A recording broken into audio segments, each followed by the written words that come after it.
All right, hello everyone. Welcome back to another episode of the Heresy Hangout.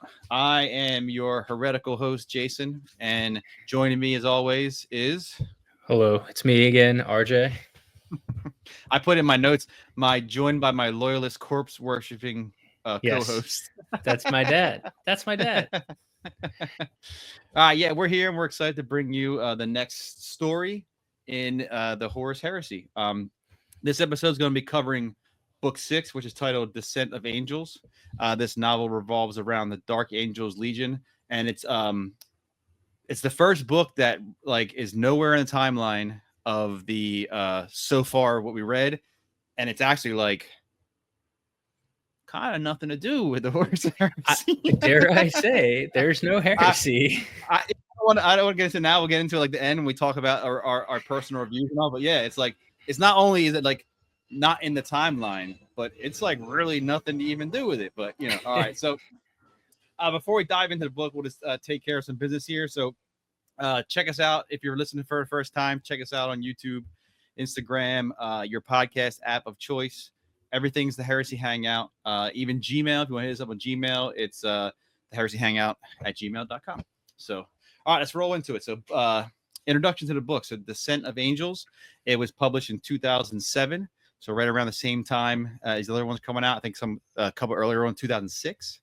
It hits it at 413 pages, which brings us back down to the average of the other books, minus the big 500-page whopper of Fulgrim. Yeah.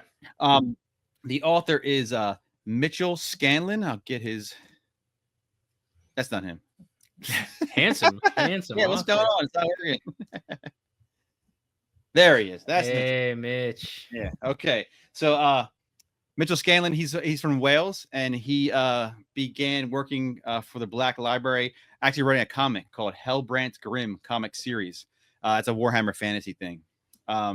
He's also, so when I looked him up, he's kind of elusive too. He's not like mega famous like some of these guys, but he's what I found is he wrote a novel called 15 Hours. It's kind of popular. I think it's about a guardsman or something like that. But a lot of people seem to like that one. And he's wrote a lot of several other short stories in the universe. Unfortunately, this is his one and only time in the Horus Heresy. And I don't know if that's like quality or what, you know what I mean? But, we'll get into that later. But looks like a, nice enough fellow there. He's got a good smile on his face, I'd grab a beer with him, yeah. All right. So, as always, we'll move into our cover. Yes. And can you guess who did this one? I don't know if you remember his name, but it's the same guy. Yeah. Mr. Neil Roberts. Neil Roberts once again. And I'm happy because like I think the first one maybe he didn't do, but the other ones, or maybe the second one, the one that looked more computerish kind of he didn't do, but the other ones he's pretty much done so many of them. And so if you are only listening, if you're not on YouTube and all, what we're looking at here, it looks like a long hallway, your grand style hallway in an Imperial ship, candles burning because why not? Why turn lights on when you can burn candles? And you got Space Marines, and they're dressed in the livery of the Dark Angels, which is like a dark green kind of thing. And they look like they're fighting each other, kind of. You got some of the background shooting, and this one here looking back as if more people are coming. You know what I mean? So, which is weird because that doesn't happen in the book.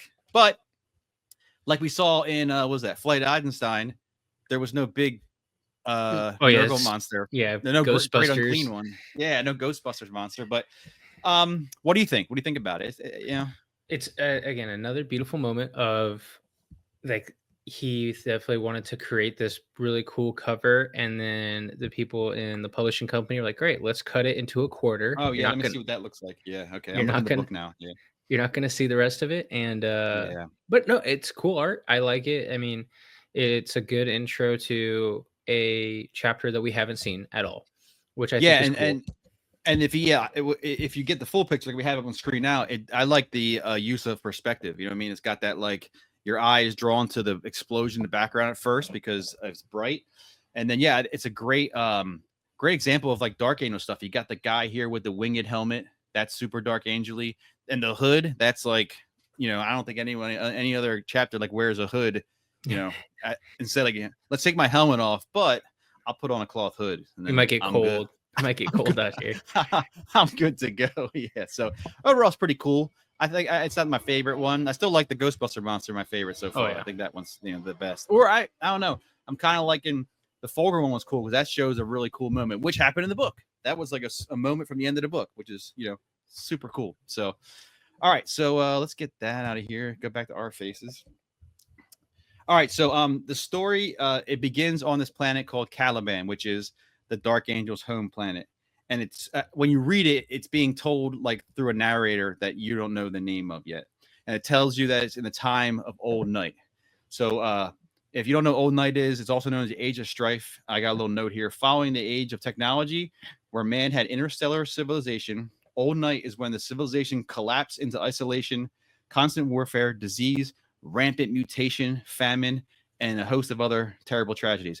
What more is there? Jeez, that was like that was a lot of them. Warp storms fragmented the empire of man and blocking off entire chunks of humanity. So pretty much this is like when everything fell apart before the emperor, and these planets that were once part of humanity are now broken off. But it's also like it's not like a 5-year span. This is thousands of years. So these planets are pretty much their own.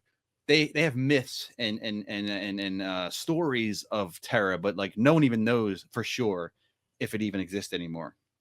It mentions here 5,000 years have passed in isolation from the rest of humanity. Much time to develop their own culture, beliefs, and religion. They mentioned eventually old Big E will come and change everything, but for now, Caliban is innocent of the wider galaxy. So the planet itself is like covered in vast forests. I picture like like a Robin Hood kind of setting, you know what I mean? Like the green forest of England, you know what I mean? Like back in the day.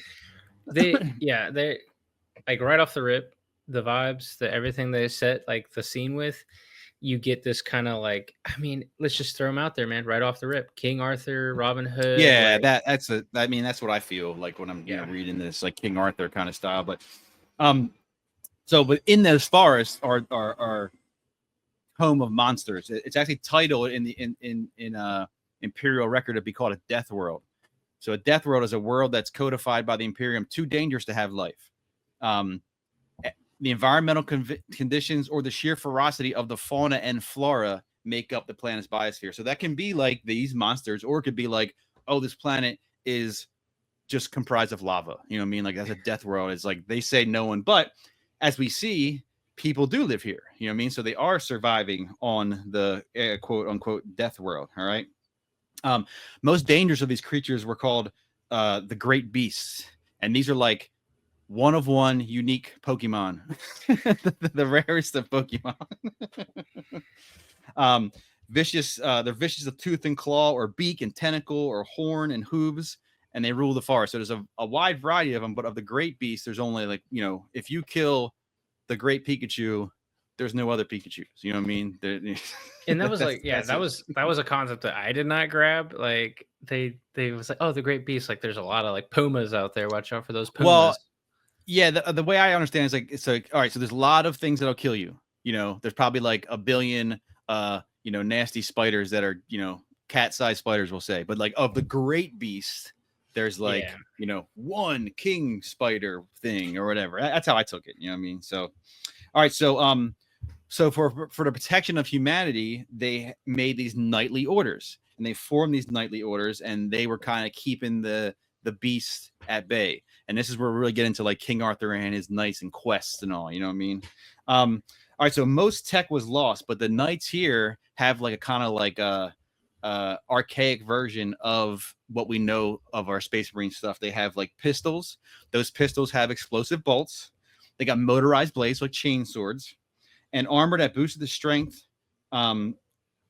So not like, like not like to a 10, but like a 5, I'd say. You know what I mean? Like, yeah, armor's pretty good, but it's not like power armor. They also got no like vehicles, so we're not rolling around in rhinos and bikes. They fucking ride horses, enormous war horses. I would say that's got to be some dummy thick horses. That's cool though. I like that. Yeah. I mean, I think that's cool. And they said it plays into the whole thing. You know what I mean? All right. Over time, knightly orders built fortress monasteries. So you think of like that picture with the candles and also like they don't really go much into the religion, but they seem very religious. I mean, like they look like monk monk warriors in a sense. You know what I mean? Like with the hoods and all the secrets we'll get into and the little chants and stuff. You know what I mean? So. All right, so leaders of these knightly orders would organize hunting parties, and they go out of their fortresses and hunt down any monsters that are giving the local people, flack. Life on Caliban, that's how it was for generation. But they kind of allude like change is coming. They kind of allude to that. The first ripple of this change was the rise of the Order, which I really hate that they named them the Order because like they're all knightly orders. Like, come on, dude. Like, so. You got orders, and then there's the Order, which is like the baddest one. The first thing they did that was really weird was they broke away from old tradition. They allowed like peasants to join. If you're tough enough, you can join. The normal tradition is, just like monarchy, like like knights were of royalty, and you go farm the fields. I don't care how big your muscles are or how fast you are. You're gonna this change actually angered a lot of the traditionalists enough once where there was a war with the knightly order called the Crimson Chalice. They laid siege to the order's fortress. Yeah, like why they give a name like that? I mean, I don't like the Crimson Chalice per se, but like give them a name or something. You know what I mean? Out of that war, the Order won, and that was like a big freaking social media boost for them. Everyone heard about it, and they're like, yeah, like these are the guys. So all types of people started joining, and because they let regular people in, you know what I mean, your numbers are going to definitely rise. You know what I mean? If you're not an elitist and then you kick someone's ass, they want to join your gang. You know what I mean? Like everyone wants to join their gang. Within decades, they become a dominant faction. So you have factions here, but the big bad boy faction is the Order. So more into this history of it in the Great North Wild. So like I picture like a like Santa Claus kind of thing, like snowy forest. Now a man was discovered living in the forest for years, totally naked. His features were beautiful beneath his matted hair, and he spoke no language. The wild man became known as Lionel Johnson, which really translates into Lion, Son of the Forest. I mean, you can kind of guess who this person is. I guess if you had no basis, if you just found this book on the shelf, you'd be like, you wouldn't know. That guy's like Tarzan. Yeah, that's what I think of too. I think of Tarzan. You know what I mean? Like I know we'll get into his look and all. I know he looks more like of an English person, like a knight. But yeah, I think of Tarzan. That's what I think of. Like he said, forest, naked, living with the animals. Like, hey, that's Tarzan to me, dude. All right, so he's joins the humans, and he's a fast learner. Within days, he can speak the language. Within months, he was equal to like the most smartest dude around. Another month later, he's like exceed them. You know what I mean? So he's like, within a month, he's like, I know how to do this equation. And the next month, he's like, that one sucks. I can do this one. He's just blown everyone's mind away. You know what I mean? His intellect is only matched by his physical prowess. He quickly mastered all the knight skills, and he was accepted into the Order. And he just took off in the ranks of the Order. You know what I mean? So he had this idea, which I don't know why no one thought of this before, but he's like, hey, why don't we just kill all these fucking monsters? You know what I mean? Like, I don't get it. I picture everyone else like, whoa. Son of the Forest. I never thought of that. Like, what are you, stupid? Like, why would you not think that? Lion and his Johnson are up to some good looks, dude. But yeah, okay, so he's like, hey, let's get rid of these things permanently. Let's just wipe them out, so then we can, do our thing. Objections were raised. The Knight Orders would have to unite under one banner, and that's never been done before. So that's kind of maybe a thing. Like maybe it was talked about, but there's like too much inner squabbling, and they're like, we can never unite under one banner, But others thought that the plan was like too grand, like that's too ambitious to do that. You know what I mean? Eradicating the beast would cause some kind of apocalypse. Someone thought, someone like I guess like I said, religious or whatever. Like they thought like the beasts are there for a reason. If you kill them all, I don't know, the planet's going to explode or something like that. You know what I mean? But his plan won the day, and then one by one, like it's in effect. It doesn't happen right now, but he's like, all right, we're going to do this, and they're starting to get rid of these great beasts. All right. he claimed 6 years it would get done, but it actually ended up taking 10 years. So not too bad, Mark. Better than what's the Fulgrim guy who wanted we want to conquer this planet in a week. Angron. That was Angron. Angron's like, yeah. We got 6 hours. Figure it out. All right, so now he switches gears, and the narrator now he says, let's talk about Luther. So here's a picture of Luther, the best I can find. All right? I love him. I do like Luther. Yeah, Top Luther's dog. a cool character, and you can find a lot of other books about him, and his lore still continues to this day, as far as it's concerned. But Luther is the guy who found Lionel Johnson. He's the guy who named Lionel Johnson. He taught him about humanity, so he's like his. I thought it'd be like a father son, but it's more like a brother thing. You know what I mean? Like that's the relationship. It's not father son, but he's like his right hand. You know what I mean? He kept pace with Lionel Johnson and everything he did, even though he wasn't like as as much prowess as Lionel Johnson, which I kind of wrote BS, because if you can incline of who you think Lionel Johnson is, there's no way a person is keeping up with him. But whatever, we'll stick to the myth. All right. He mentions the narrator mentions the Imperium portrays Luther as a devil, jealous of Lionel Johnson. But he denies it. He says Luther loved Lionel Johnson like a bro. So that's a little hint there. And unfortunately, you don't really get into the story, but it teases for things that will happen down the line of the jealousy of Luther and the rift of Luther and Lion. But you don't get that in this book, unfortunately. You gotta read some wikis and stuff or whatever.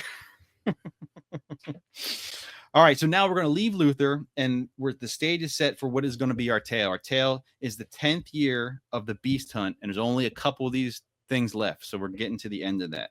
The last thing this guy mentions is soon a golden age will begin, like, as if when we kill these beasts, the golden age for Caliban will begin. All right, the last line, it was kind of cool. He writes, it is a time before the emperor, before the angels. But Caliban has already changed. Such intrigue and mystery. So that's like how he ends his little, like, I guess you would say, like, the intro to what we're getting into. And now the book now officially begins. So book 1, Caliban. It starts with this a gentleman being kidnapped in the night. His name is Zariel. Is that how you say it? So I had the audiobook, and it's Zahariel. Zahario. Okay. All right. So, Zahario, yeah. But I mean, like, again, what was his name? Garviel and Garviel, Zariel. It's like, all right, guys. I might say Z a lot, whatever. But Zariel Z is kidnapped in his room. He's bound and hooded by Lord Cypher's men. You don't know who Lord Cypher is, but it says Lord Cypher's men captures him, and he's brought kneeling before questioning voices. And so you're kind of seeing it through Zahariel's eyes in a sense, and he hears 3 questioning voices questioning him, obviously, in the darkness because he's hooded. All right, so 3 voices grill him with all types of questions. They kind of like mock his answers. They're playing like kind of like good cop, bad cop thing. Like when he talks, they call him piece of shit, but like one's like really high and right, and then one's kind of like in the middle, and then one's kind of like on the side, like, hey, you got this, bro. And he's like, shut up, he's a piece of shit. You know what I mean? Like that. They're playing this game with him, right? Someone puts a blade to his throat, let him know, like, if you lie, we're gonna cut your throat. So there's some serious shit going on. You don't know what's going on. He's like 12, or he's like a kid. Like, yeah. So they'll pepper in his age at certain times, but yeah, right now I'm guessing like, yeah, probably, yeah, he's a child. You know what I mean? It's not, yeah, it's child. Like, yeah. So they mentioned, if you lie, you die. Even when the knife is gone, that's true. This is our oath. And he agrees to the oath, and they begin the initiation. All right. We jump back a little bit, and we see Zahario talking to Master Ramiel. That's this guy here. That's like his teacher. Master Ramiel is telling Zahario that they would come for him, and it's part of an ancient ritual. So that's kind of why he's not freaking out and stuff. He's going along with it because he knew it was going to happen. Master Ramiel calls him to the practice hall in Al-Daruk, which is like the name of their monastery, right? Al-Daruk, right? Am I saying it right? It sounds like yeah. he wants to discuss. He's kind of giving like a little insight into what's going to happen. You know what I mean? Like into this ceremony that's going to happen. This is going to be his first step into becoming a knight of the order. Its importance is not religious, but to create stability of the inner mind. So they hint on these spirituality things and stuff like that. Like, but it just like immediately reminds you of the oh my god, the three homies of Horus. The what? The Mournival. Oh, the Mournival. Yeah. Like yeah, super I mean, parallel. Like, hey, well, I mean, it's not religious. There's no these religion. guys. I mean, this is before they were Space Marine, but these guys have all types of like secret rites and mysteries and all that are not religious. They're not like, but they're all like, it's all about like the good of the order, you know, and later on the good of the Legion. You know what I mean? So with this teaching, he teaches him the importance of the spiral, and where they're standing, there's a spiral mosaic in the floor. And he's trying to relate it to Zahario that, you know, the spiral is like, they use it for like their martial practice. The way they fight is like in this spiral kind of pattern. But he's trying to say it's not just about martial technique. It's about like ancient symbol of life. Life is always repeating. Life is always eternal. You know what I mean? It's like circle of life in a sense, you know, Lion King stuff, you know. His goal here is to try to imprint on Zahario that this initiation has a deep purpose. It's symbolic, and it represents life, death, and rebirth. All right. Now we jump back to the interrogation. Now he's getting rapid fire questions about this thing called the verbatim or verbatim, right? Because when I say verbatim, I think I'm saying verbatim, but they say the verbatim. So yeah, no, it's the verbatim. Like, okay, yeah. So they said he's getting grilled. They're asking him, you know, memorizing things from his book. Talking about sword work, how to raise horses, beasts, wilderness, all this stuff that he should know because he's trying to be a knight. All right. He can feel more people in the area around him, not just these three, but there only three are people talking to him. He knows the third voice was the most harsh, berating him at every answer, claiming he's unworthy. He's saying things like, it's better to kill him now. Voice 2 is kind of like, hey man, you're going too far. Hey dude, like take it easy. Take it easy, bro. Hey, ain't that serious, dude? Voice 2 kind of comes in and says, no, he's worthy. Lord Cypher, who's another voice in there, agrees, stating that Zahario has passed his test. The others agree, even the third voice, who was kind of just playing a part. You know what I mean? Like he was just being the bad guy to be the bad guy. When the hood's removed, he sees interrogators. And he's kind of shocked because it's like big wig. So you see Lord Cypher. Lord Cypher is described as a super old guy, cataract eyes, you know, bent over probably. Luther. So we saw Luther before. He's described as hardy and robust figure with a friendly smile. And then we see Lionel Johnson. He's described towering specimen of physical perfection. So, you know, if you're reading these books, you know what we're talking about here. You know what I mean? Like, he's like, no one knows. I wonder why this guy's so different. It's like the anime character with the crazy ass hair. Like, yeah. He's like, he's like Goku character there. All right. So, Zahario's taken back by the two heroic figures as initiation. So I guess like these initiations happen all the time, and they're not always like this important of the people. You know what I mean? It just might be just like, you know, Joe the Knight and Steve the Knight. You know what I mean? Like hey, can you sit my board, Lionel? Yeah. And then he's like, who is it? Zahario? Sure. That's what I was thinking too. I was thinking of this like as a board, like they're asking him all these questions and stuff, and he's like, we're gonna fucking kill him. We're gonna kill this kid. Hey, if you don't know this shit, we're gonna kill you. Don't lie either. All right, so Lord Cypher takes a knife, cuts Zahario's palm, having him swear the oath to protect the people of Caliban and abide by the rules of the order, never relenting its secrets. If ever your deeds prove these words lies, may this knife cut your throat. Zahario agrees and rises as Zahario of the Order. So we just saw his initiation into the Order. You know, it's not a cult. It's not a cult. Yeah, it's not a cult. No, it's not a cult. Totally normal. No. Okay. All right. So chapter 2 starts with Zahario and Nemiel. They're cousins. They're distantly related by blood, but they think of themselves more as brothers. And I found a picture someone made of them. It's kind of cool. Look, there they are. Dude, two little angry boys. Little British boys. Two little angry British boys. Never had any spice in their life. Yeah.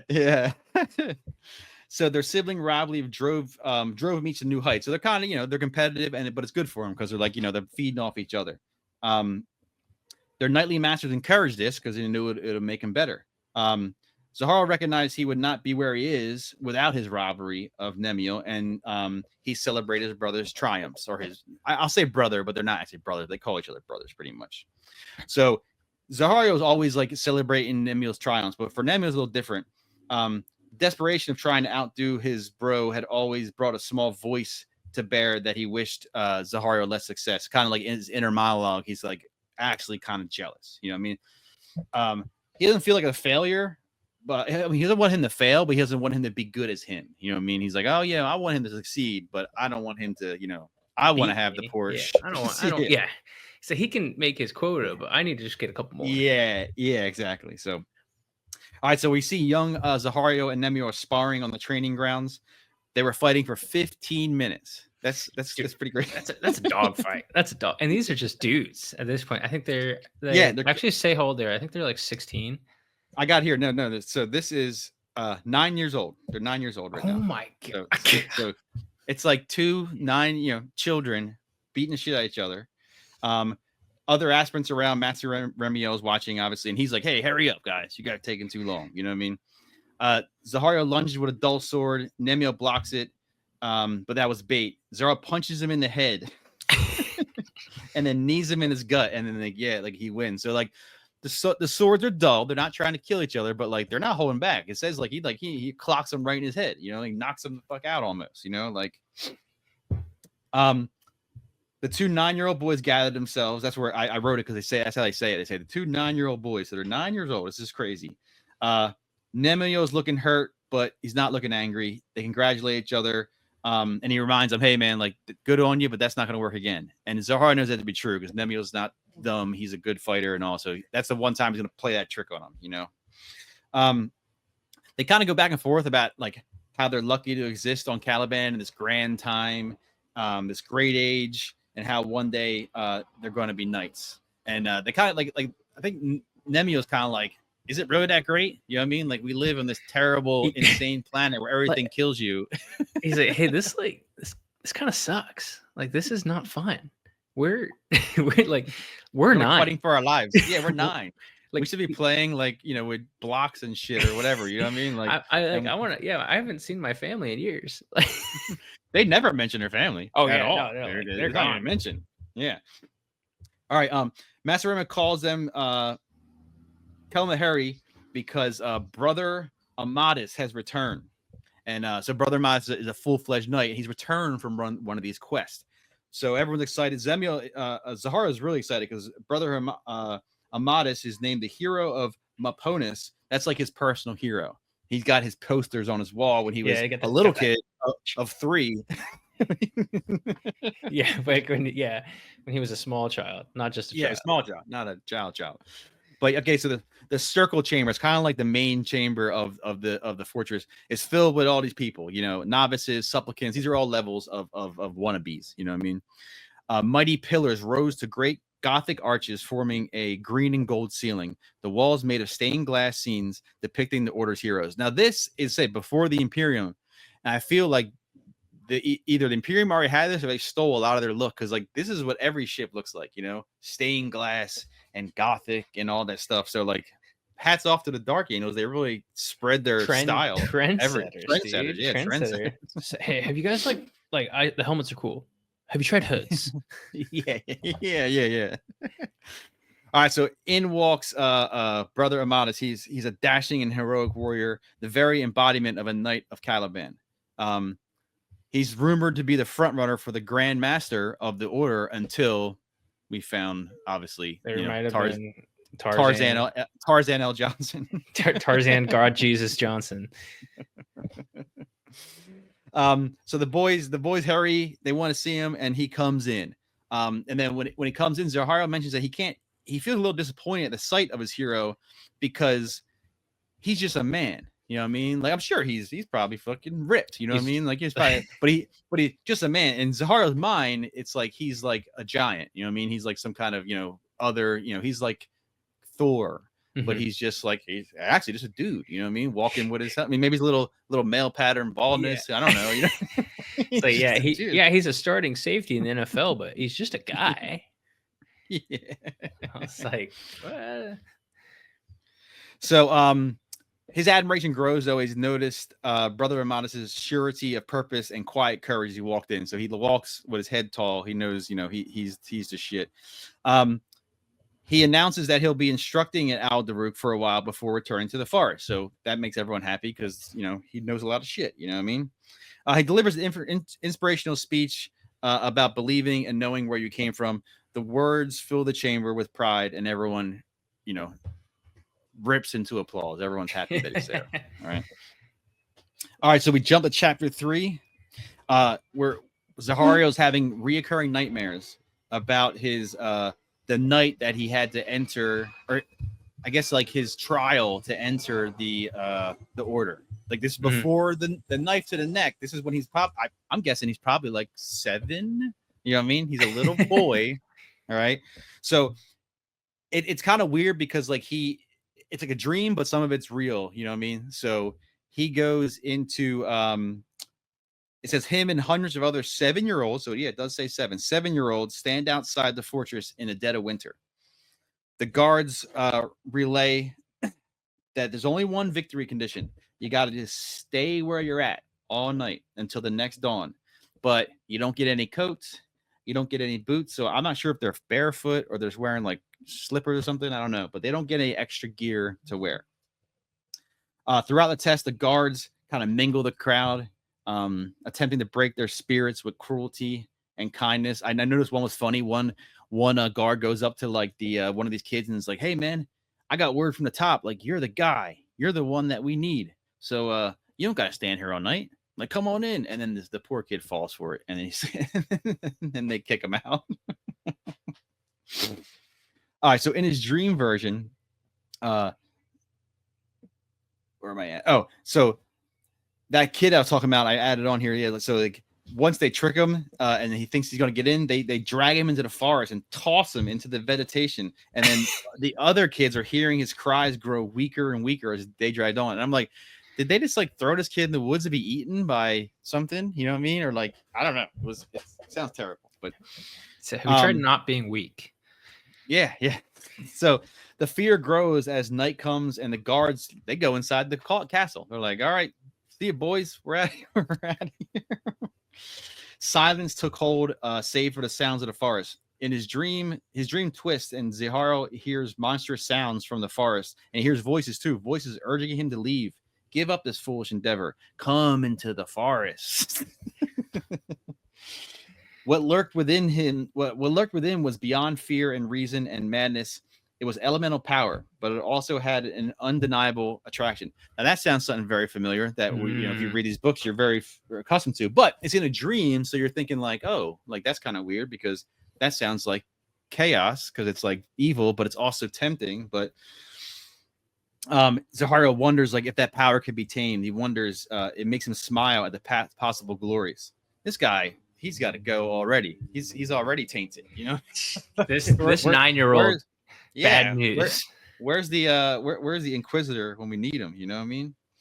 Zahario cries out. The deadly temps are unmasked, but unrelenting in the end. As every nightmare, it happens over and over again. But he's saved by Nemiel, not physically, but he's saved by Nemiel just being like stoic. He looks over. He's freaking out. He's like, "Oh, I'm gonna run into the forest." And whatever, and he looks over, and Nemiel's like, pop 2 at attention, dude. He's out here just flexing on him. He's all right. As dawn breaks in his dream, only 12 boys, so hundreds. I said hundreds. Only 12 boys remain. Now they're not dead. They probably just like they said they bailed. I'm gonna go be a farmer. You know what I mean, or whatever. You know what I mean. But so 12 boys remain. He always wonders. If they heard the same shit he heard coming from the forest, like the temptress of the forest. The nightmare followed more true memory as Master Room approaches, introduces himself as their teacher. He reminds them that they passed the test because their minds are strong. It takes strength of mind to hunt the beast, to feel that fear, but refuse to break. He's aroused from his sleep. Someone's shaking him from his slumber. And it's Nemiel. He's like, "Oh, dude, this is the best. Guess what?" So they're going to go on a hunt led by Brother Amatis. So this is like They've never been on a hunt. You know what I mean? This is all new stuff. So big bad Amadis is going to take all like the new guys out who at this point they're 9. They're 9 years old. Whoa, that's it. They had posters up when they were 3. They've been training all 4 years. They're ready. So, fucking 9. There's a bunch of kids going into the forest where there are like demon tigers. Homicidal creatures, whatever we'll call it. Yeah, like it's not like a lion, it's like a mutated lion with tentacles in his back, that wants to kill you. It doesn't happen to kill you. It's like coming for you. Yeah. All right, so Zahiro is shown riding a black steed, and he's chosen to be a leader in the group. So he's leading a group of 9 supplicants, 9 other little boys. So it's literally a Boy Scout trip. It's a Boy Scout. Yeah, it's like a Boy Scout trip into hell. You know what I mean? Yeah, like you're the troop lead. Remember, if you die, the next kid's in charge. All right, so like the supplicants, the horses they have are like baby horses, or not like baby. They're smaller. You know what I mean? Because obviously, like the giant ones that hold the armored dudes probably too big for these kids. They're fucking 9. You know what I mean? These horses, like the supplicants, are learning to become full steeds of what's called the Raven Wing. The Raven Wings are a special arm of the order. They ride like lightning in black armor with winged helms. So when you see the winged helm, that's the Raven Wing. You know what I mean? All right, so 5 other groups of 10 rode in a V formation. They're doing the Mighty Ducks, going through the forest.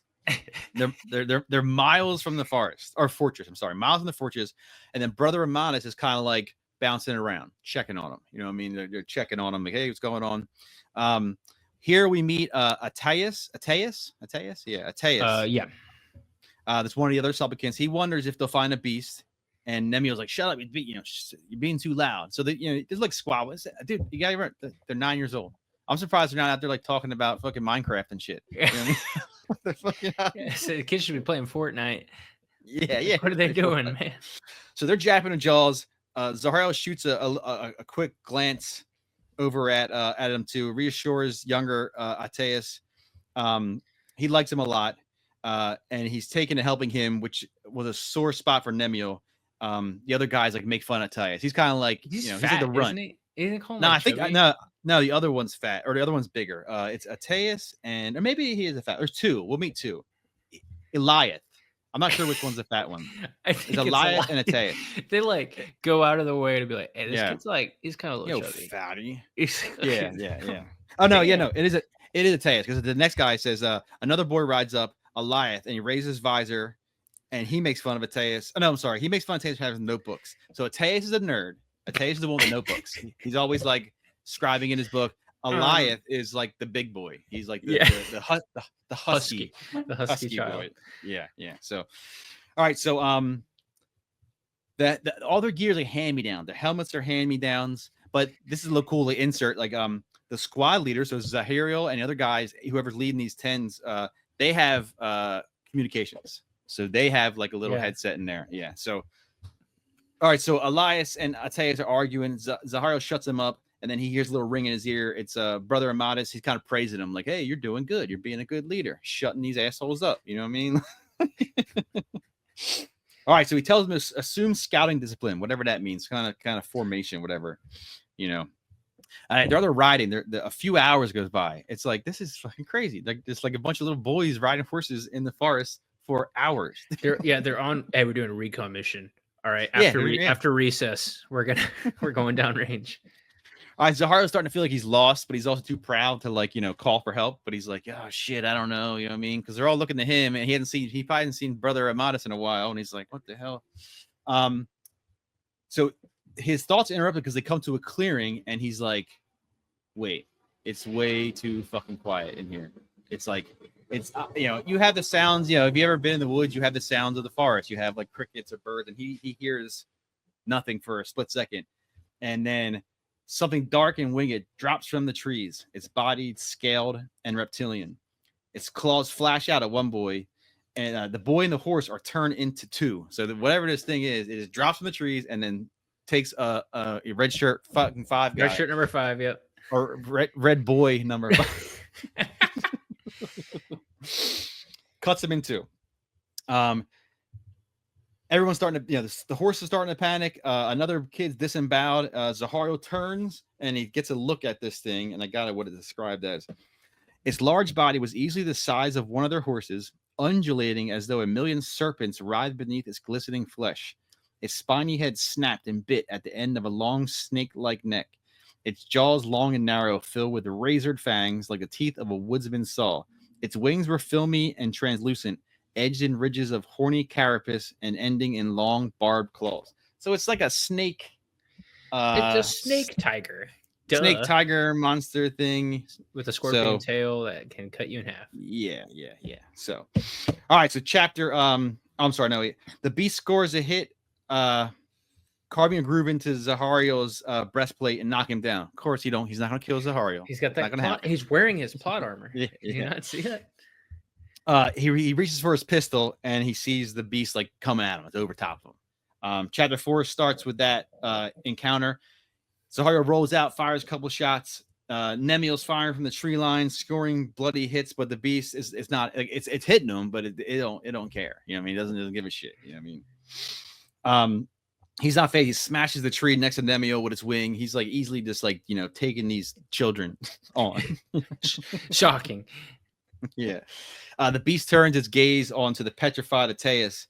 But Zahario yells at him to get his attention. So he's like doing his thing, like, get away from him, come over here. You know what I mean? He shoots him right in the chest. It doesn't matter. You know what I mean? The beast smashes him with his head, smashes in, flying Zahario across the clearing into some trees. So they're getting jacked tossed. Up. Absolutely tossed around. Yeah. All right. So when he gets up, his leg's in terrible pain. Probably broke it. You know what I mean? He grabs his sword and he's moving towards the beast, and the beast is like now snapping at poor Ateus there, about to eat him up. That's the nerd kid. Yeah, nerd kid. Nerd kid's like with his book out, like, oh my god, and he's just getting snaps.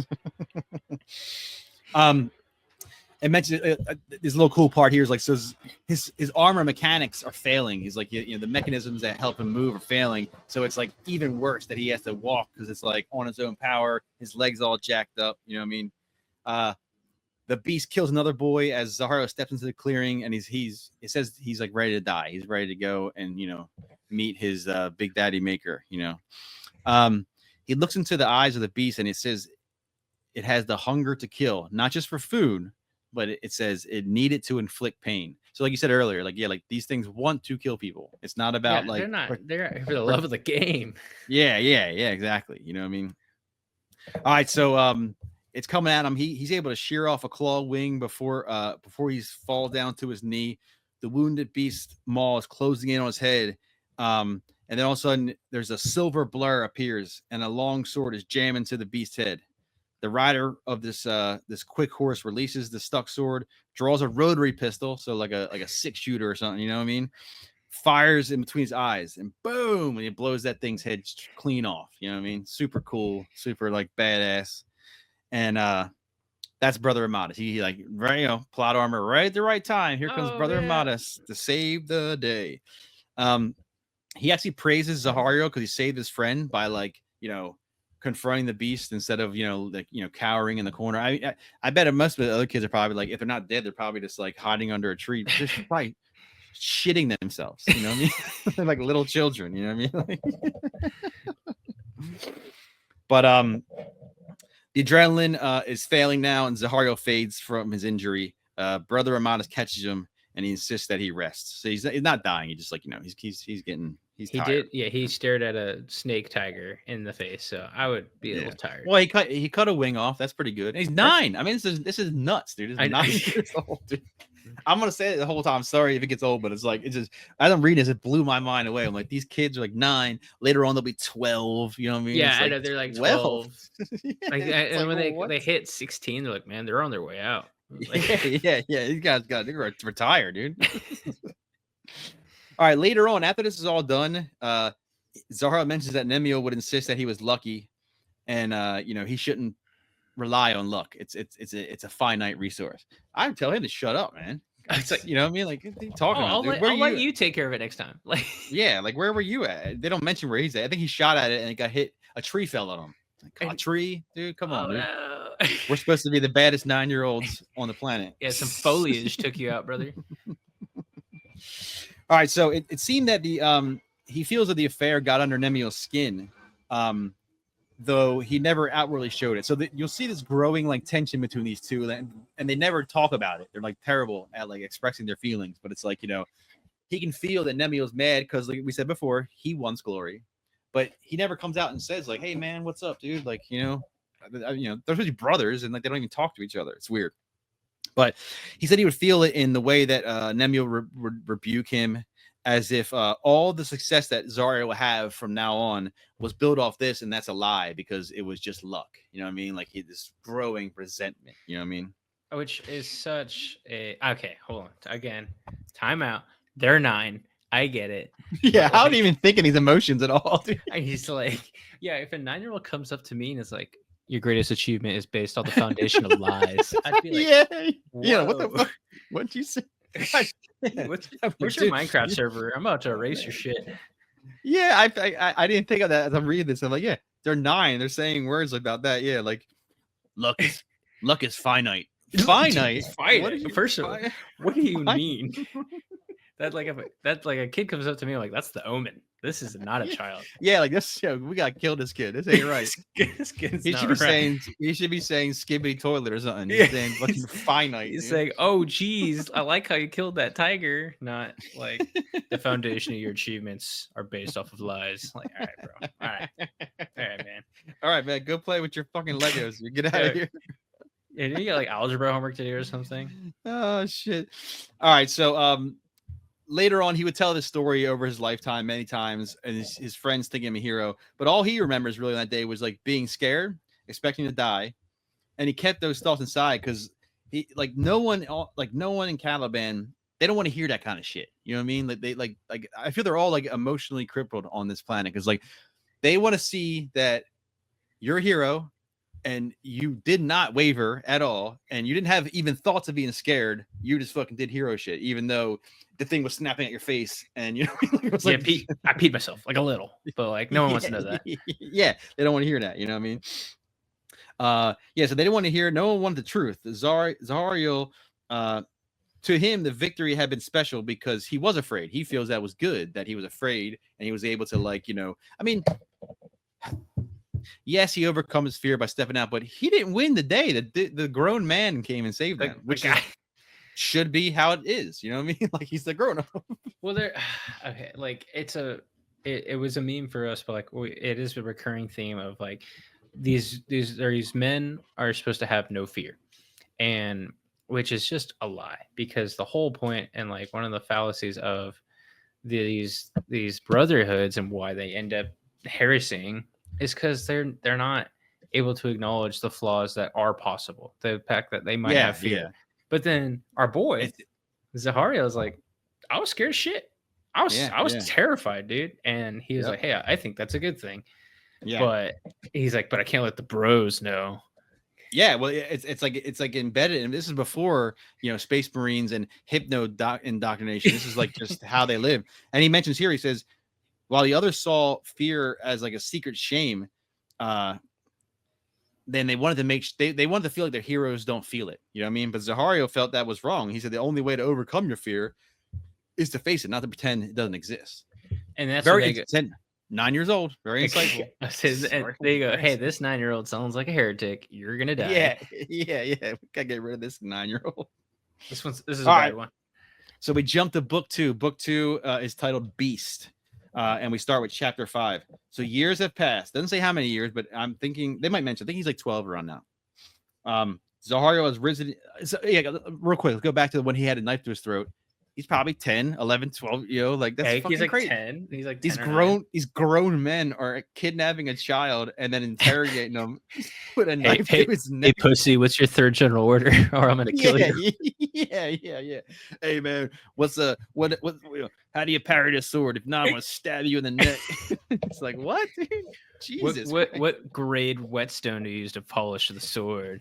And then I mean, we laugh and because it's funny, but also like I think I don't know if he thought about this, the author or not, but it does show like how that these people could survive on what's called a death world because like they're hard as fucking nails, dude. You know what I mean? Like they're.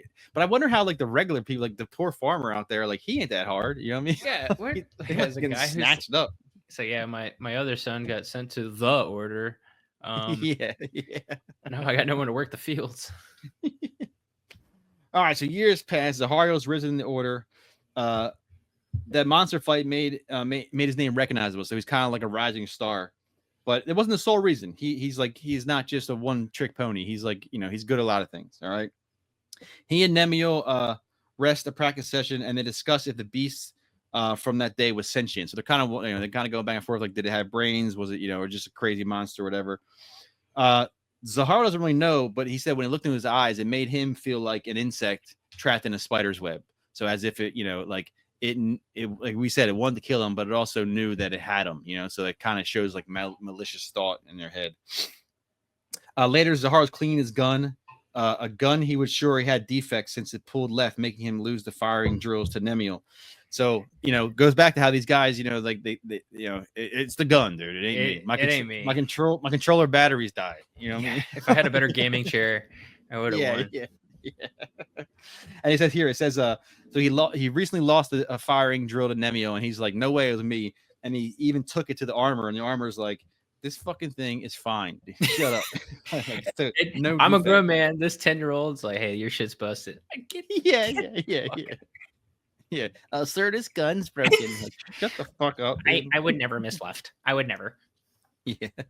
This caused a fight, a little squabble, like because Nemiel is saying, no, it wasn't the gun.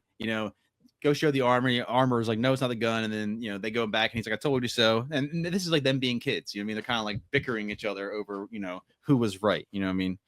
And then Nemiel's insulted. He's like, oh, you think you would only win because your gun's broken? Like, or I can only win if your gun was broken. You know what I mean? And he storms off. This is more what I think of children. You know what I mean? Like, my toy's better than yours. Or, I wanted a horse. Oh no, you want a horse because the rim's fucking bent, you know what I mean, or whatever, you know what I mean? Like, this is this rim regulation, This is a regulation hoop.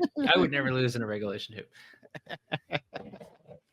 All right, so Zahario's approached by Brother Amadis. He demands that he comes with him right now. He said, it's time for you to move deeper within the order. It's time that you met the Lord Cypher.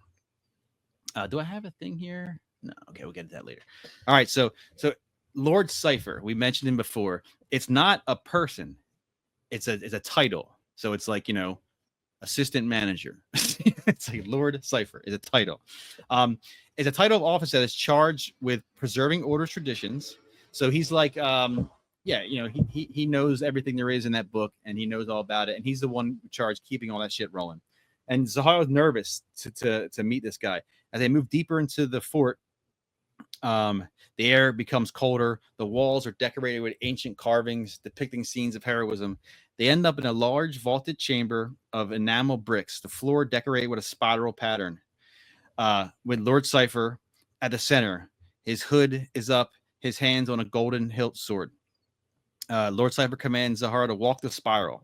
As he's walking the spiral, it never ends, man. He's quizzing him about rules of his title. Like, tell me about my job. You know what I mean? Like he's like walking the spiral and quizzing him on his titles, the Lord Cypher's titles. He's adding in its history. He explains his title holds no true power. So it's like he's not in the rank structure. He's kind of like off to the side. It's more symbolic. And he asks Zahario, then who has this power? Zahario answers correctly. He says, the master of instruction. They keep the customs alive. And he says, well, where does the power lie? He says, you have the power because you're close to the senior members. He's going back and forth, you know what I mean? And then he like answers everything like correctly because he's happy. He says, okay, he's impressed. He likes that his answers are short and he perceives confidence in his answers. Zahario, being a good guy or child that he is, he gives all the respect to his master Ramiel. He says, hey, he's the one who taught me, but he's kind of confused as to what are we doing here? Like, what is supposed to be achieved? He says, well, this is not about you. Nothing here for you is something that we learned about you. At each stage, we must decide if a supplicant is worthy to continue and if their merits require special attention. Zahariel asks if he requires, like, hey, am I the special guy? Lord Cypher laughs and he says, well, it's not up to me. It's up to him. And he asks who, and then you hear it. He says, me. A rich, strong voice says, and here comes Lionel Johnson, like comes out of the shadow. Everything's I picture dramatic, like dude. fucking Batman. I'm right here. Yeah, it's literally he's like right behind him. me.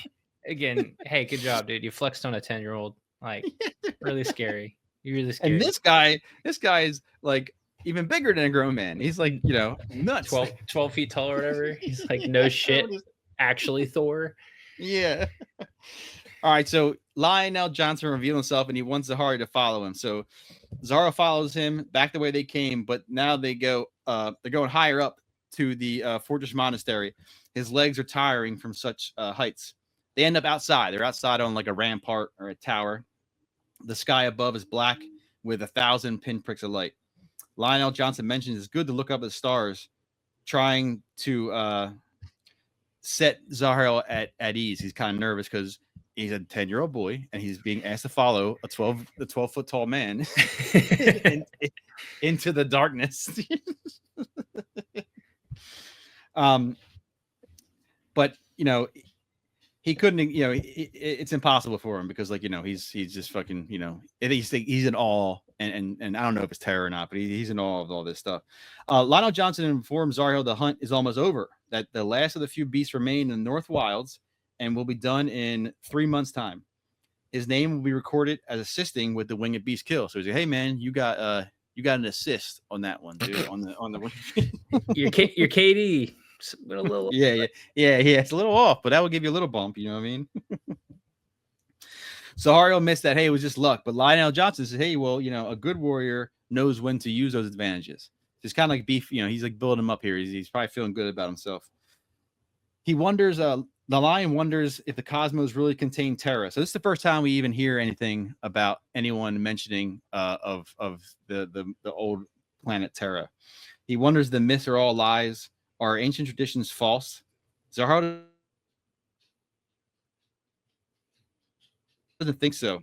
He says if it would, we'd be doubting anything. But Lionel Johnson disagrees. He says he thinks that if Terra wasn't real, if it was all a myth, then we'd be free to do our own thing. We wouldn't have to follow these traditions that have been passed down for generation to generation. He said much of the adversity to his plan has come from people citing ancient Terran traditions. So he's kind of like whatever. Oh, he's like an idealist. You know what I mean? Like he isn't interested in the past. He wants to, he's like, we should let go of this myth of Terra and the rules that they said. We should do our own thing. Lionel Johnson, he's staring at the stars still. He's conflicted. He wishes to have no past Terran myths, but he also is curious to what's out there. If the stars could come to us, Lionel Johnson dreams often. He dreams of a golden light and the stars of heaven coming to Caliban, changing it forever. Like hint, hint, hint, hint. Yeah, little like cinema. Like if this happened, this is what I would need. And like I actually really enjoy, and we'll talk about it at the end, but like I really enjoy this perspective of like pre Big Daddy E. Yeah, it's cool. It's cool. Big Daddy E, not only world, but Primarch. And so yeah. Spoilers. I mean, not much of a spoiler, I imagine. But like Lionel Johnson is literally like, this Terra place kind of fucking up my vibe. Like he's like, and again, kind of because he's a good dude. He ends up being part of like the loyalists, and even him, he's like I'm being hamstringed by these old traditions, by this bureaucracy of people wanting to cite tradition. I'm like, that is literally exactly what Horus says. He's like, hey, I'm being held back by everyone. Yeah. But it's cool to be like, but it's not heresy. It's not heresy. No. I mean, he doesn't even know of anything of the Emperor, so I guess you can't count that against them. You know what I mean? But yeah, any of these stories, like I haven't read everything, but I've read a couple other, like I guess you call them like Primarch origin stories, and this is really, I think they could have done more of the origin story on him with this book. You know what I mean? But anyway, I've read other ones, and it is kind of cool to see how like these people or these Primarchs like were. How they were rolling back in the day, dude, before they even knew of, like Big E. You always hear like from if you play the games, you always hear like, oh, yeah, each one of these, like, you know, they conquered their planet and all. But yeah, but it's cool to see like the detail of it, you know what I mean? And like, you know, how it happened and all that stuff, you know? So yeah, it's pretty cool. But so yeah, so he's thinking of the future. He lets Zahariel know that like his generation, the youth, is the one who's going to finish this plan out and see Caliban turn into this paradise. You know what I mean? It's not going to be, I don't know if he knows this, but you know, he's going to live for a long time. Maybe he assumes he's probably going to die, you know what I mean? Because he's a fucking man, you know what I mean? But like, so, and that's where the chapter ends. He leaves him there, gives him those words of advice and encouragement, and he leaves him there. All right. So a year has passed now. The last bastions of the beast are all are assailed. The North Wilds is where they're at. So they're dense territory, and the order is new to the region. So it's a little harder than before because like they don't have a foothold on the area. They don't know the terrain as much, and it's just a tougher terrain. The main reason though is the knightly order called the Knights of Lupus. All right. Oh, yeah. So losers. they're like the most strongly against this whole idea. You know what I mean? So they strongly deny the plans of Luther and Lion. Even after a majority vote, they're like, fuck you guys. Like, we're not helping. You know what I mean? So, so Luther broached an unknown agreement, and the Knights of Lupus stayed in their mountain stronghold. So we don't know the details of it, but it's pretty much like, all right, you guys don't want to be part of this, and you guys stay up there. Some kind of agreement where they're not fighting each other, but they're just not getting involved, and we won't mess with you. But they're going to have to because they want to get those monsters up there. You know what I mean? Eventually. You know what I mean? All right. So the campaign is reaching its end, and the end is in the North Wilds. So the Knights of Lupus area conflict was going to happen. There's no way around it. Something's got to happen. You know? Zahariel and Nemio stand back to back with a ring of supplicants facing out, surrounds them in a defensive drill. Outside, Brother Amatus instructs on the importance of concentric circle defense. The outer protects the inner. So like they fight in these circles, I guess. You know what I mean? So you got the inner circle, I guess would be the important people, and then another defense of the outer circle. A group of boys attack, and for 15 minutes, the circle holds. They're able to repel them. So that, you know, like I said, once again, I think it's 10 or, you know, some are 10. I think these got 12 now, and they're just like beating each other with sticks for 15 minutes straight. This is the importance of a phalanx. Like, yeah. Like, you don't need to know how to do like pre-algebra or like shapes or whatever. Like, you need to know how to defend at a concentric circular movement. All right, so the practice is over. All the boys are talking. Zahariel, Nemio, Attias, and Eleth, they joke, discussing that a war might be coming with the Knights of Lupus, and actually some reps from the Knights of Lupus are going to show up today at Alderuk for like a little like you know, like a little peace summit or something or whatever, you know what I mean, like a little talk, you know what I mean? So sure, yeah, okay, the boys can't believe that's going to happen because like they know of their boss is named the Knights of Lupus boss is named Lord Sartana. He was coming here to protest the encroaching order, so it was it's a possibility that a war might start. You know what I mean? Like, you know, not today, but like, you know, these talks could go bad. It might happen. Yeah, Brother Midas startles them all with instructs Nemio and Zahara to get their ceremonial gear because Lionel Johnson wants them at the meeting, so they got to go get their like dress uniforms, look all pretty, and get ready to be at the meeting. We got to get our handsome 12-year-olds out there. Yeah. All right, the circle chamber is buzzing with activity. War banners are removed, and Brotherhood banners are put up. So hey, you know, we're trying to make things nice and easy here. You know what I mean? Robed Order members are getting seats for the meeting. The boys discuss how the Knights of Lupus strength has dwindled since not joining Lionel Johnson. So similar to what we talked about at the beginning of the book, you know, the Order has been getting all the recruits, and these guys have been like kind of like, you know, getting old, dying. They're getting like 15, 16, you know what I mean? They have few supplicants. They face extinction. So to show their might, the Order here, that's why like Zahariel and Nemio are there. There's a bunch of, you know, young strapping lads there because they're like, they want to show these guys like, hey, you know, we got a lot of up and comers, you know what I mean? Like, you know, they're going to roll right over you guys. Let's see where you at. Okay, so Lord Sartana entered. I got a picture of him actually. There he is, Lord Sartana. Jesus.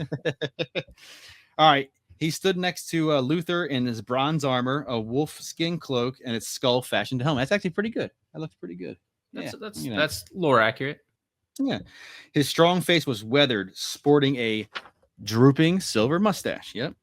All right. So, Lord Satana's kind of shocked. He's like, "Hey, I asked it for like a private meeting, not all this theatrics." You know, so he came in probably expecting to meet with like Luther and Lionel Johnson, and he's like, "What the fuck is this? All this fucking nonsense?" You know what I mean? Like, it doesn't mention that. It doesn't say he's alone, but he's probably maybe got like his little cadre. You know what I mean? Of like His little retinue.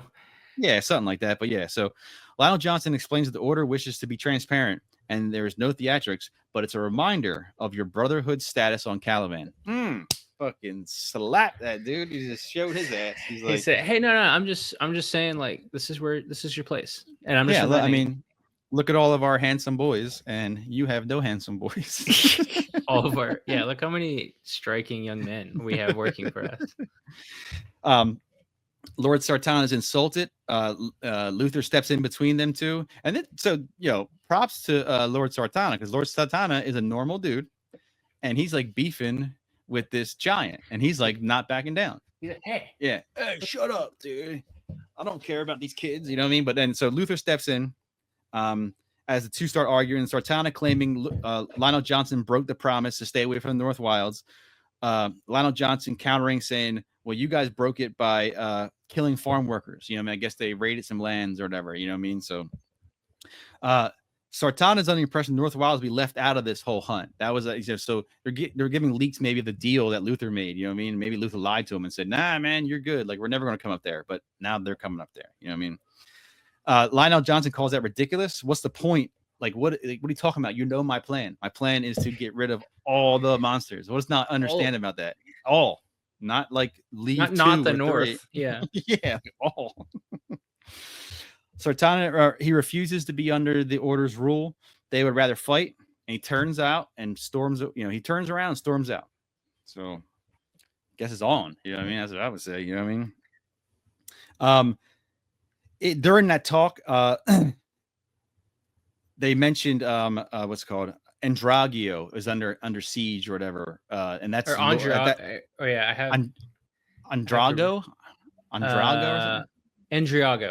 Andriago, yeah. So they mentioned Andriago was attacked by the beast during that argument, and that perked up Brother Amadis's ear because that's like his hometown.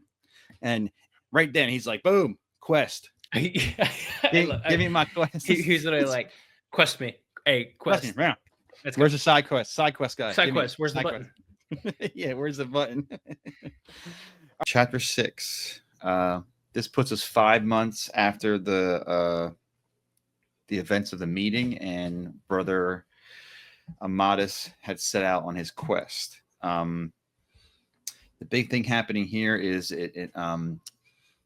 Nemiel and Zahariel's like little rift is like kind of growing, and they give you a little example here. Yeah, so like I think I wrote down, it says there Zahariel's annoyance towards Nemiel has been turning into resentment, and we see them arguing over like the validity of this war. Zahariel is not convinced that it was right, so Zahariel has doubts of if what Lord Sartana said was real, like that the order broke a truce. Nemiel on the other side he doesn't really care. He's kind of like, what is it? Like, victory or history is written by the victors. You know what I mean? Like that's what's important. Like might is right kind of thing. And they're readying for practice, and it mentions that Zahariel is feeling dread over the fact that they're following blindly into this war. Like the whole order is going into this war. But his thoughts are broken by the signifying sound of 3 trumpets, which that means a knight is returning. So everyone's like, oh, it must be Brother Amadis. He's been gone a while, on his quest to, kill the monster that was terrorizing his home village. The boys rush and to join a large group at the memorial gate. The gate opens slowly. The shape of Brother Amadis takes form.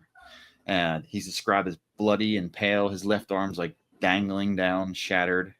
His horse is slashed up and missing chunks from his body. So he's not in a. He got yeah, he got rocked, man. Something happened to him. Lord Cypher rushes through the crowd. Zahario like right behind him, because remember Zahario. This is like his this is his Arnold Schwarzenegger. You know what I mean? Yeah. Action hero. You know. So they get close to him. The wounded knight beckons Zahario to come close, and he gives him his pistol. And he's like, whoa, shit. You know what I mean? Like, that's a big deal. You know what I mean? Like, you know, to give up his weapon.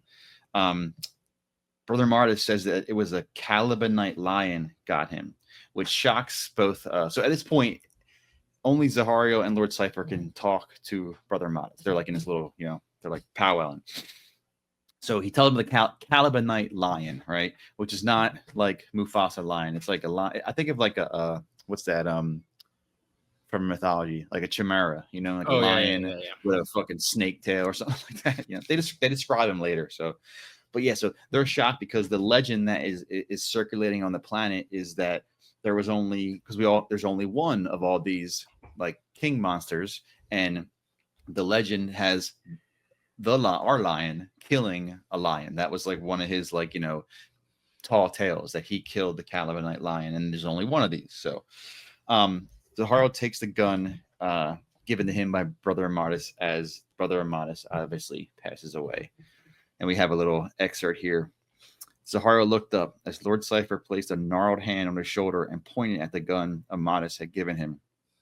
That is more than just a weapon, boy, said Lord Cypher. It is the weapon of a hero. It carries a weight of power and potency that your own pistol does not. You must do honor to the weapon and the memory of the man who gave it to you. I will do honor to it, Lord Cypher, said Zahario. Have no doubt about that. Lord Cypher's eyes narrowed as he caught the vehemence in Zahario's voice. He shook his head. No, lad. Anger and loss cloud your judgment. Do not say it, for it cannot be taken back once uttered. But Zahario was not to be dissuaded, and he stood with the bloody pistol clasped tight to his breast. My Lord Cypher, said Zahario, I declare a quest against the beast of Andragio.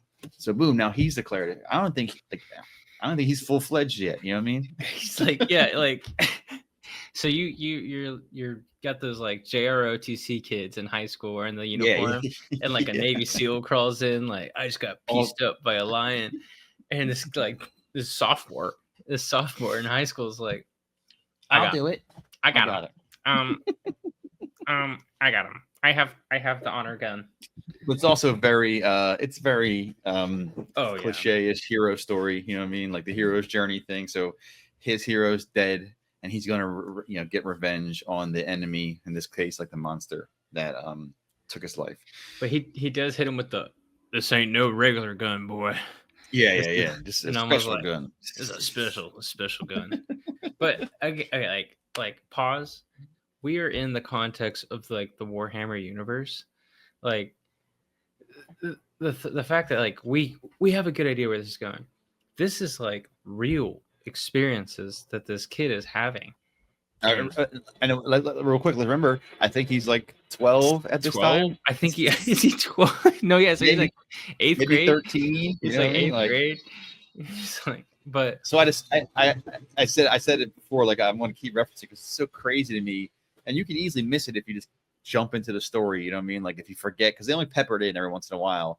But if you really hang on to those thoughts, it makes the story so much more insane. Like all this stuff, when he's standing outside in the cold overnight with 100 kids, they're all 8, and now he's going to ride out on a horse with an ancient pistol and his sword and his little, pretend power armor to fight a monster of, the craziest proportions. And he's like a 12-year-old, he's it's just so crazy. Like to think about it. It's just like the context of like this, and then like the world that we know is going on in the background. We're like what the fuck's going on? Like why do I care about this like Western medieval knight? What's even funnier is because if this kid was like one of the worlds where they recruit the space marines from, he would still be like going through his training. Even those guys are not like putting 12-year-olds up against their enemies. they give them years to get all, juiced up and hypno trained and all this stuff. Like, they don't have child soldiers, This guy's out here raw dogging like this Yeah. imperial challenge. He's like, I'm gonna go wrestle a lion. By the way, I'm gonna be late for world geography in my 8th grade class. Yeah. I'll be late for recess, guys. I gotta go fight this lion, dude. Yeah, sorry, I missed PE and gym. My bad. Yeah. All right, so we jump to we're in the caves below Aldaruk 3 days before Zara sets off, and his boys are throwing like a feast. It's probably like a tradition thing. They kind of feast before they go off. On the surface, the mood was cheerful. Everyone's having a good time, but deep down, his friends were like, "This is the last time we're going to see him." You know what I mean? Like, there ain't no way, no shot, dude. no shot. We're like, hey man, I'm glad we're doing this. The internet. Yeah. Brother Amadis can't do it, and you're like, come on, dude. You know what I mean? Like, Nemiel's trying to like kind of whisper into your ear. He's trying to say, hey man, like even the senior knights agree. Like they want Lord Cypher to rescind the quest. Like they're trying to convince the old man, like, hey, but they think it should be taken up by a hero like Luther or Lion. Because like I said, the legend is that this is one of the baddest monsters. And there's now there's two, but either way, the other one was killed by the lion, our lion, the human lion. So like for a boy to take us on is insane. Zaharo's not backing down. He says, "You don't choose the beast chooses you." He's all and said 12. He's 12. He's 12 years old. Nemiel thinks it's suicide, and he says, "You're acting in hubris." And Zahariel, being like the super wannabe knight, he quotes a verbatim, saying, "Only the sternest chilling can we know. Only in the sternest chilling can we know the true shape of our character." 12 years old. 12 years old. If I'm babysitting a 12-year-old and he's dropping these bars on me, like, yeah, no, get out of here. Who are you? Yeah, and like this kind of shows the like of all the animosity between these two that has been growing.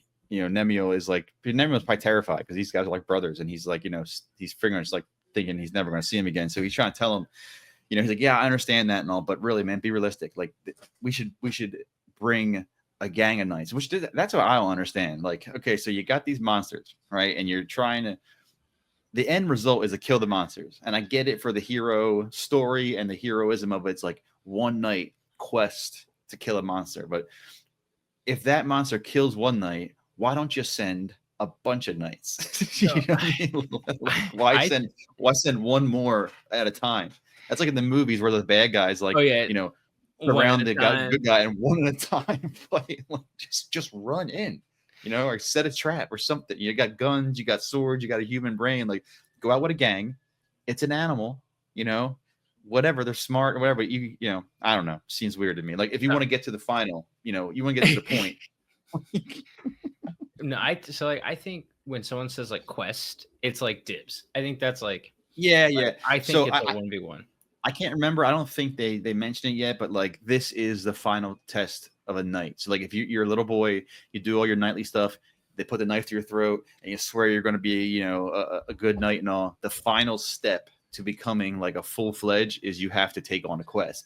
But a lot of these will not take on easier ones, but like this one's like crazy. This is like this is like, he even says here, the legend has it that like Lionel Johnson was like badly wounded when he fought the Caliban lion. So it's like, what are you thinking, dude? Like, you see that guy, he's 12 foot tall. You know what I mean? Yeah, he's space tall. That's space Jesus. Yeah, like, yeah. And you're yeah, like, what are you doing?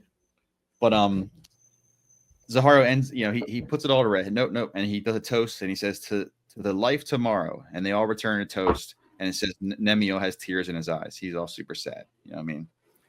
All right, so we jump chapter 7 now. He's on his quest now. So, and he meets up with an Andragio woodsman named Gnarl. He gives Zaharo directions to a trail where he'll see a tree that's been hit by lightning. And this is supposedly where, like, hey, the lion's been kind of seen in that area, He said the trail was left by a group of villagers that failed to return yesterday. They left to gather fuel and food for the coming winter. So they assume that they're eaten up by the lion, and that's where he's going to go. So During his short time in Andragio, Zahario learned the beast had killed 180 people, so leaving the small community like totally terrified. So like just ripping them up, picking them off. They sent their resident 12-year-old badass though, so it's gonna be fine. Yeah, I mean, they don't go into that. I wonder what these villagers think. Like they hear the word, like, "Hey, that one night he didn't do it. We got another one coming." And here comes this dude. Like I imagine he's got like everything's giant on him. He's like walking on his horse. Helmet's like falling over. He's like, "Hello, I'm here. I'm to here. kill the lion. I'm here to fight the lion." All right, so Nario kind of guides him as far as he can, and then when he's leaving him, he parts him with these words. He says, "May the Watchers guide you and comfort you. I will make an offering on your behalf. It's been good to know you." So this guy's like, see you, dude. You know what I mean? But if you read that, he says this thing called the Watchers, and it's the first time we mentioned the Watchers. And they're a big part of, not so much in this story, they'll still appear in the story, but they're like super big in the lore of the Dark Angels. They're like kind of tied in. So we'll see how that turns out. All right, so Zahar's now alone. He considered Nario's words, seeing them as a benediction instead of a farewell. So this guy's got a really good attitude because everyone else assumes he's going to be dead. The Calibanite religion was a mix of ancestor worship and animalistic folk belief. These watchers in the dark being shadowy, unseen beings that often intervene in human affairs. The beasts, too, were thought to be evil spirits manifest. Zahario subscribed to the more agnostic knightly philosophy that if spirits exist, they were unlikely to interfere in human matters. That's just a little backstory of what the people think down there. Zahario himself does not believe in the afterlife. He thinks the beasts are extraordinary, but they're not spirits, and the Watchers were just an old myth. In addition, Zahario believed men were good inherently and would never willingly do evil. He views a dense forest with mossy trunks and deep shadows. So he starts heading that way. He starts feeling the first twinges of fear that he was easily able to hide when he was still like close to home. So now he's starting to get a little like maybe this wasn't a good idea. I might have fucked up. I might have made a mistake here. He rides on past ancient trees, leaking viscous sap and stinking of rotten fruit. As he rides deeper, Zahario is crushed by the sense of isolation. He screams his name over and over as he rides. So he sort of kind of like has like a fucking freak out, He's just losing his shit. I'm just like yelling my own name, like. Right, dude. Yeah, so he's in the woods. The woods are starting to get creepy. He's starting to freak out. He's starting to like panic and really like feel the gravity of the situation. But he feels the woods are also like kind of creepy. You know what I mean? So he senses some malignant power deep under the earth, slowly seeping to the surface. He realized he wasn't alone. A number of creatures were observing him from the shadows, watching from the dark. I like how he put that. So he couldn't make them out, but sensed that at least there were 5 creatures around. And then he hears one of them talk. He knows, he senses it. He carries the taint within him. Better kill him now. Zahario goes for his sword, but hears, you waste your efforts. Zahario of the Order, you cannot harm us with weapons of this realm. Zahario demands to show themselves. A figure steps from the darkness, a few feet in height, covered by a robe obscuring any skin. The hands within opposite sleeves. So, all right. So it's weird because I think he's trying to describe them in a, like a serious kind of spooky manner, but I got an image here. It's so funny. Here they are. This is that's and I was searching everywhere trying to find like a more serious image, but it's just like, yeah, that's what I think of. I think of Star Wars. There's a little guy, there's a Jawa, yeah. Jawa, dude. Yeah, but so this is kind of like what comes out. I don't think he has a sword on him. That's just the most clear image I can find. But this is what walks out of the wood. The creature agrees that Zahario can call them the Watchers, since humans insist on having labels. Zahario wants to know what they are, but the Watchers claims that's not important. What is you must leave this place and never return. The beast isn't even here, and this area is corrupted by things humans should never interfere with. So Zahario's confused. He's like, what's going on? I don't understand. And the little creature mentions, we are members of a cabal dedicated to thwarting the most ancient evil. So cabal, obviously the word cabal, people know cabal, but in this sense, the cabal will turn up again later in other books.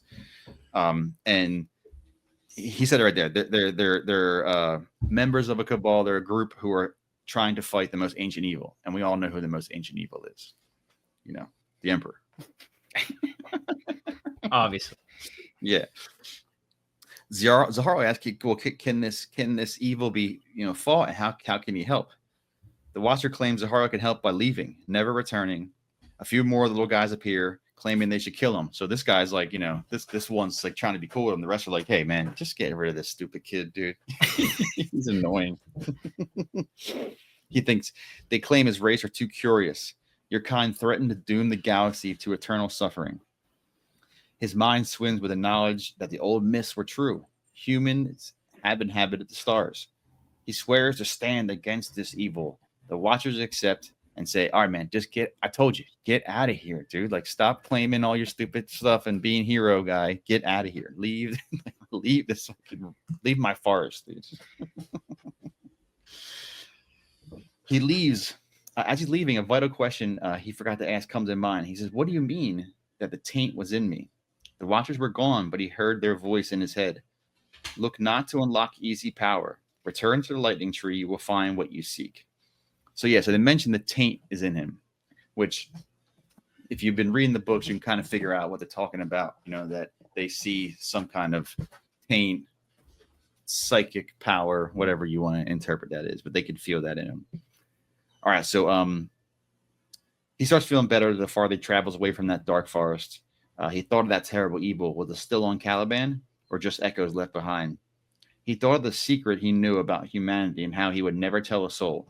So this goes back to like the Dark Angels are super secretive. Like I would feel like, because so they don't know that Terra and spacefaring is all a myth. They just some believe it, some don't. But these little creepy guys kind of confirm that, and he don't want to tell anyone. I don't know. Like, why? I feel like it's kind of inherently in their culture is like we keep secrets from everyone, I guess. But it's I feel that'd be good to know. He talked to the head night guy, and the head night guy was like, "I think it's out there. I don't know." Yeah. And now he's like, "Oh, I have the answer." I'm not gonna tell him. All right, that's mine. Yeah, it's my secret. I'm not telling anyone that we, that our myths are true, and we have fared the star, or our humans have fared the stars. All the stuff that they don't know and ask questions about. I can tell you. I'm not going to tell you. I know you don't. All right, so he's lost in the contemplation of what he just found and all, and he's caught by surprise. The beast caught Zahel by surprise, and in another second, it would tear him apart. And we jump to chapter 8. In a moment frozen by fear, Zahariel saw the beast, and here we get a description of this lion. Its body was wide and powerful. Leonine or Lionin? How do you say that? Leonine? I don't. Yeah, Leonine only in the fact that it was a quadruped with a mane of blade-like spines growing from behind its armored head. Each of its limbs were sheathed in glistening plates of natural armor that had the quality of rock, yet the pliability of flesh. Claws like knives extended from its front paws, and twin fangs like the mightiest cavalry sabers protruded from its upper jaws. So it's like a lion that is covered in like I picture like what do they call that bug? Chitin? Chitin, yeah. Chitin, yeah. It's a lion with chitin hair and chitin protecting its arms. I couldn't really find a good picture, to be honest. It's kind of a pain. I think it's like you said, a chimera. Like, I don't know. Use your imagination. It's a very important character that's going to totally stick around for a long time. Yeah. All right, he raises his pistol, fires center mass with the explosive bolts, and he's like, this is good. This would kill anything because we all know their bullets are like little grenades. So he hits it, boom, center mass. The lion shrugs it off. Eviscerating Zaharo's horse. So bye-bye horsey, so bad. He recovers from the fall and fires again as the lion is eating his horse. So this lion's not even concerned about this guy. He's like, oh, I'm just gonna fucking take a snack. He's got this kid with the BB gun over there. You can wait a sec. I'm hungry. And once again, the bullets don't do anything. All right, so now they're circling each other. Zahario sensing the same malicious enjoyment coming from the lion that he sensed from that other winged snake thing. It leaps as Zahara dodges, cutting the beast, is leaking acidic gore onto his armor. They make distance and square off. Zahara charges at the beast, firing again. The lion countercharges. Zahara felt a loathsome corruption coming from the beast, a stink of decay and vileness. His hatred grew, and it gave him strength. Zahara ducks a clumsy swipe, thrusting at the lion's chest, cutting through the armor layers of his thick skin. The lion slams his head into Zahario. It crushes to the ground. His bones are breaking. The lion's piercing his chest armor with his claws, digging into his skin and muscle. It lifts him up. So he's got him by the front paws. It brings him up, bringing him to his mouth to try to, eat him. Zahara screams in anger, his hatred coalescing into a bright ball of furious energy. This happens all the time. It's always the hatred. It was the other guy, Nathaniel. Nathaniel would do this. Yeah. Nathaniel gets mad, he starts getting like Super Saiyan. You know what I mean? Yeah, his hair turns bright gold, and he's twice as strong. Yeah. All right. So his hatred is turning into a bright ball of furious energy. The fangs bite down into Zahario. His hatred explodes into a glittering halo of light. So time stops. With his eyes closed, Zahario could see the outline of the lion and its internals as well as himself. So he can kind of he's got like X-ray vision now. He can see, the organs of the lion, the organs of himself. Everything had moved glacial slow. Zahario placed Brother Amanis' pistol against the beast's heart. Zahario opened his eyes and pulled the trigger. When he opens his eyes, his hand is stuck inside the lion's like chest cavity, as if surgically implanted. So it's like, I'm trying to think of a reference, but yeah, it's like, it's not like punched through. It's like as if it was just like put there. Yeah, they're surgically together. They're like Siamese twins or conjoined twins. You know what I mean? Its fang was sunk into its shoulder as the rounds inside exploded, blasting its belly out into a wash of entrails. It was a painful ordeal to roll the lion off and yank the fangs out of his shoulder. With his wounds dressed, Zahario had time to think about how he killed the lion. So he wins. You figured that much, you know what I mean? But much to the surprise, I'm sure, of everybody else, who's in the book. But now he's thinking, like, what the hell was that? You know what I mean? Like, he said, what was his strange power? Was it an after effect of his journey into the woods? Something that he got from the Watchers? Because this has never happened to him before. He's like, what the hell's going on? Whatever it was, the power was terrifying. And once again, Zahario vowed never to tell anyone about it. He has all the answers, but I can't tell anybody. Well, I would agree with this one because I think I'm not sure if they say it later or we missed it or we didn't say it, but like I think they mentioned about like the Caliban Knights like burning people at the stake like witches. You know what I mean? I'm not sure. I could be off. They have mentioned like magic's not good. Like there's a parent, and I think being Captain America Boy Scout that he is, he's like, I have to be perfect. Well, then maybe that's the reason why he doesn't want to tell about the Watcher, because if he goes, hey guys, guess what? I know that people have been to space. Like, how you know? Well, I saw these little Jawas in the forest, and they're like, what the magic? The tree Jawas spoke to me. Yeah, and they're gonna be like, this guy, get him out of here. All right, so he removes the lion's head and starts to walk back, dragging the creature's head behind him. For the first time, feeling truly worthy of the high standards he set. All right, so chapter 9. He's resting for weeks at Andragio because it mentions he like broke a couple ribs. He had a fang in his shoulder, so he's all beat up. And he sets off for home on a fresh horse.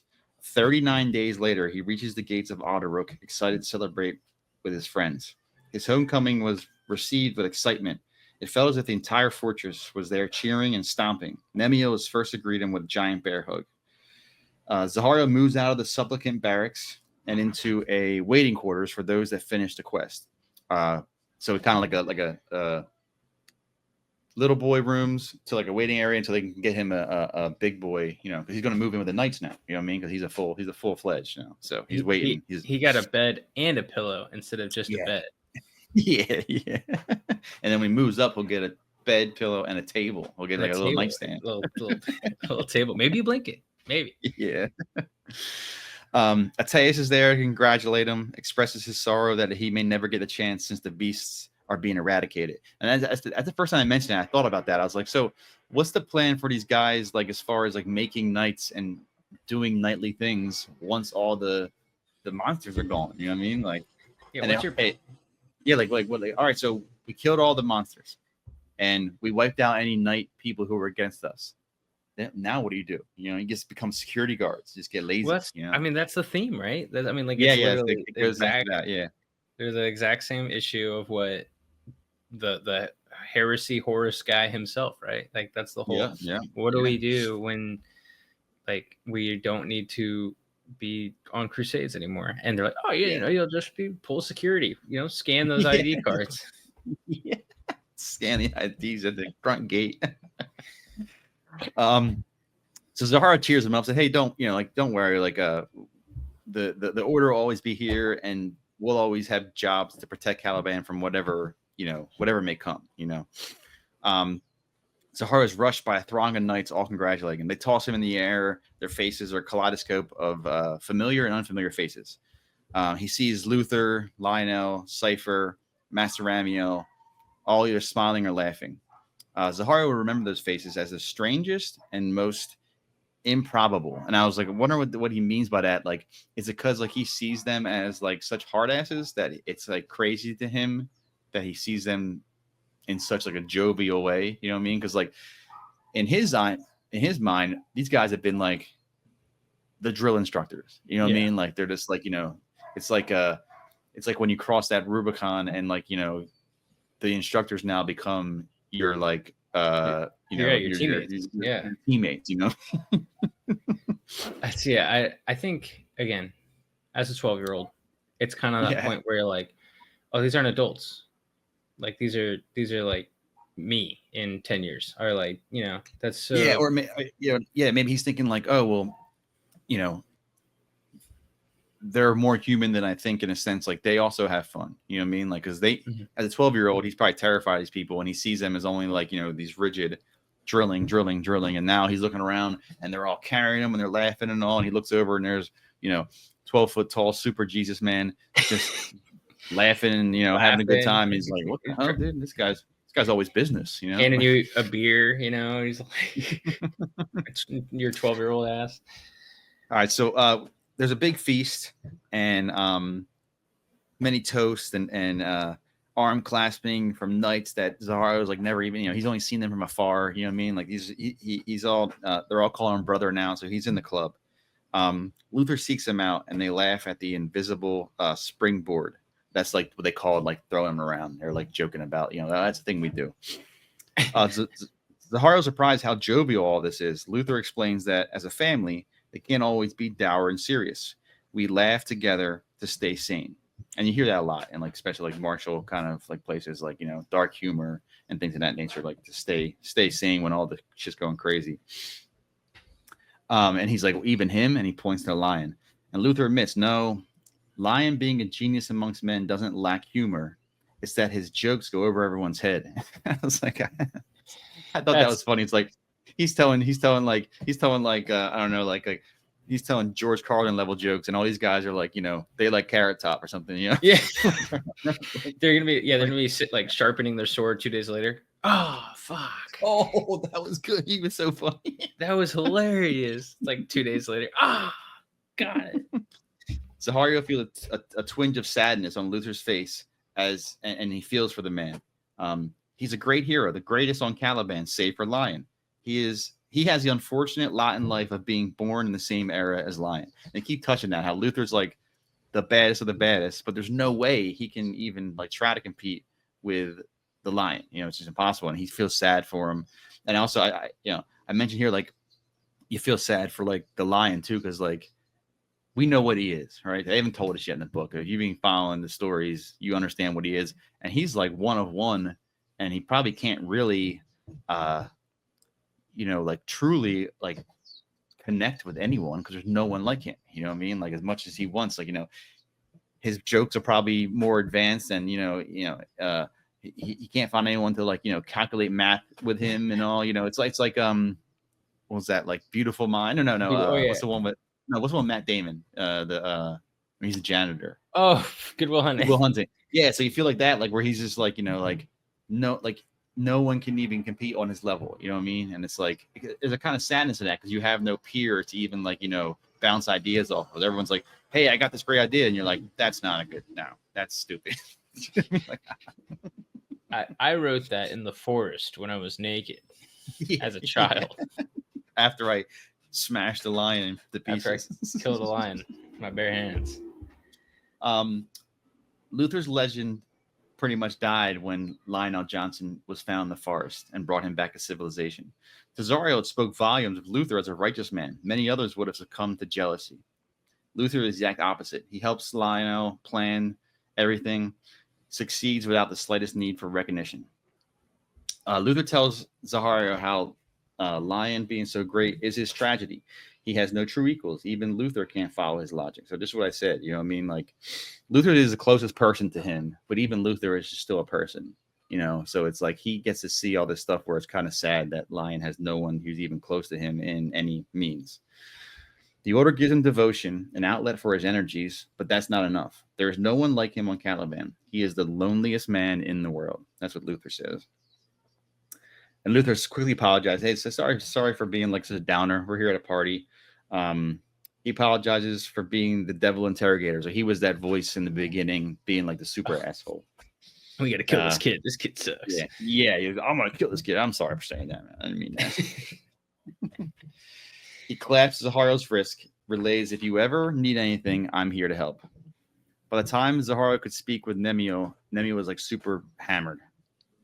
While he was gone, he actually claimed his own quest soon after, and he returned a week prior. So he did like a baby quest. He's like, while you're gone, I killed a monster too. And I was like, oh, okay, you know what I mean? But so it's just letting you know that like it catches him up. Now they're both knights. You know what I mean? Like we don't have to know what Nemio did because it wasn't as cool, but he's there. They're both knights now. He slurred through grandiose dreams of him and Zahario rising in the ranks, something like we're going to be the next Luther and Lion, you know what I mean? All that stuff. Master Ramio meets him, gives him wisdom on the weight of manhood and knighthood. So through all the commotion, Zahario felt a sense of discontent. His greatest challenge achieved, but now what would guide his life? A drunk Lord Cypher comes up and lets slip that Lion will be the next Grand Master, with Luther his second. What do you mean let slip? I don't understand. Like, isn't that like clearly obvious? Like the Grand Master would be like the top dog. Who else? Yeah. Are you telling me Albert Einstein that can bench press 900 pounds is secretly are going to be our next guy? And they don't even mention like who is the Grand Master. Who's the Grand Master now? They haven't even mentioned like who's that? Is he like some withering old dude somewhere? Like we don't bring him out like he's a old pop up. Like we're just waiting for him to die because they keep mentioning will be the next Grand Master. Luther would have been, but like who's the Grand Master now? I was wondering that they didn't mention that at all. All right, so they just kind of that whole scene was just a little insight into like they had a party and then kind of a little insight of things going on.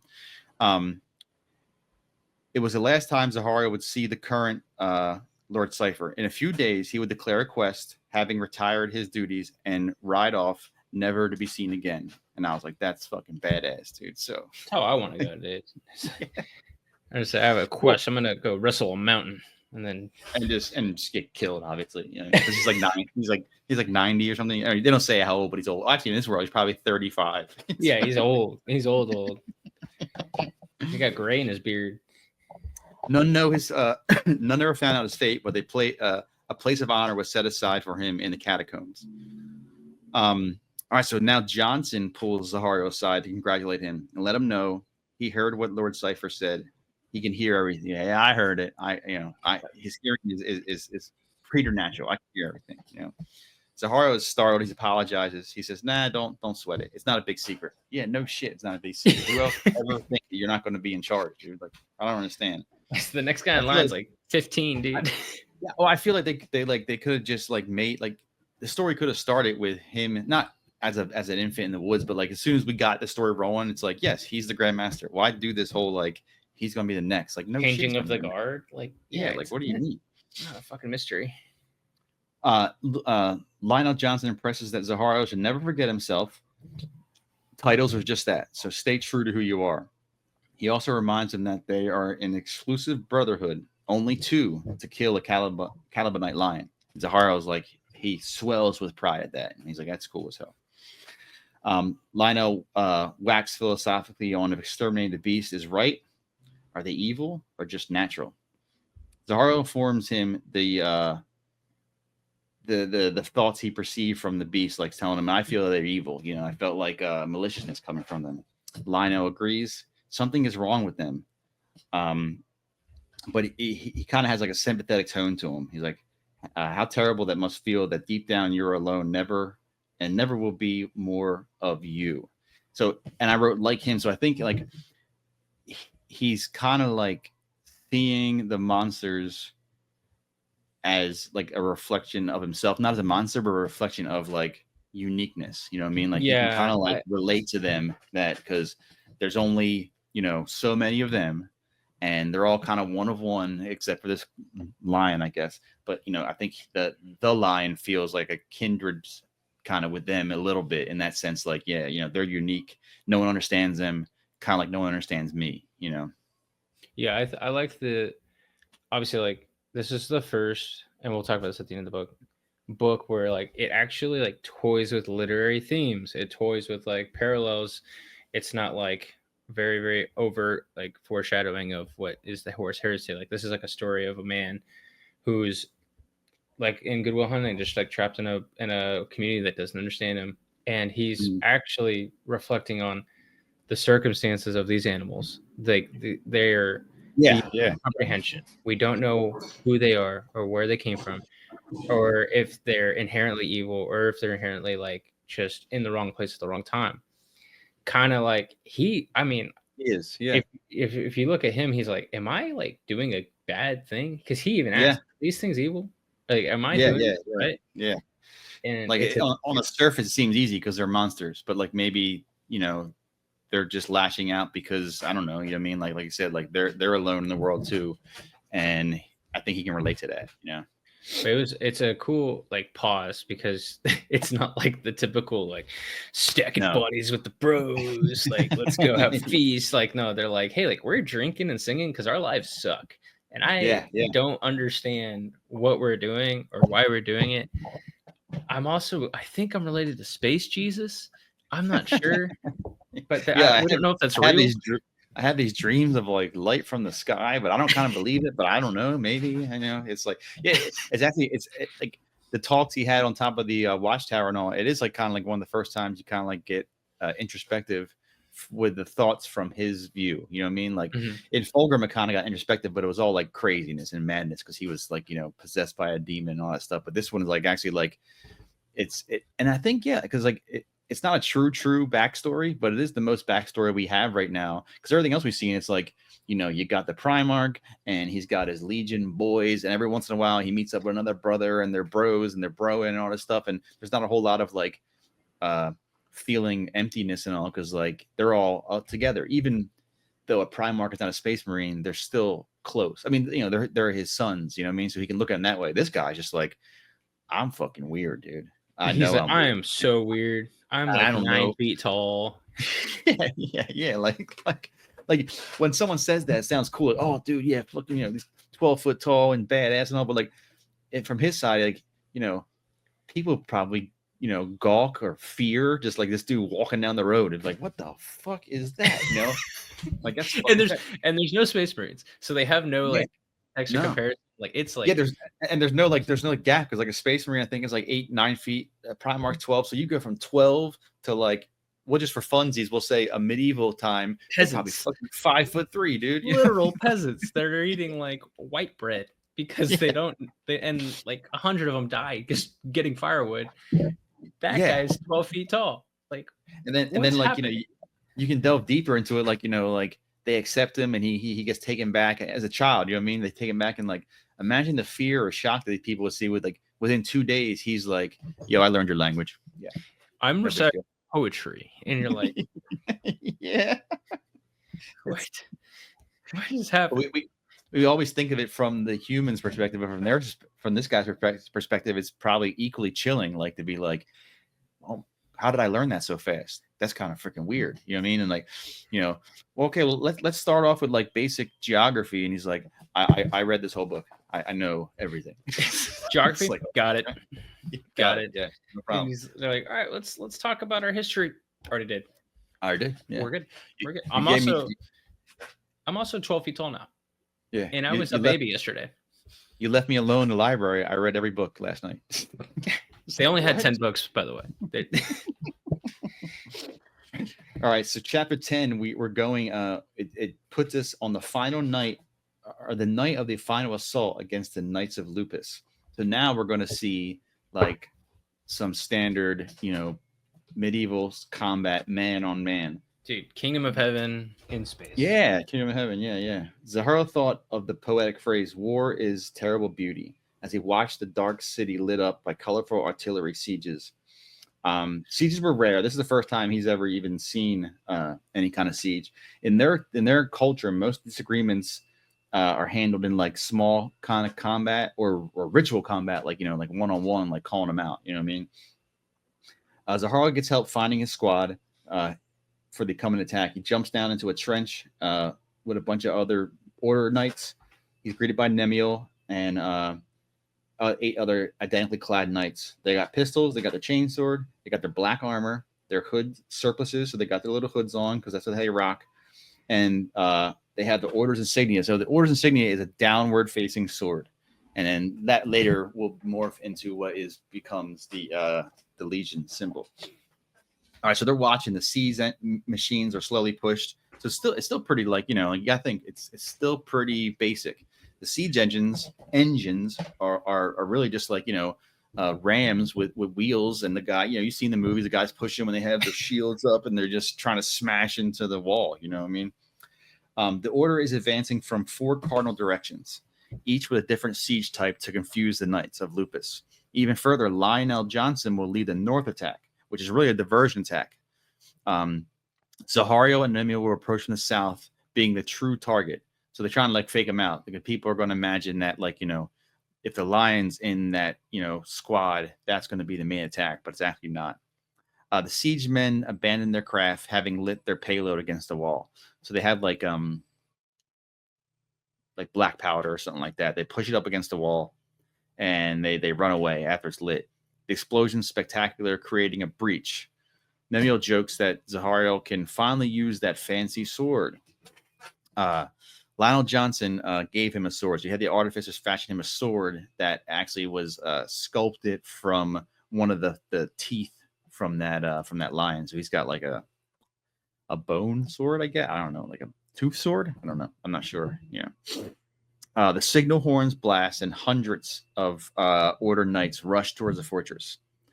So this is Zahario's first war. It was very different from hunting the beast, and Zahario was actually pretty scared.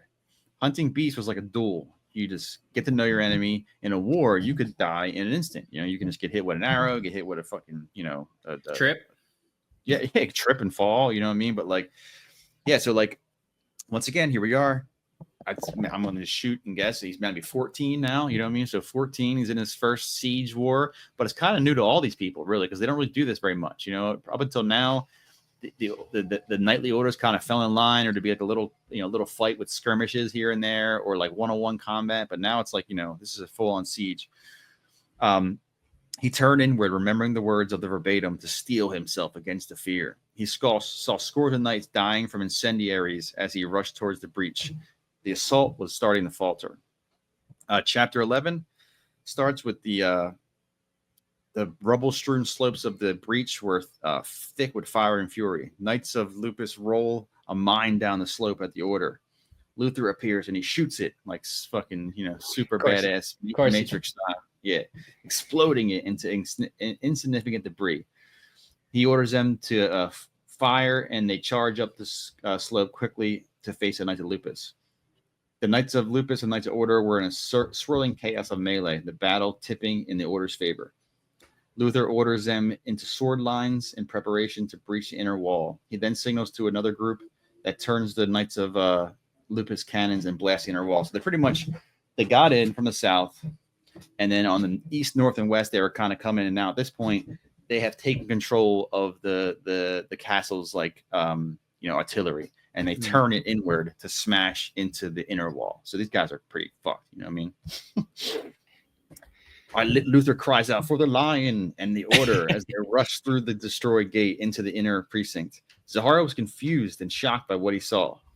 So inside the inner walls there's a series of rails with platforms raised by great gear. So I think of like a minecart situation of like, like different levels of railings, cart rails, On these sat large cages, some large enough to fit many horses. In some of these cages were a multitude of grotesque beasts, each one a unique specimen. 100 Wolfhelm Knights of Lupus stood by the inner keep, amongst them Lord Sartana. He announces that the Knights of Order, you're not welcome. You never were. What might one have been preserved? Our world is at an end.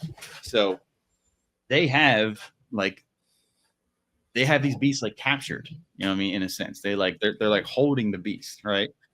And you find this out later, but if you didn't know, what would you think he's talking about? He's like, what once preserved, our world is at an end. So when I read this for the very first time, I was like, wait, so these guys are they're like breeding the beasts, like they want the beasts, like they're evil like that, you know what I mean? Because it's like that's how they perceive it, it's like come in and they have these beasts in cages, and then all you can imagine is that they must be like they're on the side of the on the side of the beast. It's kind of weird. He says, for that you'll die, and he pulls a lever, very villain style, and the cage is open. The cage is open. Jurassic Park, out come the velociraptors.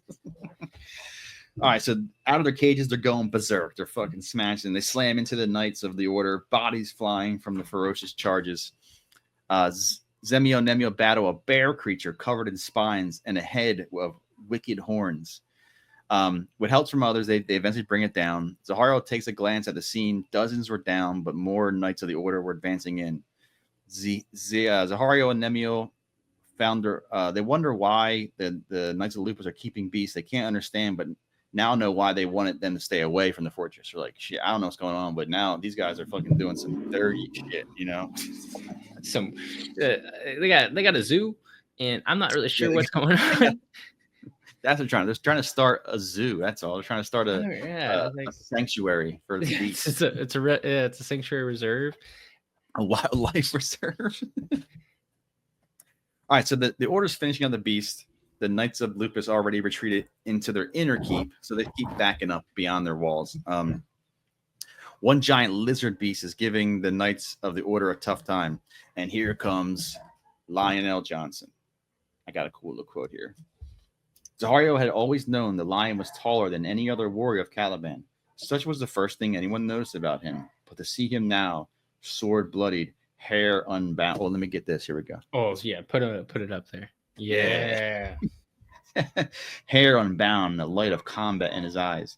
He realized the lion was larger than any man could ever or would ever be. His immensity was not just physical, but in his presence and sheer weight in the world. No man, no matter how mighty, could match the terrible glory of the lion. With the fires of war at his back, the lion was the most wonderful and terrible thing Zahario had ever seen. And it goes back as a wonderful and terrible. You know what I mean? So it's like he's so giant and crazy and imposing that, even people who follow him and love him are like a little scared. He's a little scary. Yeah, I'm glad he's on our side. And he's also portrayed a lot of different ways. Like this, look at another one here. This one, you know what I mean? Here's a more I guess he combed his hair that day. You know what I mean? But it's got that European look. He definitely that. Fields of Jerusalem swinging a sword kind of deal. He's all sweaty and greasy ass hair. I like this one better. This one's cool. He looks like got fires of war in the background. But all right, where was I? Okay. All right, so it's just pretty much a quick scene of like Lionel Johnson being a badass. He like comes down, he's flashing the lizard's eye. Him and it's like a action scene for him and Luther. So he comes down, he's slashing at the thing's face, so Luther can slide under its body and strike at the soft target of its belly. Screams in pain, causing Zaharo's ears to bleed. So he has like this sonic weapon against the lizard, and everyone's affected, but of course, not Lionel Johnson. Lionel Johnson, unfazed by the sound, leaps onto its head and drives his sword down through its skull. It thrashes and dies. Everyone's watching, cheers, and Luther drags his gore-soaked body from under the beast. That's a good. If you read the whole thing, it's a good representation of how this is like Luther's life. So they come in. Lionel Johnson creates a diversion. Luther goes under and like mortally wounds it, pretty much, like cuts its belly open, and then it screams, kind of, stunning everyone. And Lionel Johnson finishes his job by, heroically slamming the sword in its head, and he probably raised his sword up, and everyone's like, "Yeah, Johnson," and then like they don't like Luther's like crawling his blood. Like, he's like getting the guts off him, like, "Oh, what? Do we get it? Do we get it?" and no one cheers for Luther at all. He's like reaching up for help, and Lion's like, "Yeah, yeah, like, I got him." They're all like, "Lion." So that I highlight that. I thought it was a cool, like, good representation of like pretty much Luther's whole existence. You know what I mean? Like no matter what he does, it's his lion gets the praise. You know what I mean? And when that happens, Zahario catches a fleeting look of jealousy on Luther's face, so quick he wasn't sure if he really saw it. But the power and the emotion he saw on Luther's face was unmistakable. So real quick, he's starting to see like that facade or that stone wall that everyone knows Luther to be, kind of like chipping a little bit, like, like, man, enough of this bullshit, dude. Fucking goddamn. Shit sucks, dude. I'm covered in worm guts. So Lionel Johnson announces anyone who stoops this low, indicating to the beast, deserves to die. Leave none alive. So they rush into the keep. Zahario and Nemio team up. They're in a long, deserted, and neglected area within the keep. They hear a noise. They breach a door into the biggest library they've ever seen. Inside is only one occupant, and it's Lord Sartana. He mocks them. He says, "Oh, they send boys to come kill me." And he says, "You 14?" And then Zahario replies, "I'm 15." Like, oh man, come on, dude. Like, you could have just said you were short. Like, you didn't have to tell him you were actually a kid. So Lord Sartana complains that Lionel Johnson's quest is all wrong. The order went wrong when they shunned their old traditions, letting in commoners, and worst of all, eradicating the beasts. So Zahario was like, "I don't understand you talking about this. It can't be wrong. This will bring peace. Like, we have to get rid of these beasts in safety." Lord Sartana chuckled. He says, "Great, you kill all the beasts, but then what? What is the purpose of the knightly orders after that?" Zahario and Nemio have no answer. I think Lord Sartana would have got along well with fucking Horus Lupercal. So, I mean, he's talking sense. You know what I mean? Like, yeah, like, and I like how he's being very practical. He's like, "All right, what we'll do is we'll keep some in cages, and maybe they'll breed and all, and every once in a while we'll let some out, a couple out, and we keep it's job security, dude. We keep our job." And so there's so many like beautiful things. I really love this story, but like, this is literally the story of Watchmen. Like, I don't know if you like Alan Moore and all that, but like, I was just watching the newer cartoon on the plane. Nice. I was in Arizona. Yeah, it was good. I like the cartoon. I had the book too. Yeah, but it's like they had to create this false like threat, atrocity, and so like this guy's like, "Hey, if we don't have this, what happens like in the Watchmen universe is like, we're gonna kill each other with nukes. We're gonna tear each other apart. We don't like we're gonna absolutely just ruin our like life, like, for everybody. The world will literally end."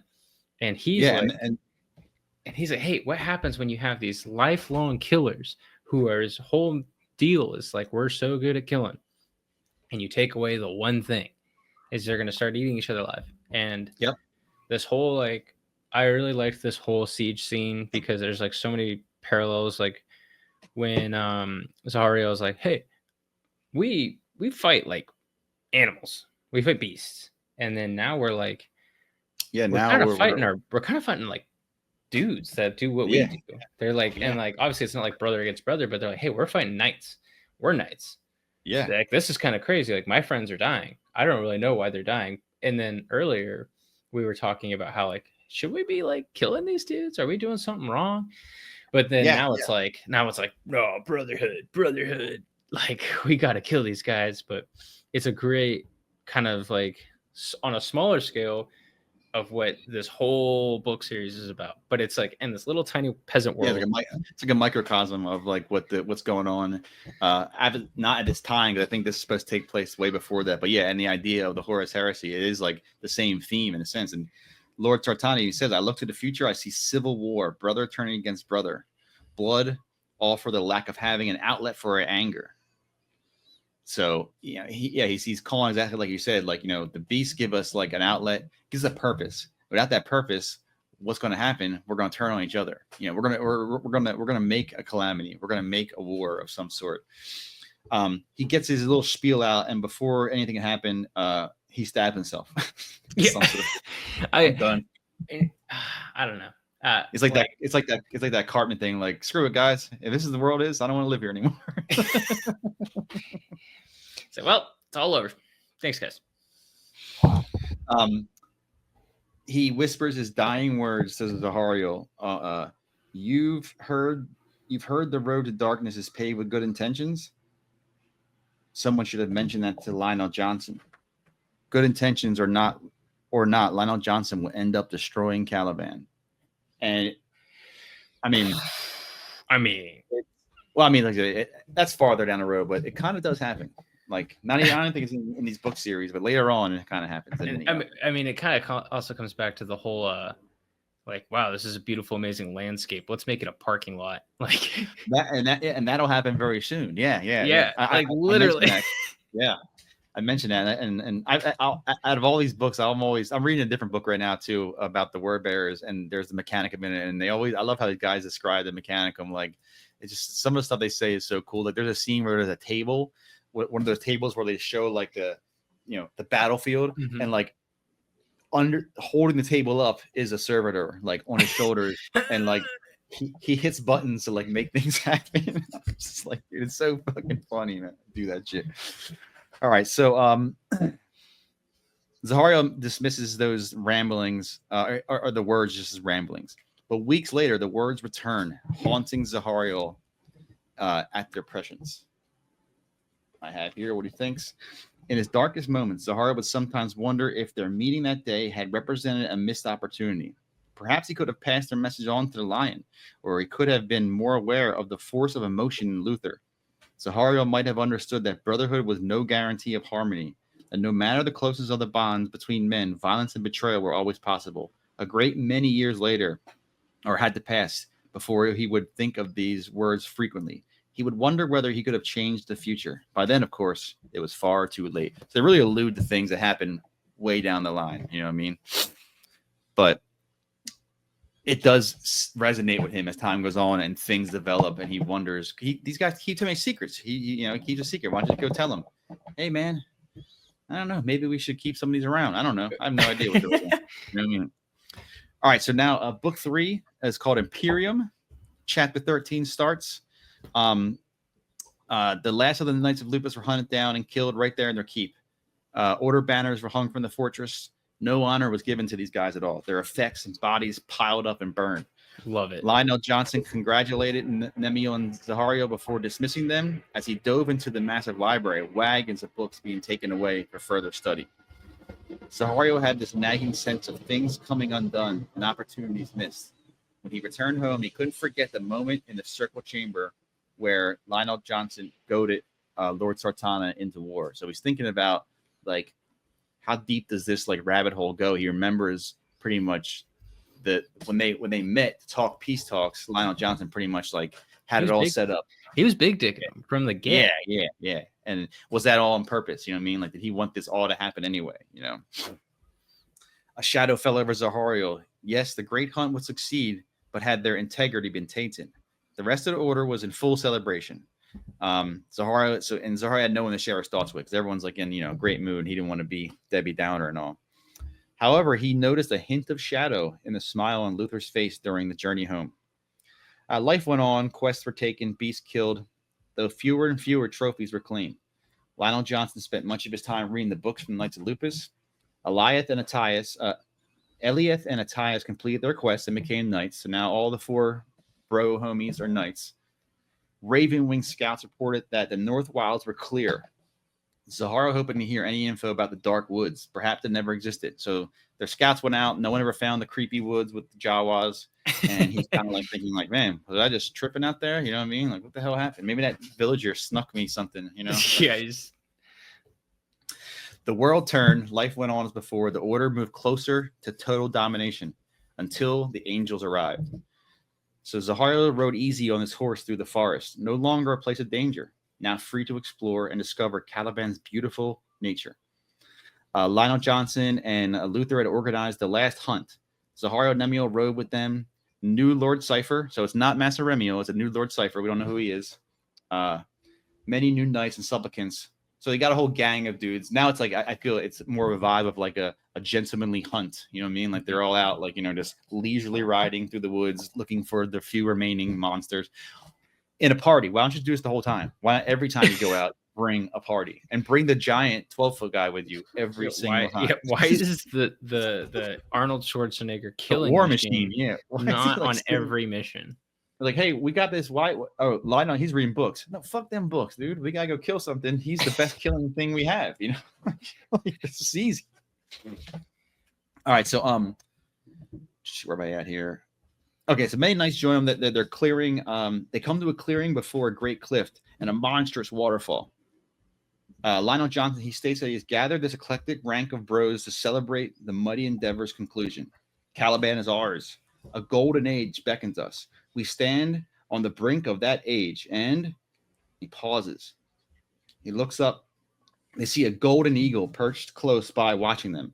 It's a rare Calibanite eagle, not dangerous, but regarded as omens and by more superstitious people.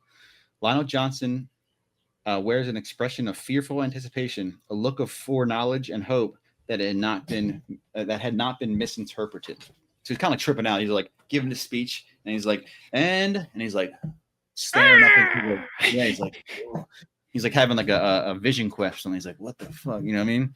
And he says, Lionel Johnson whispers, I know this. And I think it's like he's seeing something he's seen before, like deja vu, dream kind of thing. They look up and they see a massive winged shape with glowing blue coals at its rear. Another shape passes by. Zahara crying out from the heat it produced. It's like, oh. They draw their weapons, confused at what great beast was above them. Zahara looked to Lionel Johnson for a sign of guidance, but he just sat there staring up into the sky. One beast hovers over the group, downdraft blasting them as they heard metal on metal squeals. Luther orders weapons away, do nothing until the lion orders it. Armored shapes descend from the beast on wings of fire. 10 giants land before the knights, their armor similar to that of the order.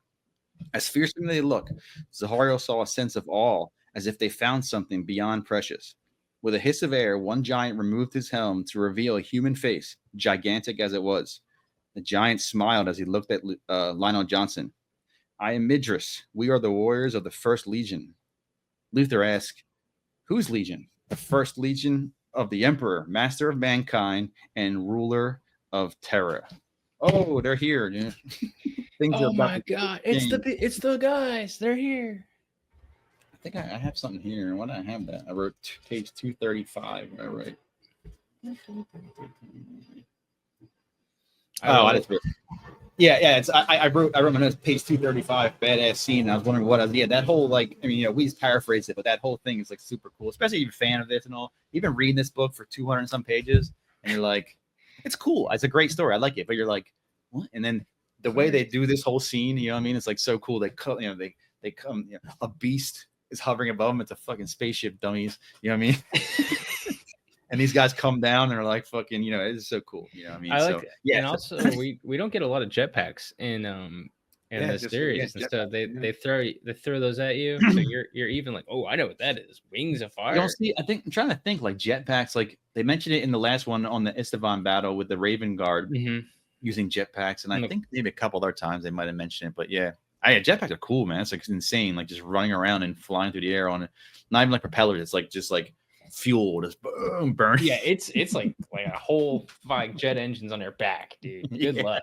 So- And these guys are like with their swords, like, what's happening? All right, so now we jump chapter 14. It's a little time later. So Zahario and Nemio are admiring the machines from their battlement. So they're on the castle looking out and they're admiring all these machines. Crawlers, they're cutting down trees, removing the stump, and level the land all in one like go. So they got, the robot guys are here, man. They're fucking clearing out. They both stare in amazement at the forest around Alderrook, except there weren't much forest left within eyesight. The last few weeks had everyone reeling. Zahario remembering the first encounter.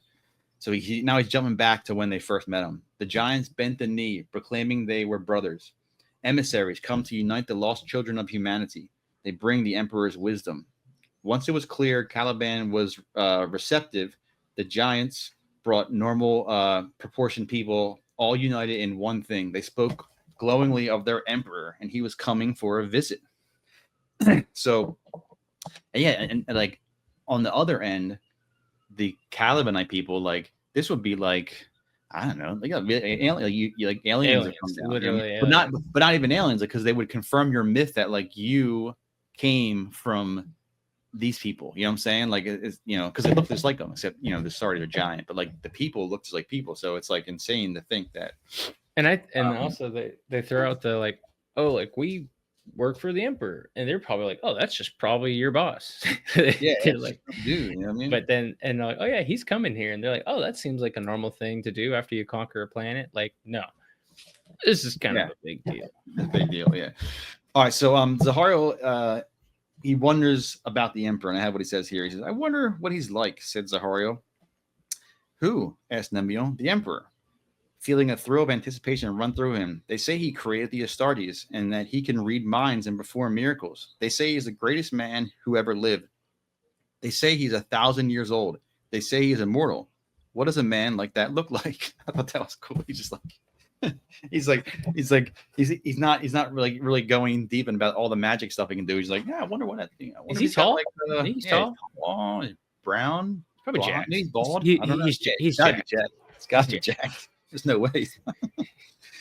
The Calvinites find it amazing that A, the Imperials got the best tech, and B, they act like it's no big deal. You know what I mean? So like, we're talking.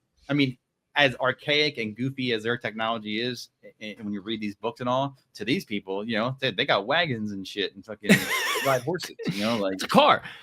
You ever seen those before? Yeah. And then the Imperials are just like, yeah, whatever, dude. It's my servitor slave here. Yeah, he carries my luggage. And like, wait, is that your friend? No, he's a zombie robot. No. He was a teacher at one point, I think. I don't know. He's a teacher, and he got caught jaywalking. So, all right, Zahario's in awe how much more advanced the Astartes armor is than theirs. They mentioned things like, they don't have night vision, they don't have environmental protections and air supply, but the Astartes have all that cool stuff. A supplicant of the order cut his leg in training, and it would need to be removed. And then then he ain't in the gang anymore. But instead of sending him packing, the Terran apothecaries took over treatment, and he grew a new leg. And I was like, I'm not expecting that. I thought it would be like they gave him a robot leg. Yeah.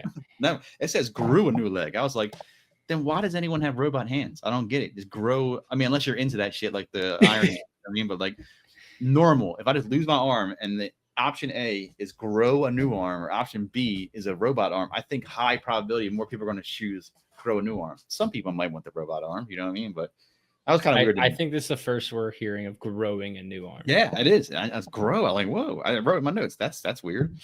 All right. In the training halls of Alderrook, the knights are put through new training supervised by the Astartes. Zahario noticed only the younger knights were put through it. Him and Nemio were like the top of that line. So 15 is like a cutoff, like they want the kids. Day by day, less boys were returning to train. Nemio and Zahario race each other for 10 laps. Near the end, Zahario was trailing, and he thought how the verbatim said pain and despair are but an illusion. He focused hard and found a reserve of strength, and he ended up lapping him. Like, not even just beating him, like lapping him. You know what I mean? So he digs deep, Like, any athlete knows, like, oh, I didn't think to run, but I forgot. I should run faster. Yeah, everything that it's I've like, what was that? What was that one? I forget what book it was, but it was like, I think it was an Emperor Shonen. Like, hey guys, why don't we just not lose? Yeah. Like, have we tried winning? Everyone's like, yeah, we forgot, and then kick ass. All right, so this is an insight into, you'll see in a second. So after the race, and Astartes approaches them, asking Zahario how he ran so fast, and he's like, I just dug deep, bro. Just fucking, I got that. I just dug deep. And he's like, Astartes is intrigued, and he orders Zahario to follow me. He's like, come with me. I got to talk to you, bro. And he's like, yes, Lord. And the guy's irritated. He goes, hey, I'm not, no. I'm not Lord. You call me Brother Librarian Israfel. So librarian, he sees something in Zahario that we all know that's already there. You know what I mean? He's so he takes him to a meditation cell, where Brother Israfel asks Zahario if he's ever been able to do strange things. Zahario thinks of the Caliban lion and how in ancient times they burn people. There it is. They burn people for hours. So he lies. So, he's like, obviously he knows he can do strange things, but he lies. Brother Israel laughs. He's like, I know you're lying, dude. I got it, dude. Like I can do that. Come on, man. He's like, I know you're lying, but look, come on. I'll give you another chance. Cough it up. All right, so he tells him the whole story. Israel knows, he knows it as terror sight. That's what we call it, terror sight. And he says it's very rare. Zahario confesses that he's worried that he's evil. Will it exclude me from the trials? Israfel says, no, it's no more evil than a sword's evil. It's just a tool. No, and he's like, no, actually, it'll increase your chances. So it's good that you have these things. Trials are twofold. One, to see who can be in Astartes, and two, if the strain is pure enough to make Caliban a recruitment world. So far, things are going good. It'd be hard for a Primarch to have to abandon his world. And he's like, what's a Primarch? Like he's using these terms to Zahario saying, yeah, we're here to train you guys. We're also here to see, like, if these people can become recruits for us. We'd hate to, take the Primarch away. And he's like, what the fuck's a Primarch? Israfel breaks it down. Zahario is really shocked to find out that there's more. He tells him the whole story pretty much. Like, hey, there's fucking 20 and he's like, what? There's more of these fucking people? So Israfel goes kind of like through like a quick history, talk about the Golden Age, likely when Caliban was colonized, how Old Night happened and everyone was cut off and all that stuff. It pretty much goes down like, a basic history of the Imperium and all. It talks about the 20 warriors of legend, the Primarchs. He even talks about how they were scattered amongst the stars, kind of how your guy ended up here. Let's see. He mentions the Emperor going out and finding them, and the first one he found was Horus. That's, I don't know. That's like an asterisk. There's things that go against that, so we'll see. You know what I mean? All right, and he tells them, here's again. So we found you guys, and we're going to send a small scout force, but word came directly from the boss that he's like, hey, no, send the Legion, and I'll be there soon. I got some shit to take care of, and I'll be coming soon. Because I can only assume that like that light that he's been dreaming of is like the Emperor reaching out. Yeah. Because other Primarchs and other books will talk about having visions of the Emperor, stuff like that. And it's I think it's him like projecting out, trying to find all his fucking his tools. Except for Angron, who's just angry. Yeah. Well, the more psychic you are, yeah. I mean, which Lion's not really psychic, but I guess they all have a little bit of it. You know what I mean? All right. So in the following days, many more people come to Caliban, mingled in with the locals that telling the tale of their emperor, kind of like just doing like the missionary work. Also came hooded figures of flesh and metal, working with the tech and surveying the land. Locals embraced the Imperials, using their tech to farm better and mine more efficiently. But frictions did exist. The Astartes are united in purpose and will, did not tolerate division. Soon, Lionel Johnson, he disbanded all the knightly orders. So there's always been the order, and then there's been other orders who are like, hey, like the the Order of the Rose, hey, we want to join, and like, yeah, you're with us, but you can still keep the Knight of the Rose, like, you know, that's your thing, whatever. So he's got rid of that shit. Where we at? The army came, so now the Imperial army comes up and recruited tens of thousands, pissing the knights off. They see war as noble, not lowborn. You know what I mean? So they don't think anyone who is just a common peasant should fight. But the Imperium's like, yo, man, we just need straight numbers. Up bodies. We need bodies. That's how they roll, dude. So in a short time, the landscape of lush forests dotted with castles changed to one martial industry, factories and boot camps. I imagine his beautiful. I picture like a beautiful forest, like of Germany or something. You know what I mean? And now it's just like this industrial wasteland. It's a Walmart. It's a Walmart and a bunch of like EXW tents and stuff. Oh god, and, it's just like dudes, rubble. Dudes marching around and stuff, and you know, singing cadence about the emperor. And that whole building's literally just a porta potty. Don't worry about it. Yeah. Nemio and Zahario taking a walk on the outer walls. They're tall and proud of everything. Everything looking polished. They're wearing their fresh white fucking hoods and all. They look out at the transforming landscape in wonder, but also caution and kind of sadness. It's always happening so fast. The new view is ugly. The machines have no ability, or no nobility, sorry. Zahario mentions that Israfel almost shit when Zahario mentioned that Big E must be a god. So, like, you know, to these people, when you say those things, you're like, oh, well, that's like, that must be your god. And he's like, whoa, back. Whoa.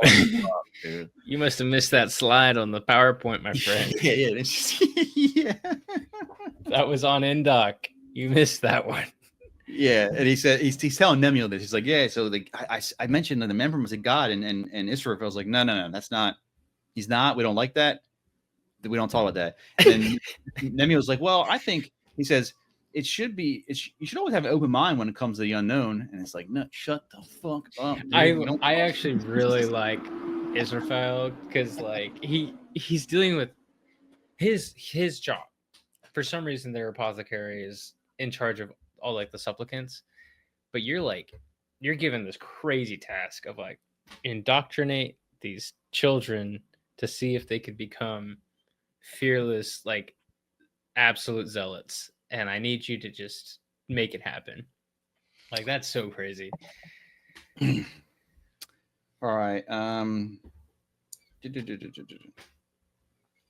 Okay, so yeah, so with that's very insightful for Nemio to say, like, have an open mind about things. And Zahario's like, well, how'd you get so smart? You know, Nemio mentions that he's been listening more to senior people in the order, and Zahario's like intrigued, like, who are you talking about? He's like, all right, hey, come with me. I'm going to a meeting later, so you come to me. Come tonight at last bells. And Zahario's like, I don't know, but he agrees. So that night, Zahario makes his way to a cloister gate, remaining unseen, but he's not really sure why he's being so secretive, but he just feels the need to. Inside the circle chamber, Nemio's waiting with a hood up and a hooded lantern, all sneaky like. He leads Zahario down to the center where a hidden staircase spirals down. Nemio says, put your hood up. We're going below the circle chamber to the inner circle. They descend 1,000 steps to another circle chamber with a bunch of hooded figures, each at a cardinal direction, holding a ceremonial dagger. One figure speaks, describing they are a gathering of the inner circle, here to discuss the future of Caliban. They believe Zahario's special favor with Lionel Johnson would help them. Zahario is really confused. He said the inner circle says that they must stop the Imperium from taking Caliban, and all of our dreams, tradition, and culture will be destroyed. I'm kind of with these guys, man. If I was one of these guys, I'd be like, what the fuck is going on, dude? Like, we had this cool setup. We just got rid of all the monsters. Our world's beautiful, and here come these fucking just degenerates coming here and chopping everything down. You know what I mean? With their monster fucking army. Like, have you been to the state of Texas? Like, imagine like aliens coming down and be like, "Hey, we're only eating soy. Yeah. There's no God." And it's like, bro, no, this is not going to fly. That is not going to work, dude. They say they claim that the Imperium uses subterfuge, claiming to be our lost brothers to infiltrate Caliban. By the time people realize what's really happening, it's going to be too late. Zahario thinks it's madness. They would destroy our fortresses. He's like, this is crazy. Like, we can't fight these people. There's no, dude, we have fucking horses and fucking my gun shooters, dude. has 3 bullets. Yeah. And the inner circle agrees. Like, yeah, alone they cannot win. They need the whole of Caliban to rise up. We need to show people Imperium's true face, and we need to show that as soon as possible. They plan to stage an atrocity, so they're going to like stage something terrible that they're going to do and blame it on the Imperium. They're not honorable. We must fight with fire with fire. Zahario is like outraged. They talk of killing Calibanites. The death of a few hundred or thousand is worth it if the result is saving our people. So yeah, so they're pretty much going to be, become like a domestic terrorist, plot something, kill their own people, and then blame it on the Imperium. So they're really desperate because they know they can't like win a war against this fucking the Imperium. There's no way. You know what I mean? So they got to think of something. Zahario noticed the fourth secret member has been silent and he demands to hear his opinion. The fourth member agrees with the plan except for one thing. It should be more direct. No atrocity is going to be needed if we do this. Cut off the head of the snake. Zahario feels his anger rise at the words from the gathered figures, and he leaves up the stairs. He hears footsteps from behind him, and he grips his knife. But it's Nemiel. He looks shocked that Zahario is like holding his knife. He downplays the whole thing. He's like, "Hey! It's just some fucking not a big deal. Just some guy. It's just some guys venting. We're just a little mad. We're just talking about planning a fucking killing of all our people or something worse. What's some terrorism amongst friends? Like we're just playing with the ideas." Zahario says no, this is treachery, but Nemiel is convinced that they won't do anything. They're just, he says, hey, look at how powerful the Astartes are. What could we hope to do against their emperor? Zahario swears if it's more than talk, he will tell Lionel Johnson. Nemiel swears it's just talk, and they both agree to drop it. I think that's insane there. You know what I mean? Like, if Zahario's on the side of the Imperials now, if he's like full-fledged, he likes his little brother Israfel and all that shit, he's all in on it. Why would you not? I mean, I don't know. It's hard, I guess, because Nemiel's involved, so that's like his bro of bros. But it seems a little much to just keep that one a secret. You know what I mean? Like, I feel that's a little much to not tell that you just uncovered a plot to try to kill, do some terrible shit. You know what I mean? So I don't know. All right, chapter 16 starts.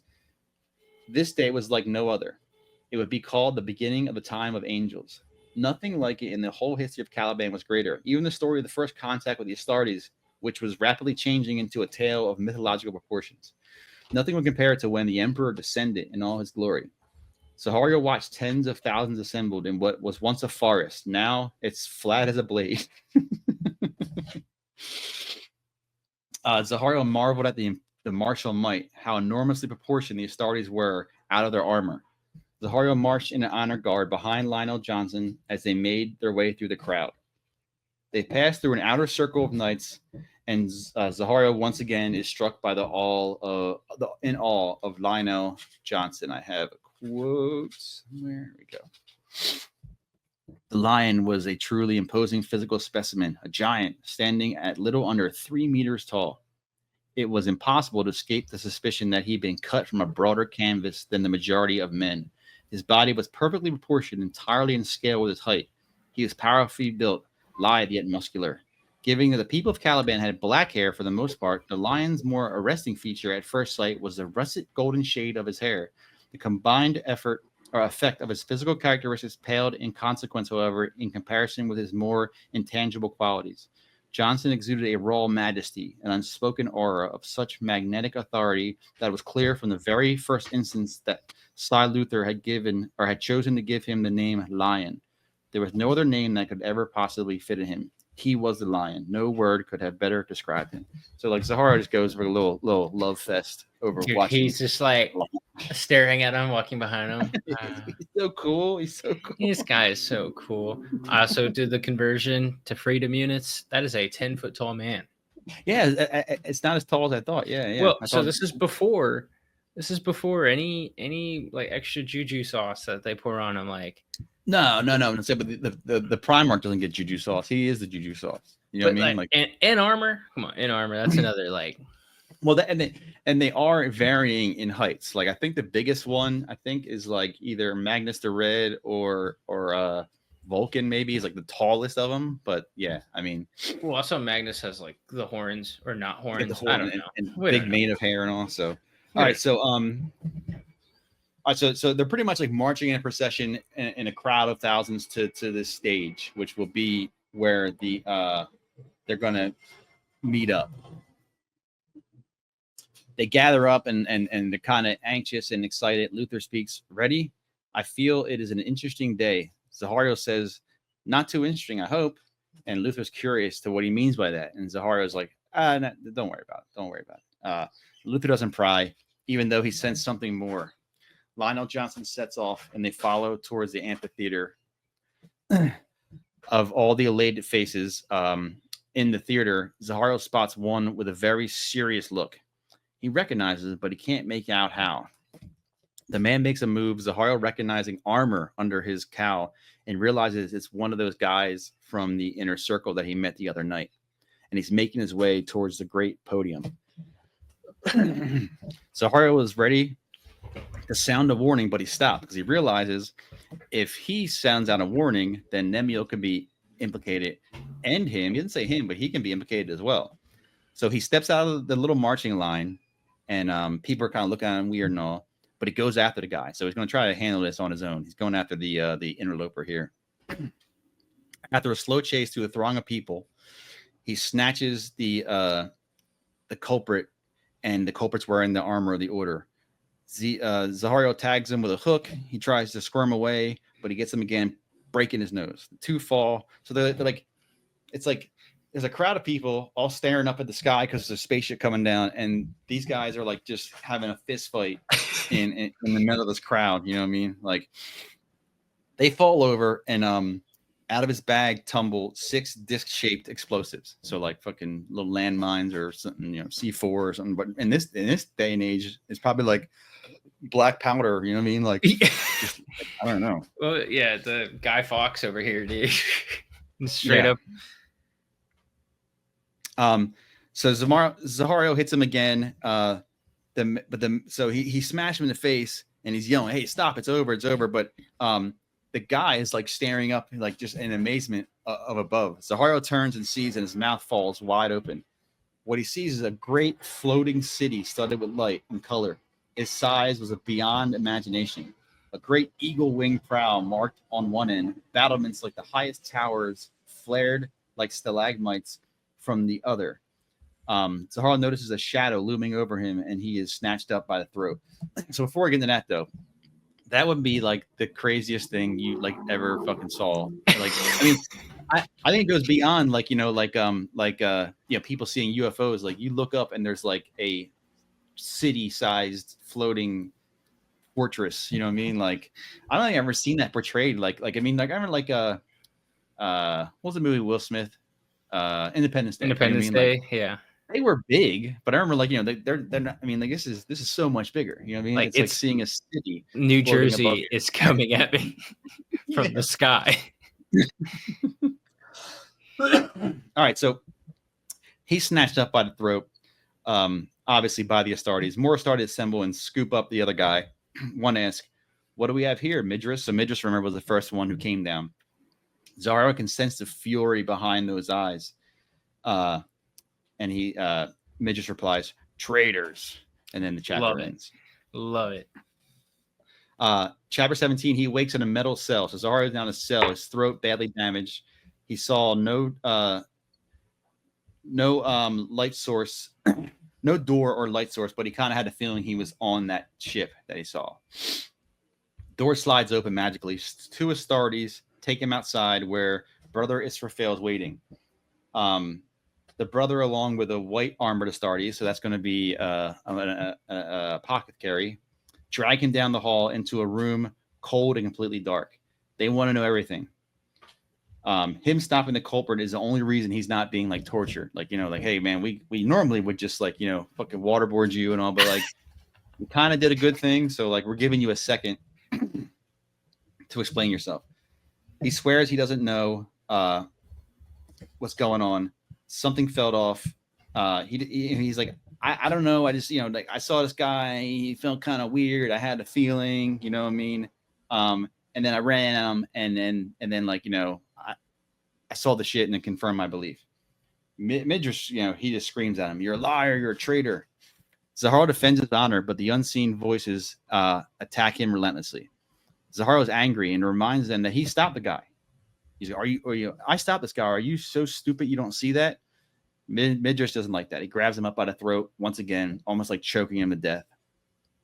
Brother Israel has Midrish let him go, and he places his hand on Zaharo's head, and he's gonna go deep now. He's gonna fucking really get in there, Zaharo can taste metal in his mouth and feels a jolt move through his body.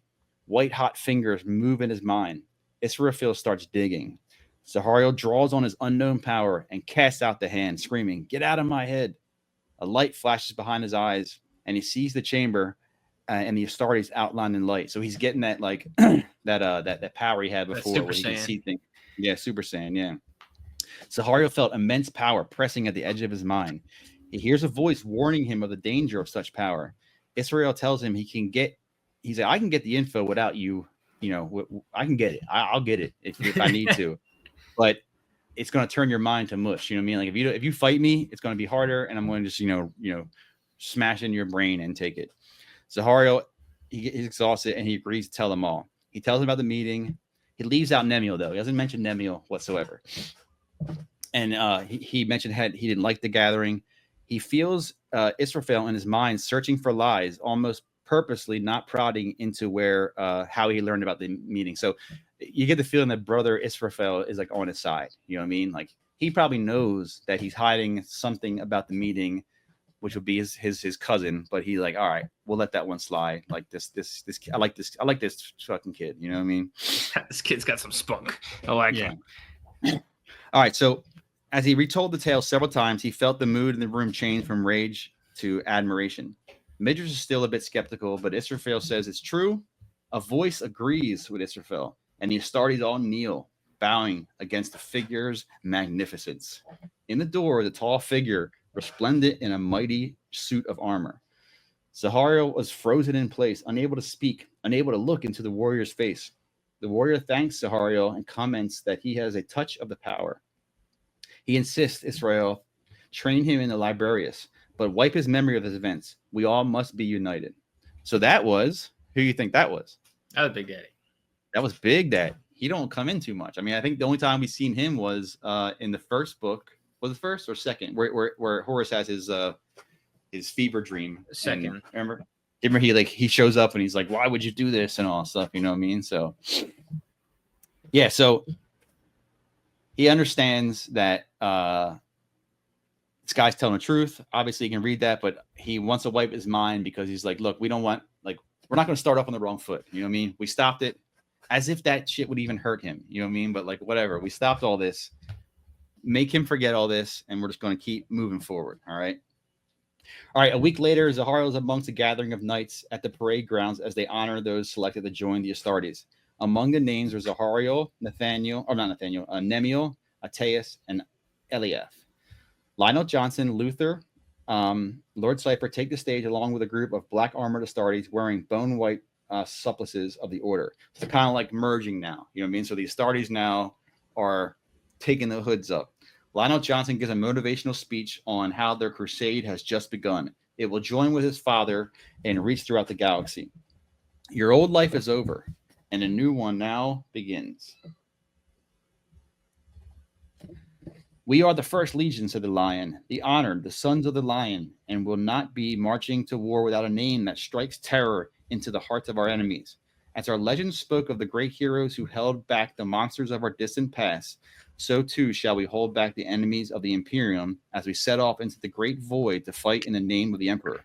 We shall be the Dark Angels. So that's the first time they like ever go through a history of naming. Because up in this moment, they were called the First Legion. That's like very... I don't think the Emperor has very much like creativity. He's just like, all right, 1, 2, 3.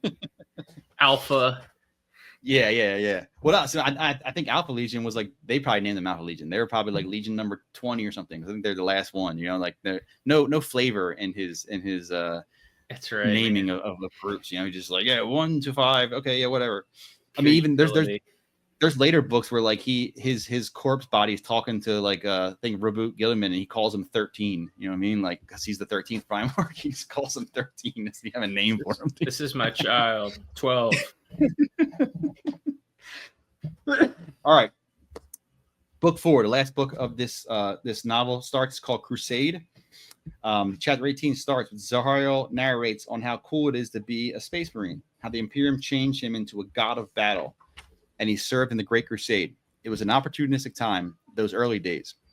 Nemuel's with him, their brotherly connection even stronger. They never spoke of the night below the circle chamber, an old wound that would never ever close. They were the first gen from Caliban, first to wear the winged sword, first to be the Dark Angels alone.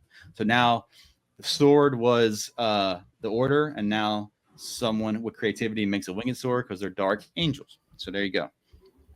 They served in this 22nd company under Chapter Master Hadadriel, and Hadadriel was an actual former knight. All right, we'll get into a little bit how that worked because he was an older knight. You know what I mean? First campaign rendezvous with the 4th Expedition Fleet above the world named Sarash, labeled 4-3 because that's how they do it. You know, very boring. Fourth of it. 4th Expedition, 3rd planet they found. This planet inhabited by an advanced human culture. On board the Wrath of Caliban, Zahariel and Nemuel view the planet. Nemuel was unimpressed, while Zahariel thinks the turquoise globe is beautiful. They bicker about their purpose of what they're doing. Nemuel feels they are being held back. Zahariel is content to serve in line of duty. So they're kind of a small legion now, so they're not like really like thrown to the forefront. They're kind of like doing like cleanup duty in a sense because they don't have a lot of numbers. And Nemuel's like, you know, I want to go do some fucking badass shit, and you know, Zahariel's just happy to be. He's just happy to be there. You know, I'm just happy to even do anything. You know. All right, so they speak of the coming transfer with the White Scars. So they're gonna meet up the White Scars' planet and take over the remaining moves to get his word into compliance. And they mentioned how Hadriel is nervous about meeting the White Scars because he is not what they call a true Astartes. And I have something on that right here. Give me 1 second. I didn't pull it up ahead of time. There he is. Maybe I don't. Okay. All right, I know. Okay, so pretty much he's nervous about meeting other the White Scars because so he's not a true Astartes. So what that means is of all these legions we'll see through these books when they first start pumping these kids full of hormones and drugs, they actually implant them with organs and all this stuff. You can read all types of shit on it. It's kind of crazy, but you got to be a kid. You can't be old. If you're older, because they want to keep these characters around, they give them what they can. So like, okay, I can give you this gene and this gland, but you're never going to be fucking 8 feet tall, bro. It ain't going to happen. You know what I mean? Like, you're just a dude. I can make you like juiced up, but you're never. So he's short. He's not going to be giant. He's better than a man, but he's not as strong as like Zahariel and Nemuel when they fully, grow out. It's just the way it is. You know what I mean? So their boss is nervous because he's going to meet some badasses and he thinks, these guys are going to fucking, like clown on me. You know what I mean? But all right, we meet a guy named Shang Khan. The White Scars are like space Mongols. Mongols, yeah, pretty much. He's there to complete the change of command ceremony with Lionel Johnson. By handing over an ornate brass cylinder. Delegates from both legions are there to witness the ceremony. So the 4th expedition was small. They got a one flagship, the Invincible Reason, troop ships, Noble Sinew and Bold Conveyor. They got a couple of frigates and a destroyer. And then they had the strike cruiser Wrath of Caliban. So that sounds like a lot of ships, but that's kind of small. So they're not really a big expedition fleet. Still a second line fleet. They mainly took over for mostly friendly worlds, ensuring compliance. So like I said, they're kind of doing cleanup duty. They're here. White Scars got more fucking cool shit to do. You guys, they haven't signed the fucking check yet. You guys go make sure they sign the check and start paying the Imperium. You know what I mean? So Saras had some problems. They welcomed the Imperiums, but in 12 months, they still have not agreed to terms, which I find is hilarious. I feel like I didn't know there was terms. I thought I was like, are you with us? Yes, cool. Sign here. Okay, are you with us? Yeah, sign here. I don't want to sign yet. Bang. When they describe like the Soroshi people though, it's pretty like as someone who's been to the DMV, which is kind of what I picture this whole planet. I get it. Yes, I had that here. So the main issue was Soroshi's government process. Each bureaucrat served only part-time. 25% of the population was a bureaucrat. So that means there's 180 million bureaucrats that are only working part-time. So like you work for a little bit and then you go do something else and the next guy comes in and he's got to catch up on. It's so freaking crazy. It's beautiful. No, it's good. Like I get it. It like, oh, I could understand like how frustrating it would be to be like trying to help work with that. Yeah, you go in and get your license, and instead of Ted, it's Bob, and he's like, "Well, I'm new here, man. Give me a week to find your file." And it's like, "Bro, I just need my license." Oh, and then in that time, he's retired. Like he comes back and do it anymore. Where's Bob? I'm Jesse, and I'm new here. It's like, oh my god, you gotta be kidding me. So the White Scar ship was called Swift Horseman, sat idle in high orbit the whole time. The idleness driving the Astartes mad. So the White Scars. Being Mongols, think horses, but instead of horses, they're all about fucking fast bikes. Yeah, they want to move, man. So they're all about fucking shit up and being fast and swift. They don't want to sit around and wait for fucking nerds to shovel papers around. You know what I mean? They're like, what the hell's going on? The Lord Governor elect Haralad first. That's like the guy who's in charge of trying to get this done. The human. You know what I mean? He's in charge of compliance, but he had yet to produce anything. Now he was given 2 months. If nothing happened, and the fate of Sorosh would be up to Lionel Johnson. They're like, all right, we're enough of this stuff. Give him 2 months, and then, hey, man, do what you want. I don't give a shit anymore. I'm tired. All right, at the post-ceremony gathering, they're having little drinks and all. Zaharia found himself taken aback by how fancy the invincible reason was. Most Dark Angel ships were Spartan, but here, the doors, walls, and ceilings were cluttered with gilded excess. And you got a good little description here. The deck was vast, with an immense vaulted ceiling reminiscent of the great ruined cathedrals of ancient Caliban. One entire wall was dominated by the viewport that Zaharia was standing beside. More than 60 meters tall, the portal was composed of a number of tall arched panels like stained glass windows in some pagan house of worship. It was not so much the viewport itself, but what it represented. The observation deck might be decorated in a manner in keeping with the Imperium's message, with frescoes depicting some of the finest victories, as well as mural paintings of every captain who have commanded the ship in her 200-year history. But equally, it resembled many of the places of idolatry that the people of Caliban had brought to ruin in the planet's earliest age. It looks like a Joy Girl's house of business, said a gruff voice behind him. that's the White Scar. So,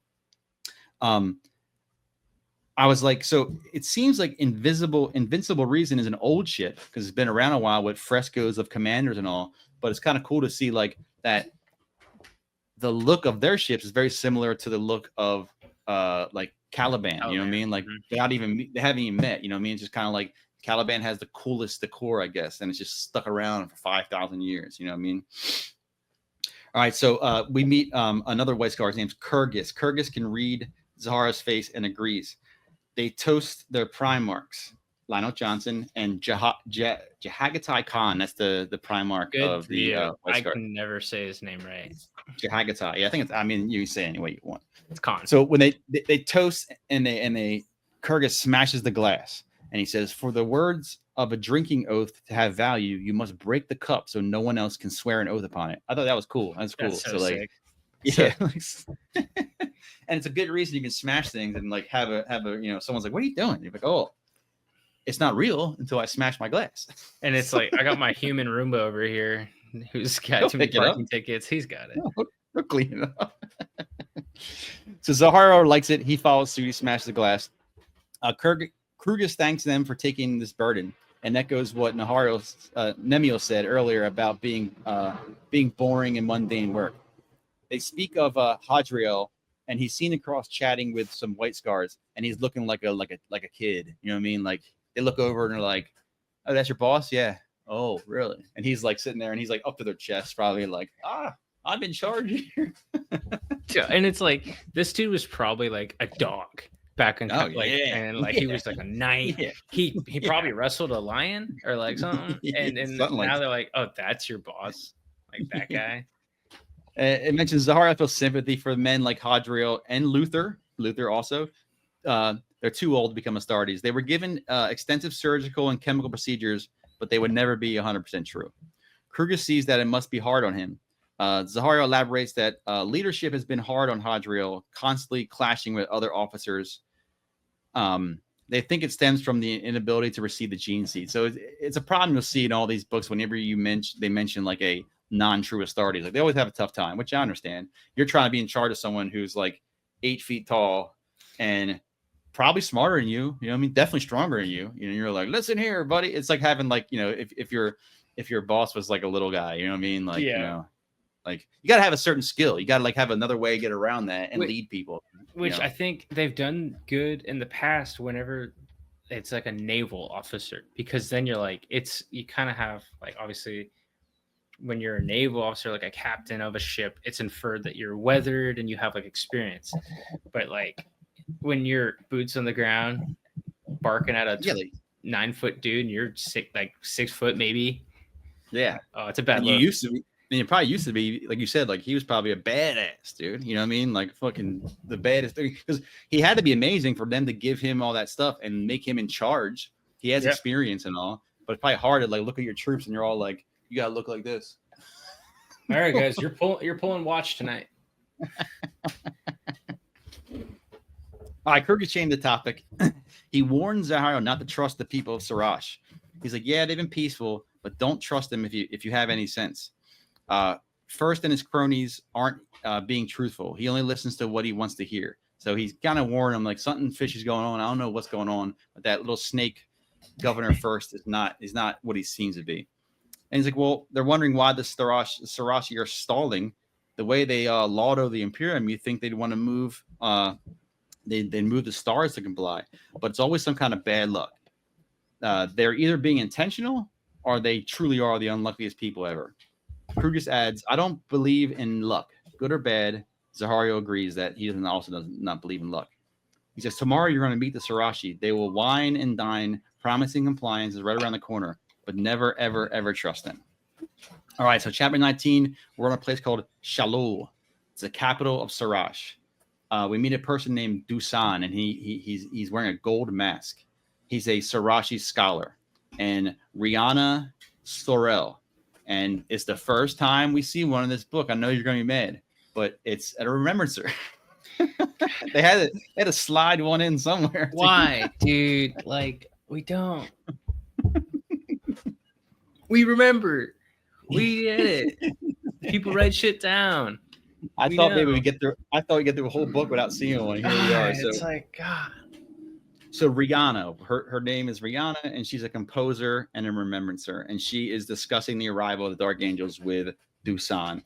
Rihanna is impressed with the beauty of the city. It's rare she gets to visit the surface. As dust settled, the city was alive with bobbing glow globes. There's no like street lights.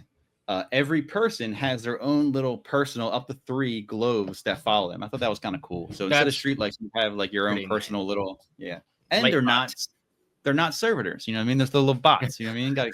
You don't got to lobotomize anyone. It was Imperium. They have like a guy and his head was a light. Or it's a baby. It's a baby with wings, flying baby. Holding a flashlight. Yeah, that's even better. Holding a little flashlight, a lobotomized baby. All right, the city's clean. It's not crowded. Designed with wide boulevards, public spaces of parks, inspiring monuments, grand palaces. Is very unlike the hive cities where Rihanna was used to seeing. So I got a picture of a hive city.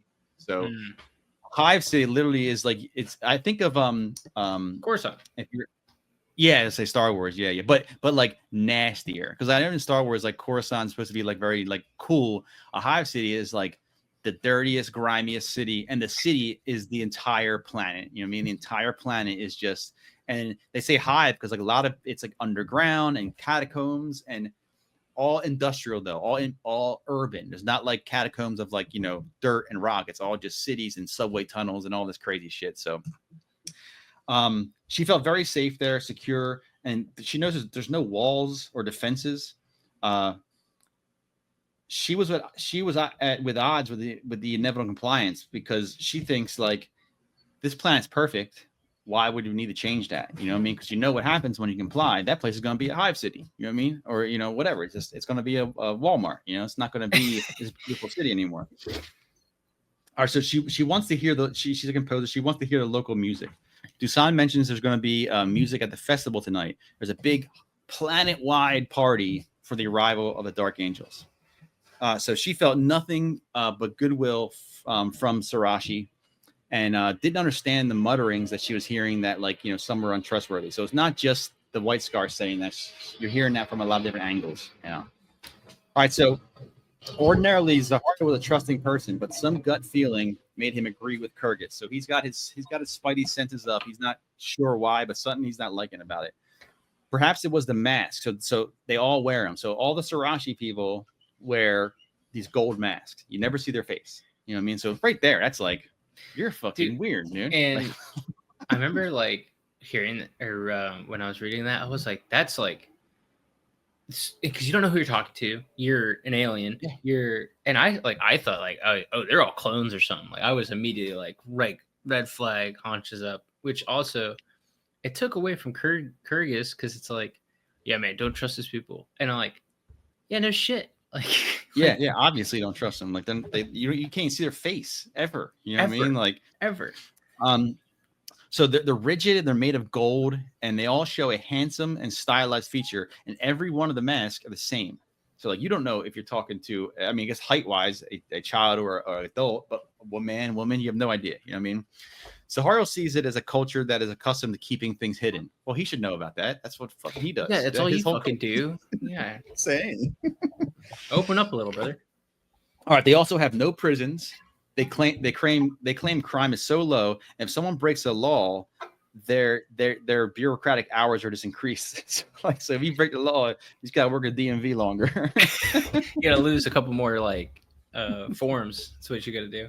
Yeah. Oh yeah. All right. So Kurgis added that the population data was off. According to the planet's birth rate and death record, the population should be 8% higher than what it is. So what he's saying is 70 million people have disappeared from the records, according to the paperwork. So 70 million people under his account. They are making it that's not true, but he, figured out that 70 million people are just not on the Imperial or whatever, not the Imperial, the birth and death records. You know what I mean? Sarashi claimed wow, it's all right. Accounting, the book. Dude, love it. Yeah, such a good little bureaucrat. We'll run the numbers again. I don't know. Yeah. That guy retired. I get the new guy in. Yeah, we'll get the next census. This one didn't work. You'll get the next one. All right, so the festival's in full swing. Rihanna is walking the streets. We see clowns and jugglers and magicians and contortionists and everything. And then she finally hears the music. The music is beautiful, but it's perplexing. Hearing it, understood for the first time how perfect and splendid music could be. So it's like the best music she ever heard. She was happy to be with Dusan. On other planets, escorts were grumpy Imperial soldiers. So here she has this nice gold-faced mysterious person, that's just so weird to me. But whatever. But he's super nice. He's super nice though. Super nice, yeah. Governor-elect first decided that it was safe and a sign of good intent to allow the locals to escort you around, because in most places, first of all, as we know, usually remembrances aren't even going down to the planet. And second, if they do, it's always with a little squad, you know what I mean? Some Imperials at least, but the governor's nah, it's good. Let these these guys are nice. All right, as they moved through the crowd, Rihanna felt like Dusan had a destination. So he's kind of guiding her around, you know what I mean? Which is normal, you know what I mean? But she inquired about it. He said, oh, well, we're going, I'm taking you to where the best music is. We're going to show you the coolest jazz club, you know what I mean? Down here, you know what I mean? They enter a dark alley, and she's starting to get scared, and she wants to leave, but she feels a creeping paralysis in her limbs. He apologizes, but this is how it has to be.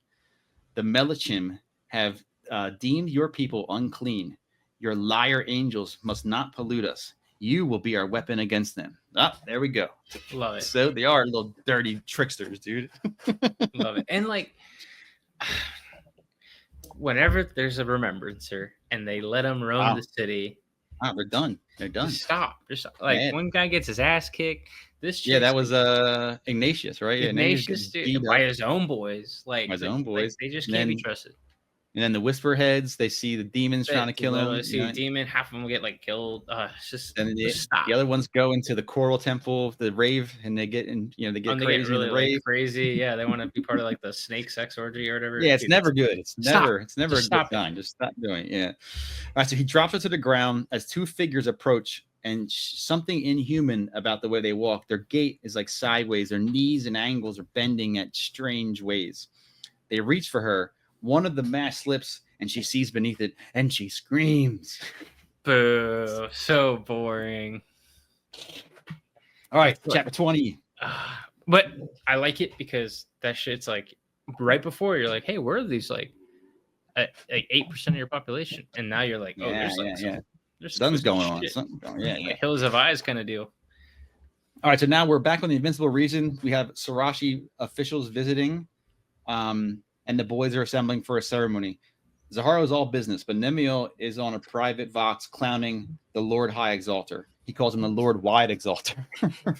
And hey, remember, 15, maybe 17 by now, 18. We're 17. We're going to be 17. You know what I mean? He said he looks like a ball with arms and legs. Damn. All right, so he was unlike the other Sarashi. They were slim and graceful, wearing simple robes and sandals. They lived simple lives, eschewing war and violence. He also wore no mask, and his face was sweaty and middle-aged, with a bullfrog neck, a circle with two upturned wings at its base painted on his forehead. He's just cooking, goofy looking, man. No love for this guy, dude. They're like, which is so weird. Like, what? Like, why does he not have a mask though? I don't get it. Like, it's like the whole planet's thing, and he's like, nah, I'm good. I guess he's their leader, I guess. You know what I mean? All right, so Lionel Johnson greets the Lord Exalter. He declares Sarashi are ready for compliance. He wishes to tell all the fleet commanders a new chapter has begun. Zahara remains on the embarkation deck, knowing that they will soon deploy. He wants to get ready. Luther approaches, pleased to see Zahara getting ahead of his tasks. They go and check out the Sarashi shuttle. So it's super ancient. They're like, look at this fucking relic, dude. You know what I mean? Bag of bolts, dude. Which is kind of weird to me because like they have just become Imperials. They'd never even fucking seen a spaceship until recently. So now they're clowning on this people's spaceship. You know what I mean? Like, but like when they were describing it, they even said like they were surprised that they even took that thing. They were like, this thing looks rough. Yeah, they mentioned like it's probably 1,000 years old. It's probably like the only thing they have like that can even do this. And again, like this is how did it even get up there? You know what I mean? Like what's going on? So Luther's really interested in it. So he's like checking it. He's like the mechanic. He's like crawling under it and like just checking stuff out. You know what I mean? So he goes under and then Zahara knows his face is like a weird expression, like he sees something like that's fucking weird. Zahara's like, hey, what's that? He's like, no, it's good. It's good. Yeah, don't worry about it. Yeah, I'm sorry. I was just distracted. Zahara feels something's wrong, but Luther insists, no, it's good. It's good. Hey, go back with your boys. Yeah, you know, I got this. I got this. Yeah, stay there. He says, stay there until I call for you. Zahara's confused, but it's Luther. Luther's like one of the bosses, so he's like, all right, you know what I mean? I will. We jump back to the little party. Lord Exalter is curious why the chapter master is so much smaller than the rest. Dude, and it's like this guy's like fat. Like they said he's fat already. And he comes into someone else's house and he's like, hey, why are you so short, dog? Why are you so short, dude? All these guys are fucking jacked. Like, oh, the disrespect. Hadriel being the dude he is, he said he explains it, you know, but they can tell he's hurt, you know what I mean? But he's good at hiding it. He's like, you know, he does the diplomatic thing. He explains, you know, what's going on. Lionel Johnson, always diplomat, change the subject. The Lord Exalted has never seen Sarash from space, and he thanks them for like letting him come up to space to check it out. The governor-elect's there. He tells him it's just the beginning of wonders once Sarashi is compliant. The Lord Exalted frowns. He says, compliance to yield, become submissive. He's like, well, what if we don't want to submit? Will your angels destroy us? Lionel Johnson explains, like, hey, we come as brothers. Force is not desired, but sometimes you know, you got to do what you got to do. You know what I mean? he's like, hey man, no, we're good. You're just gonna give us everything, and if you don't, just don't do that. He says, you know, sometimes it's necessary through ignorance or an unsuitable regime. Some people oppose us. We've come to rescue you. Whether or not you wish to be rescued is hardly the matter. Jesus Christ. That's fucking great. The Lord Exalted wonders if they are. They wonder if are we an unstable regime? We heard you forbid religion, right? Do you forbid religion? Lionel Johnson's taken back. He's like, as far as he knows, like they don't have a religion in Sarashi, so why is he even asking these questions? And the Lord Exalted lets him know, Sarashi are very pious people. Society is created on a mandate from the gods. Our temples are in the forests and the caves. And Lionel Johnson's like mad as shit. He's like, what? He's like, you know, how the fuck do we not know this? You know what I mean? Like, this should have been a war from the get-go. This was not in the brief. This was he's like looking through his papers, like, what the fuck? No one said this. I thought you were just the DMD. The Lord Exalts like, yes, Sarashi faith is a private matter. Our temples hidden as dictated by the Millichin through their chosen prophets, the Ascendim. The first Imperial scouts were too forward with their secular motives. We knew you were evil. No society can claim righteousness if it does not acknowledge divine power. Secular truth is false. Your emperor is a liar demon sent by the dark powers to lead mankind astray. That's fucking balls on that guy. You dude. come into all right. First of all, Gordo. All right, like you come into our house, you slap my dad. You like what? That's so funny. Yeah. I mean, I give him props, dude. That's, you know what I mean, because he's talking to the 10-foot tall giant. He's also he's 10 feet tall in armor, probably. Yeah, he's fighting bigger now. Yeah, he's like, you're a coward. Everything you believe is wrong. We're better than you, and we're gonna kill all you. He calls the emperor a liar demon. Dude, like, whoa, you're gonna be a pencil sharpener for sure. All right, so we jump to Zahariel. He's in the barracks thinking on what Kurgus said, warning and thinking on Luther. So he's having a bunch of problem thoughts because some shit's been getting sideways recently. What could have unnerved Luther so much? He pictures his face. His face was pallid. His senses had been getting stronger. His mind drifted as he saw Luther's eyes. His eyes filled with pain and sadness, years of living in another shadow. So he kind of like takes like this astral projection into Luther's thoughts, and he's feeling the sadness and the sorrow that Luther is feeling. He's hit with a wave of nausea. Something was terribly wrong. Worse, Zahariel sensed that he wasn't the only one that knew, but he was the only one that could stop it. He rushes back and he enters the oddly empty and quiet embarkation deck. He inspects the Sarashi craft again. He's taken back by how old and shitty it looks. Zahar reaches... He realizes it has no heat shielding, and it's never. He's like, wait, this thing can't even get back to the planet. You know what I mean? Like, it wouldn't survive the atmosphere. You know what I mean? The Sarashi had no intention of returning home, but what could the small group hope to achieve coming here? He deduced the front section was too large, finding a weld seam indicating a false nose over the top of the original. He tore the compartment free, revealing a mass of thick, dark metal blocks around a circular core 3 meters across, dotted with winking lights. So he finds a bomb, you know. Dude, and they're like how can we make this look bomb-like blinking lights, ticking dots, and it's like it's a bomb. Got it. And I also love like that, you know. So this guy, this kid who grew up on a feral world of knights in armor, recently becomes a space person, an engineer. And he can look and be like, "That's not that's not the spec." The hood space, the hood space doesn't fit this. Yeah. It's like this model should have this. Nah, this ain't right. Yeah. The heat shielding is off. The heat shielding is a weld seam. Doesn't you fucking know what a weld is? You know what I mean?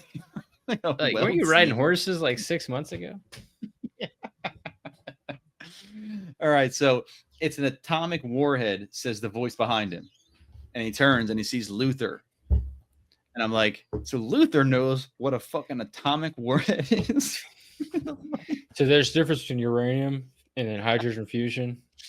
I can only guess these people were smart who write these books. I can only guess they usually do good. They usually say like years have passed, but I can only assume that when you jump into this book, the last part, that some time has passed. They've been on their spaceships for a while. I'm just trying to give this guy, benefit of doubt, but like, how the hell would Luther, who's a grown man, grew up on a world of medieval knights, know what a fucking atomic warhead is? Like, what are you talking about, dude? I would buy bomb. He says a bomb. I'm like, okay, bomb works. We get big bomb. A big bomb.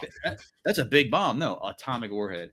All right, so Zara is shocked, and he's like, why hasn't Luther raised the alarm that we have a fucking atomic warhead on the ship? You know what I mean?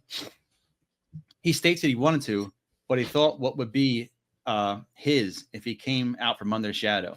So Luther is having some dark thoughts. He's thinking like, well, if this goes off and I can survive, I can put my helmet on and go hide in the front of the ship as the back has been blown up. The decades of honor and restraint broke like a dam. Luther was devastated. He would forever be second. His legend always less than. Luther thought it could be all his, but quickly realized his folly and returned to stop it. So Luther had a quick little treacherous plot. I'm going to let this shit happen, but he comes back. That's what he's telling Zahara, at least. Like, no, I came back because like I was wrong. I was wrong. Sorry. You know what I mean? I'm here to let's stop this. But this is exactly what Zahariel did. That's what like is so stupid. It's like, well, because we'll see what happens. We'll see what plays out. But like, everything that happened in the last attempt to kill somebody, that Zahara didn't say anything. He got promoted. He got promoted. He got the best promotion of his life. Yeah, so it's like lying kind of works. You know what I mean? Like it does work.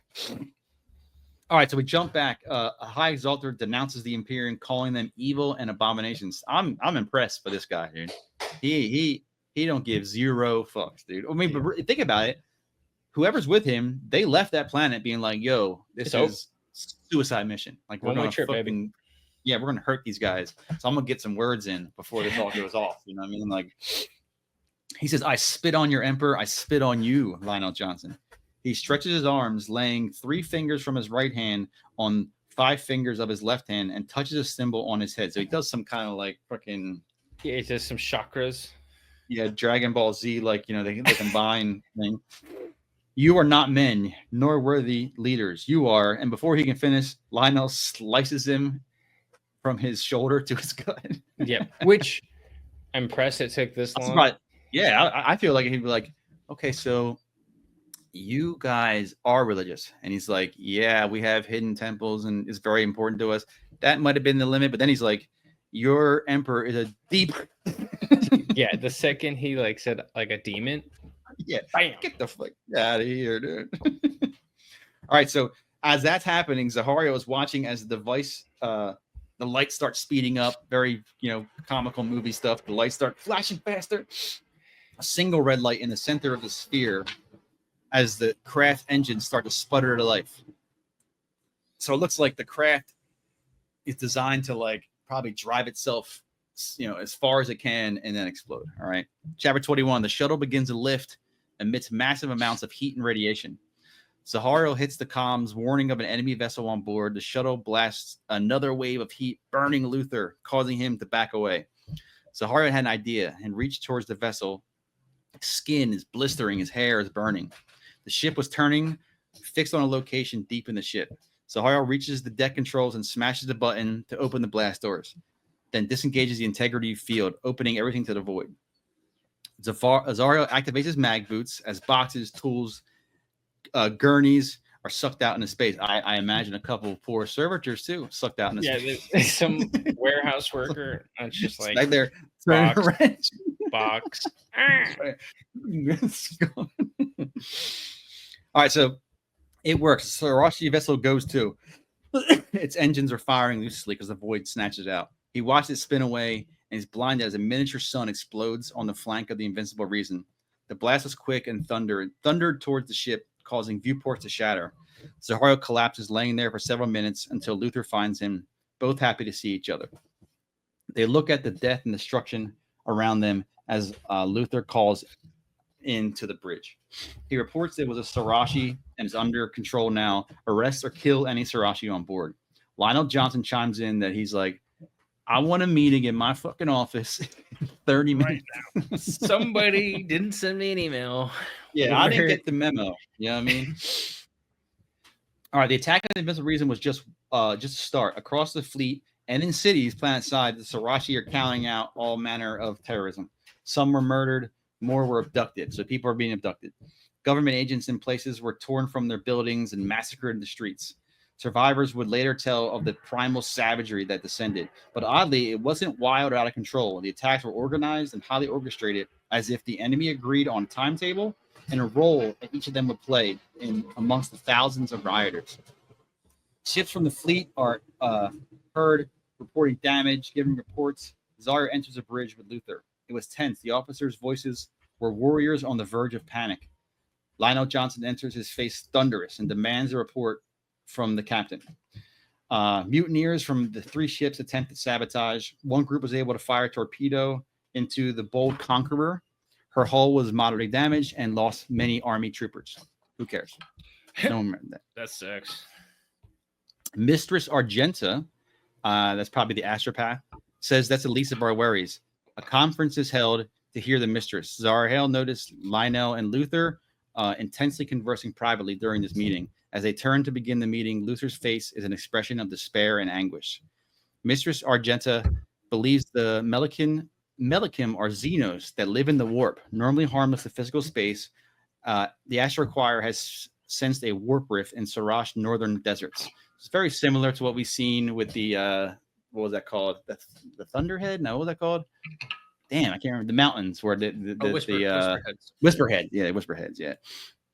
It is said if one host is strong enough will, it can connect with a creature beyond the gates of the Inferium. If they succeed, it'd be the worst thing you have ever faced.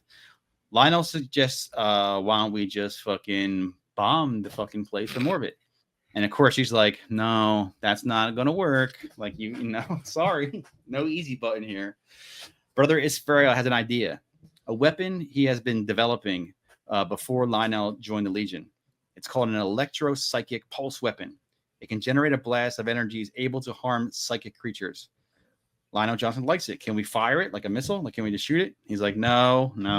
I got to bring it. I got to like carry this thing. I got to bring it. And I need other psychic people around me to like help work it. Of course. You know what I mean? It can't be easy. You know what I mean? Yeah. No. He says, with the Mechanicum's adepts, I can have it ready in a couple hours. So like, all right.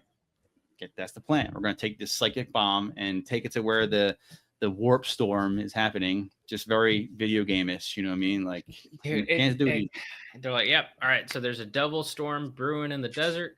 We got a psychic bomb that we all need to hold hands. And we'll all hold hands. Yeah. I mean, everyone's got to protect us, and you got to protect yourself. Make sure our health doesn't go too low for the bomb. Yeah.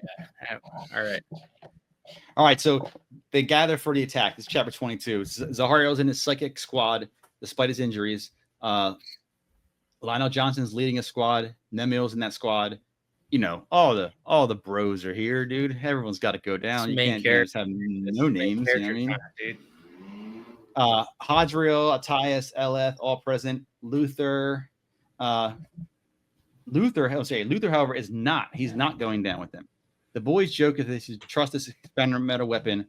Hadriel chimes in about the weapon. I think this is. He says, "We are dark angels," and the laughter stopped. "We are the first legion, the warriors of the Emperor. You ask whether we should trust ourselves to the science of the Mechanicum and the wisdom of our brother librarian. I ask you, how can we not? Is not science the Imperium's guiding light? Is it not our bedrock? Is it not the stone on which the foundations of our new society has been built? So yes, we will trust the science. We will trust our lives to it, just as we trust ourselves and all humanity to the guidance of the Emperor, beloved by all." So he's like, "Hey, man, shut up. The bomb's going to work. We're going to be fine." It's like when like a character is like, everyone's trying to like justify like, "Hey, how's this going to work?" And they go, "No, shut up. It's going to work. Shut up. It's just going to. If you think about it too much, it's not going to work. Just shut up." All right, so 4 Stormbirds make their way to the mining station 1 Zeta 5 in the northern Sarashi Desert. The plan is to combat drop with jump packs from 500 meters up. Make quick work of any enemy. and rendezvous with Lionel Johnson's squad from the south. He also makes clear that it's a mission of destruction. We're not capturing anyone. We don't stop until they're all dead. They land unopposed in a mining area, prefab huts, and a cable winch system that go down to the mine. It's really quiet. They find random blood and discarded items, such as tools and weapons. Zahario starts to notice a repulsive odor. He tried to yell a warning, then a building exploded as he saw a glimpse of scales, vertically pupilled eyes, and a fanged maw. So we got like another beast, like a monster. You know what I mean? It spits acid at Atias' face before leaping at him, wrapping him up with his whip-like arms. There's a wet sound as retractable claws sliced into Atias' armor like tinfoil. Atias is dropped, and the creature leaped away fast on strangely jointed limbs. Bolts fire and miss, the creature vanishes. So kind of like a sneak attack, snatches up one dude, jacks him up. He rushes to Zahario rushes to Atias, ripping his helmet off, taking much of his skin with the helmet. Ugh. The apothecary shoves him away and he gets to work. So that monster comes out attack, but he gets away. So they push deeper. The reptile creature attacked twice more. No more kills, but they couldn't kill it either. So now they kind of stand still. They're not getting each other, but they can't kill the bad guy either. Zahario notices a mass of them before the mine shaft. So there's a bunch of these little things hanging out, blocking the mine shaft. His anger rose at their unnatural appearance. Limbs rotating wildly, bodies sinuous and rippled with iridescent scales that looked ghost-like. The lion emerges. The creature screams, surging forward. Dark angels charge to meet him. This is kind of like the only time in the book where we have like a true like bolter porn style. You know what I mean? Like space marines fighting other thingies. Zahario's battling one. His claws slash and seem to pass through his armor. The pain intense and cold. The contact made him recall the soul-numbing chill he felt in the forest when he first met the Watchers. Zahario realizes that these were not just Xenos, something far more dangerous. As fast as they were, creatures were no match, and moments it was over. So they can't hold a fuck candle to the... You know, this is the most atrocious evil thing you've ever seen. I've never felt anything like it. But yeah, we killed him in like 2 seconds. Yeah, it was no problem, dude. All right, Lionel Johnson orders brother Isfarel the weapon. He wants it ready in 2 minutes. We're going underground, and he points to the chasm. But now we jump forward to in the chasm. Rihanna had never felt fear like what gripped her since the abduction. Her blindfolded journey was long from the city to the hot heat, now cool and musty with metallic taste in the air. She stood handcuffed with her back to a stone slab with her blindfold removed. She saw a figure in a crimson robe and gold mask. And she knew, I don't know how she knows this, but she knows it's Dusan. I don't know how, you know what I mean? Like she'd never seen Dusan's face. Same fucking, whatever. Same mask on everyone, but it's fine. Yeah, okay. She begs to be let go.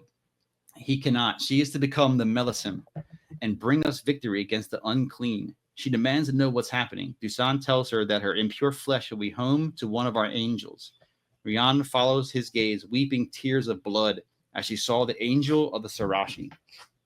All right, chapter 23, the dark angels are marching through the darkness, heading deeper into the planet.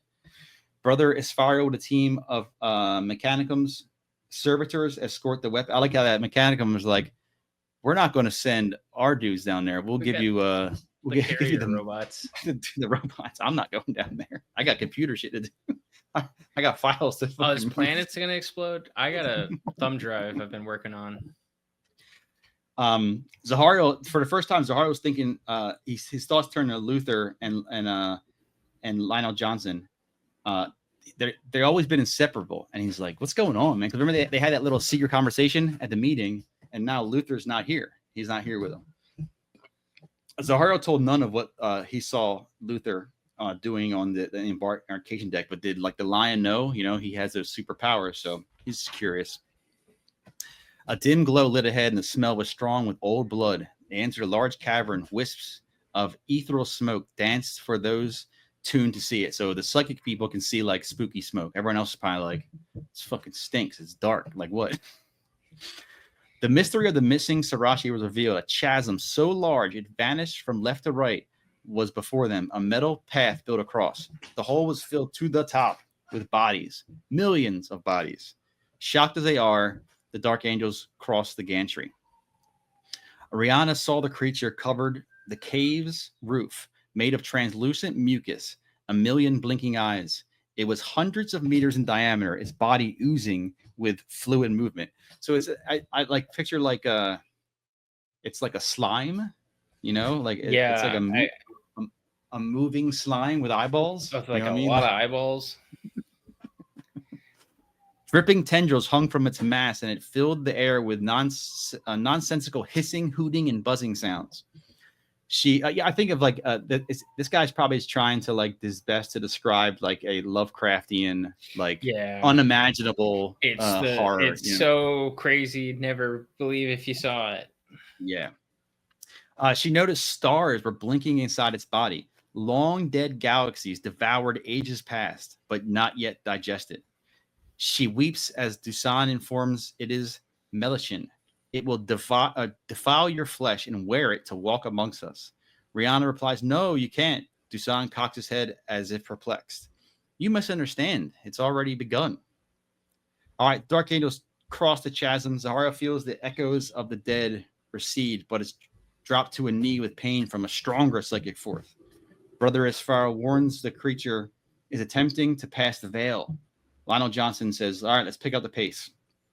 All right, from ahead, they hear voices and a throbbing noise as Dark Angels descend into a cavern emitting a sickly light. They see chanting Sirashi surrounding a slab of dark stone with a bound, screaming woman. Dark Angels were paralyzed by the sight, but Lionel Johnson, he don't give a shit, dude. He springs into action, firing on the Sirashi. This gets the boys fucking moving, and they start fucking just going to town. Zahario caught a glimpse of the woman, her mouth agape, eyes empty and glassy. Zahario looked into them, and something inhuman was looking back. Zahario fires, and the shells detonate, blowing out her ribcage, destroying her skull. They no zero questions. regard. No question. Zero. They said that's not right. And like it could it's a hostage. It's a person. That's a hostage. No. Kill it. No. Ribcage removed. Just blow it up. And her head. You said blew out a ribcage and destroying her skull. An ageless, frustrated scream echoes the cave. Chunks of Rihanna hanging in the air, defying gravity. Brother Israel assures them, hey, it's not over. Be ready. Give me time. He's got to go fucking tinker with the bomb. He's like, planning. He's planning. Yeah, planning. Yeah. Like, planning. Protect me. What's that? Search and destroy? Yeah. He's doing like little. I'm planning. All right. Holes rip in reality where the floating chunks of the flesh were and lights pouring out of them. Tentacles with claws and horns rip from the holes and attack. The Dark Angels do their best as Brother Israel is fucking planning. They're trying to defend him as he plans the bomb. Brother Israel calls to Zahario now, and he mashes the button on the weapon, so he hits engage. The electro-psychic force washes over Zahario. He harnesses it with Brother Israel, and they both blaze with white-hot light, the power of a million suns. So they go Super Saiyan. Yeah, they do the. Yeah. They're doing Trunks and Gotex or whatever. I don't really follow too much. My brothers were big into it, so I know a little bit of it. They burn the tentacles away, and they fall exhausted. The beast is dead. Dark Angels collect their dead, return to the surface, wait for extract. Lionel Johnson was silent the whole march to the surface. As Zahario boards the Stormbird, he feels a sense of unease. Turns to discover the source and sees Lionel Johnson fucking mad dog with him. Mad just dog mad dog. Just fucking, I know. I fucking know, dude. I know. I don't think they think, but yeah. He's like, I literally just picture. He's like something's weird. Turned around and just fucking this 12-foot behemoth like that. Like in the anime when like they have like the X. The X or the crosses like. All right, final part, the aftermath. 6 hours have passed since the fight, and events have moved with great haste. Nearby army units and a demi-legion of Titans were called to pacify any resistance. So now that the big problem's taken care of, send the regulars in, send the big heavy in, and just fucking anyone talk smack, just fucking get out of there, dude. Lionel Johnson declared that the flow of new recruits from Caliban was moving slower than he liked. He once experienced Astartes would return to help train though not outward stigma was though outward stigma was attached, the chosen felt rejected. The Lion did not want them with him. The Great Crusade would continue, but it would continue without those people. So pretty much what he's doing is he's like, all right, so we're wrapped up here. We're moving on. I think recruitment's going slow, so I'm gonna send some fucking hard noses back to pretty much like, you're going recruiting duty, you know what I mean, or drill sergeant duty, you know. you're be drill so sergeant. those who are selected are feeling like rejected, and then on a whole other level, they were feeling rejected directly by Lionel Johnson. So, Brother Israel, Eliath, Wounded Attias, and hundreds more. The Great Crusade would continue without Zahariel. Worst of all, it would continue without the man sitting furthest away from any other on the Stormbird home. It would continue without Luther. Boom. And that's where it ends. Get my notes here. All right, so notes. Okay, closing. All right, so before we go into the closing, right, I want to give a shout out to at ITOUKC, ITOUKEYCEE. Yeah, he's one of the people subscribed to us on YouTube, and in one of his things, one of the comments he wrote, he said, "Awesome episode. Thank you. We'll be looking forward to the next one. One small detail: you have 4 or 5 hours of retelling the plot and only 13 minutes of discussion. I would really love to hear more about your impressions and thoughts on the book." So, because I replied that by saying, got it, message received. The thing is, by this time, we've been talking for a while, so it kind of goes faster. But I agree. So what I try to do, I tried to talk a little more of our thoughts and insights as we went through, but I also did a little more of digging a little more deeper for this part when we talk about our final thoughts. You know what I mean? So it's just try to, I'm super happy this guy subscribed. He likes what we want to do. So if anyone has any suggestions, you know what I mean? Like, I will tailor things and try to make it as good as someone who took the time to subscribe and listen to these things to do. So, all right. So final thoughts and analysis. All right. So the first thing I have written here is like, is this really a Horus Heresy novel? You know what I mean? Like,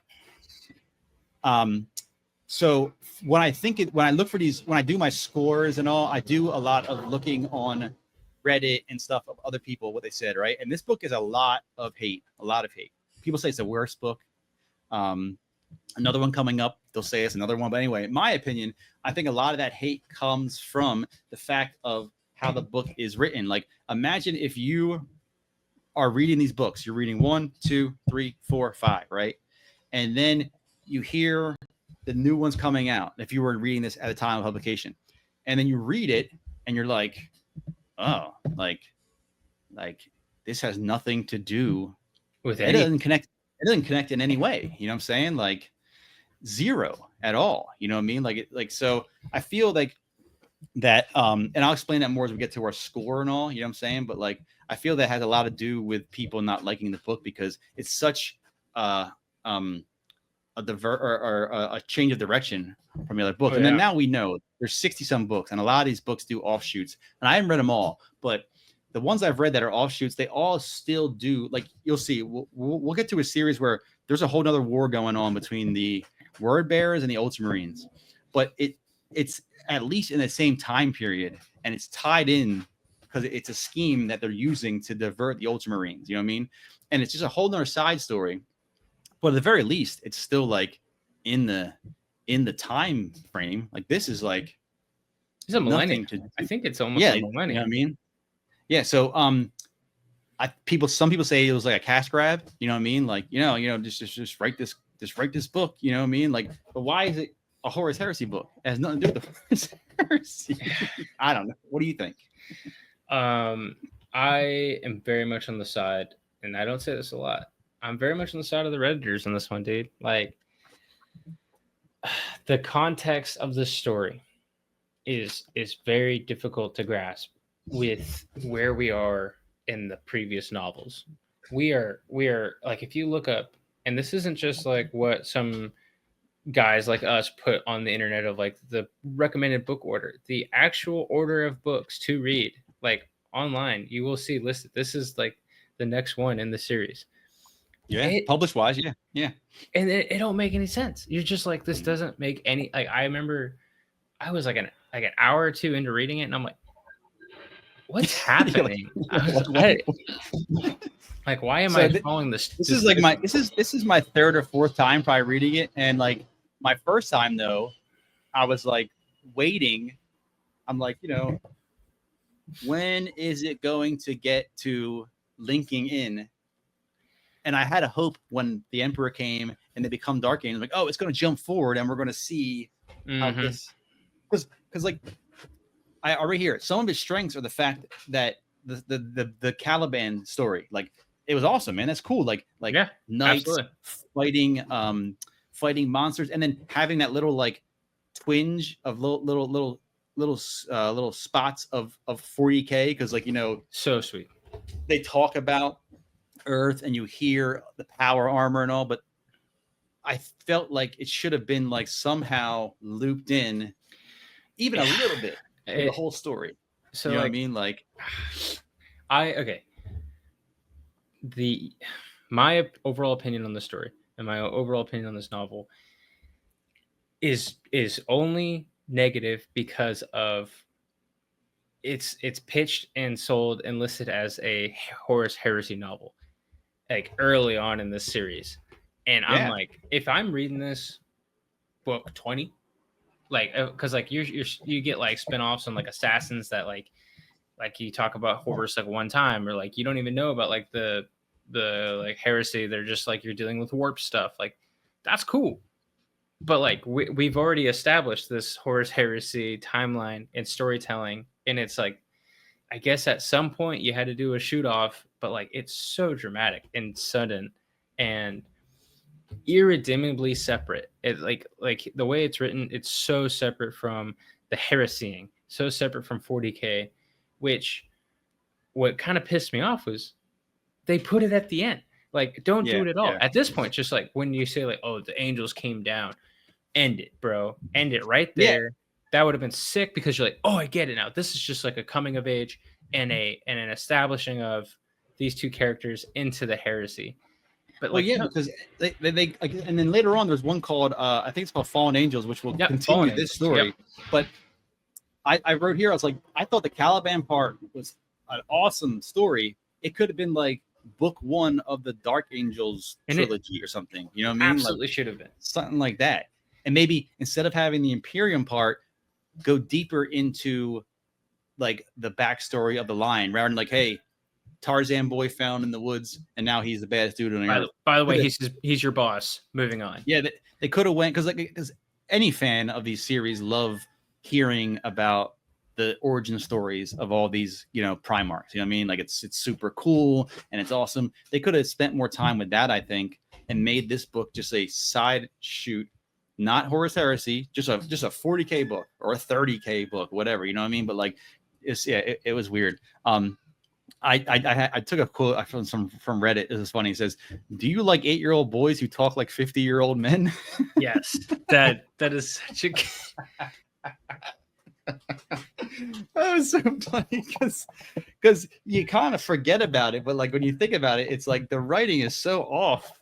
I don't care if you're in medieval times or not, but fucking children are children. You know what I mean? They're not going to say these things, these insightful. You know what I mean? Like, it's just so weird if you really take a time to think about it. Like, none of this shit these guys are saying, these kids are saying, is even like remotely what a kid would say. I'm not saying he's got to say skibbity toilet, but like, they wouldn't be having like the consequences of your actions will be reflected in like your end product. And I'm like, you're 9, dude. You're 9. Go play kickball.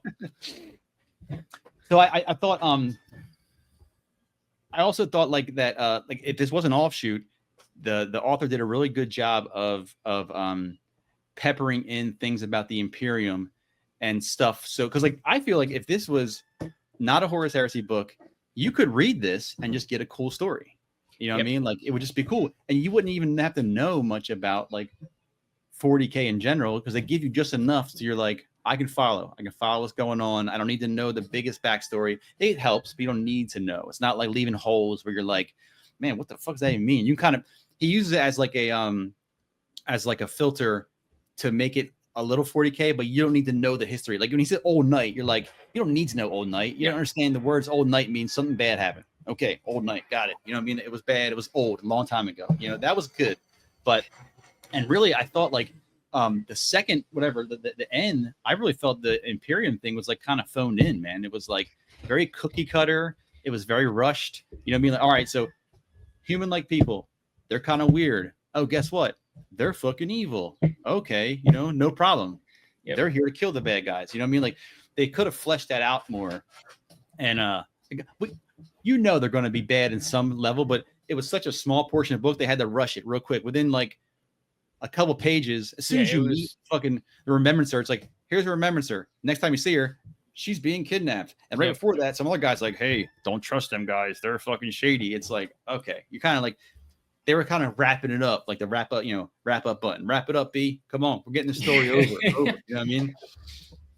And then the ending was like, so okay, so the astropath lady said, this is the fucking baddest thing you have ever faced in your life, right? Then the boss monster is described as having undigested galaxies in its gut. So this thing has eaten galaxies, right? So you think about the power magnitude of that, what that would mean, you know what I mean? Like, but don't worry, dude. One dude with his fucking homemade bomb can just hit a button. They Ghostbuster it. This other guy goes Super Saiyan and they burn it from existence. Like it's felt very phoned in, man. You know what I mean? Like either make it not that strong or make it more of a battle than just like, cause they walk in the temple, whatever that is, they start shooting some bad guys. He pushes a button. This creature that has swallowed galaxies is burned out by one dude shooting fucking like doing 11, pulling the 11. Yeah, or like some kind of raid lightning out of his hand, and all done. Burn him up. Go train the new guys. No, I really feel like you could have had that whole like last book, basically that last part could have been left at just an assassination attempt. Like because it creates a crisis of character. It introduces the conflict and it fleshes out the conflict as of now of Luther and Zaharia with Lion. Like it at the very least, right? Instead of just removing all that part altogether. But no, instead you're like, no, now we got to go boots in the ground. Now we gotta have this universal crisis. It's like a really bad superhero movie that like we need to save the universe now again. We're gonna save the universe again. Like it's just like, no, you could have just made an assassination attempt.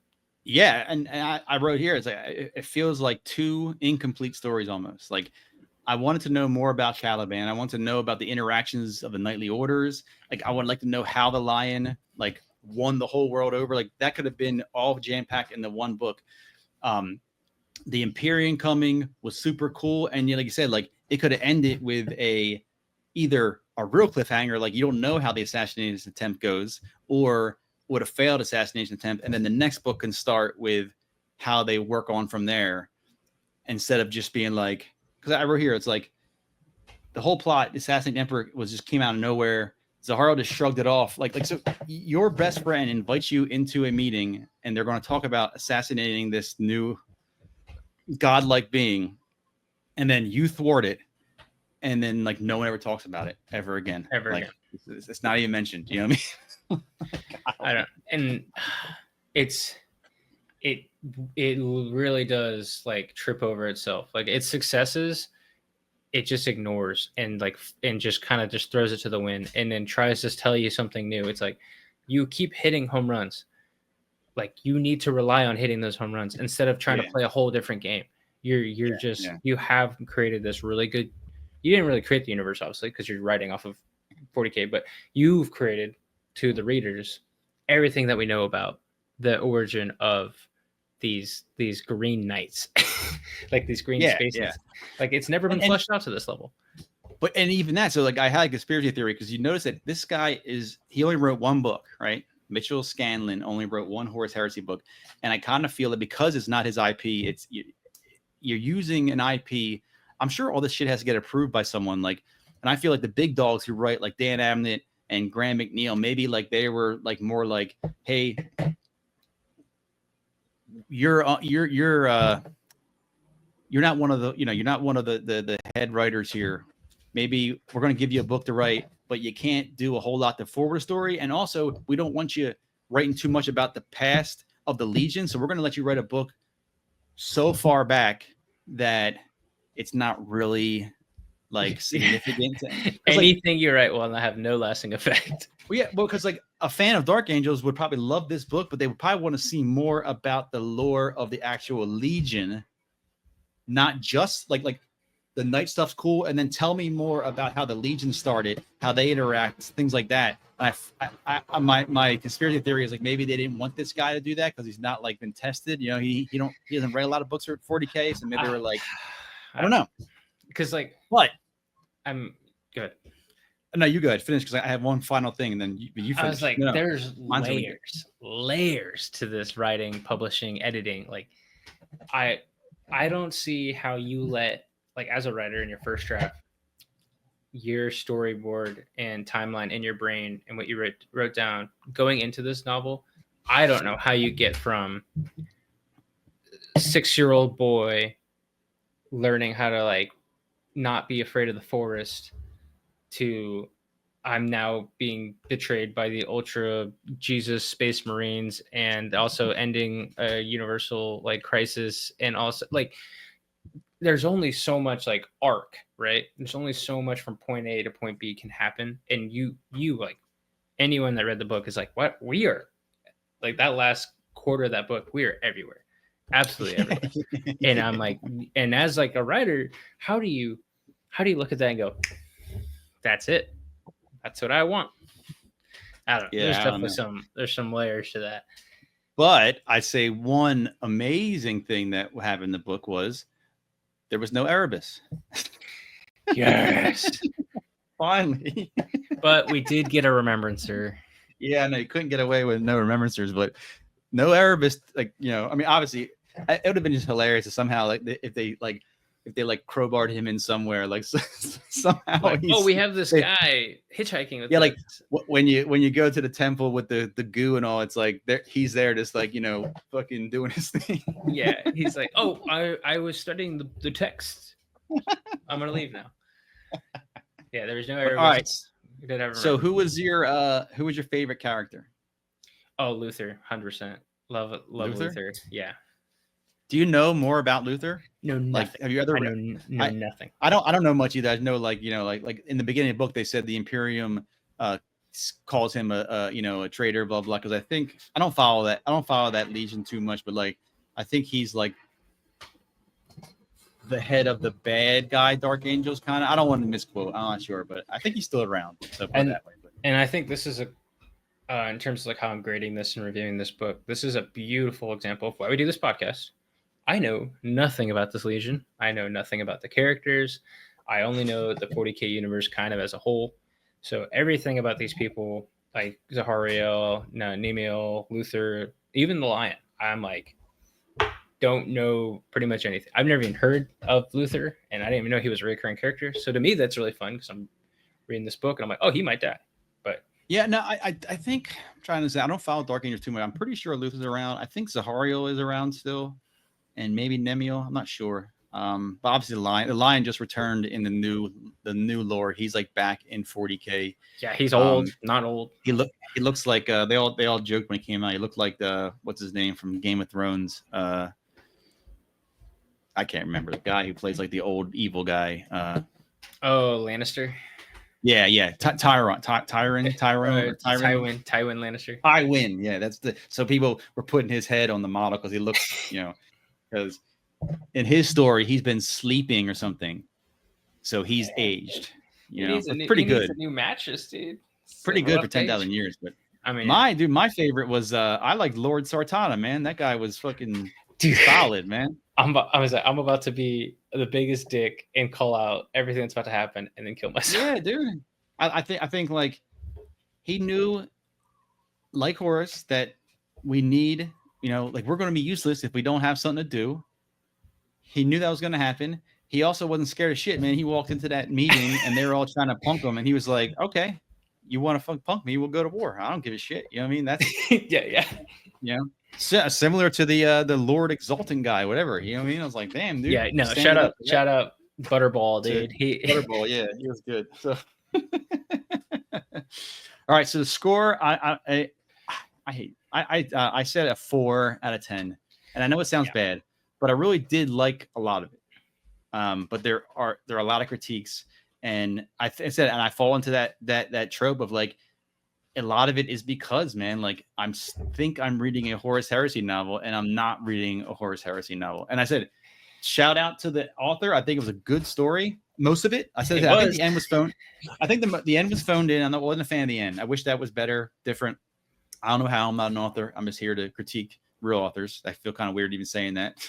But as far as in Horus Heresy books, I would say a 4. It's just a little below average, mainly because it doesn't tie in the story whatsoever. And maybe there's more like that. The ones I've read are offshoots here and there. And I get it, man. It's a great way to sell books. It's a great way to make money, all that stuff. You know what I mean? But like,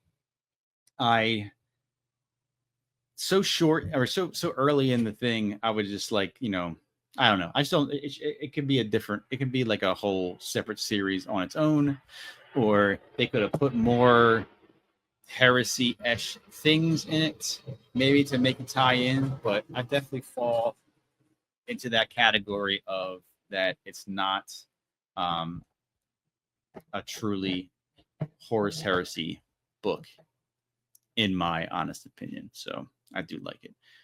Where'd he go? He went somewhere. I'm not sure. Well, we've been running here for a while. Oh, there you're back. Okay, good. So what's your score? It's a 5, and that's that's being very gracious, because reading the first 60% of this book was so enjoyable, and it was well written, and especially like knowing what little I did about the 40K universe. I'm like, oh, like he's definitely touched by warp stuff. Oh, that's definitely a bolter gun that they're referencing. Like, it's really good sprinkled in there, and then it literally loses the plot. Like totally falls flat in its face. And remember, like, a 5 out of 10 it's not great, but you got half the test answers right. I mean, like, it was a very enjoyable book. Now, if I was grading this as like a standalone, like if this was honestly its own like trilogy, like not even in 40K, just as like a sci-fi series, that's pretty fun. That would have been really fun. Like, I don't know what the hell's going on. This guy's crazy. I would have probably been like a 6, but that's what I have in my other notes. I have 4 out of 10 / 6 out of 10 if it wasn't like supposed to be a Horus Heresy book. You know what I mean? But yeah. Also, bro, the wisest prepubescents you've ever met in your life. The like the craziest like 3 plot lines thrown into the last quarter. Like, you can't... see, the problem is, I think, is, so you're given this premise like, okay, so we want to make this martial society where there's knights, right? And they kill these beasts, but they're eventually, these characters are going to become space marines. So we can't, you as the writer can't make them too old. You know what I'm saying? Like, they can't be a knight when they're 19, 20. And but then, you know what I mean? Like, still, I think 15 when they meet them. Like, well, I think that's the limit. That's the limit. Like, I'm not a super lore expert on the genealogy of space marines, but like, it's always like younger. Like, once you're at a certain age, obviously they do plot armor and stuff, and some people get it and all, but like, so it's probably tough for that guy. Like, hey, we want you, we want to do this super deep backstory way back in the day of how the planet was way before the fucking emperor. And here's your characters you have. They're going to exist. We need to keep them. And, here's your limits. So these two can't be old, because in our story, they're going to turn to space marines. And it's like, well, shit, man. If I want to make their training and all real, I kind of have to like start them out when they're fucking 7. Right. But you don't have to like make their dialogue so yeah. Like, I mean, trust me, nothing about this whole entire like realm of fiction is all about realism. I'm just saying, like, when I'm reading a book and I hear like toddlers quoting philosophy at me, it's hard. It's hard.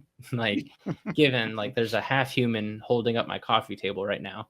Like, I get it. But yeah, it's funny. It's funny how that strikes out as like not believable. But yeah, all the other crazy shit's like, I guess, the lock on my door is a human head that I scan my eyeballs with, but but I can't buy a fucking 7-year-old. this child is really small. It's really smart. He's too smart. He's too smart. No, I stick with my score. It was enjoyable. I just would have chopped the last quarter. Oh yeah, no, I mean, like, yeah. I had fun reading it, 100%. You know what I mean? Like, it wasn't like it was a slog to read. You know what I mean? I've read it. Yeah. I've read it like fucking. I think I read it 3 and listened to it 1. You know what I mean? So I like it. I enjoy it. You know what I mean? But it's just so weird and so out of place in this series that it just throws you off. You know what I mean? Like, so. All right, cool. So up next will be is that book 7, right? Book 7, and it's titled Legion, and it's our first look into like the cloak and dagger world of the Alpha Legion. I've read that book several times. It's a really cool book. A lot of like twists and turns, and it's kind of confusing actually. So I'm glad I read it a couple times. But it'll be a good one. We'll get it out as soon as possible. This has been a long wait here, but we're no longer living in proximity to each other. So like scheduling things and all is a little harder to do. Sometimes the warp is not working right and all. Our voxes have been our boxes down and the warp's like turbulent and all stuff. But I said before, it's coming. Everything's coming. We're, so if you are subscribed to us, don't think we're gone. We're never gone.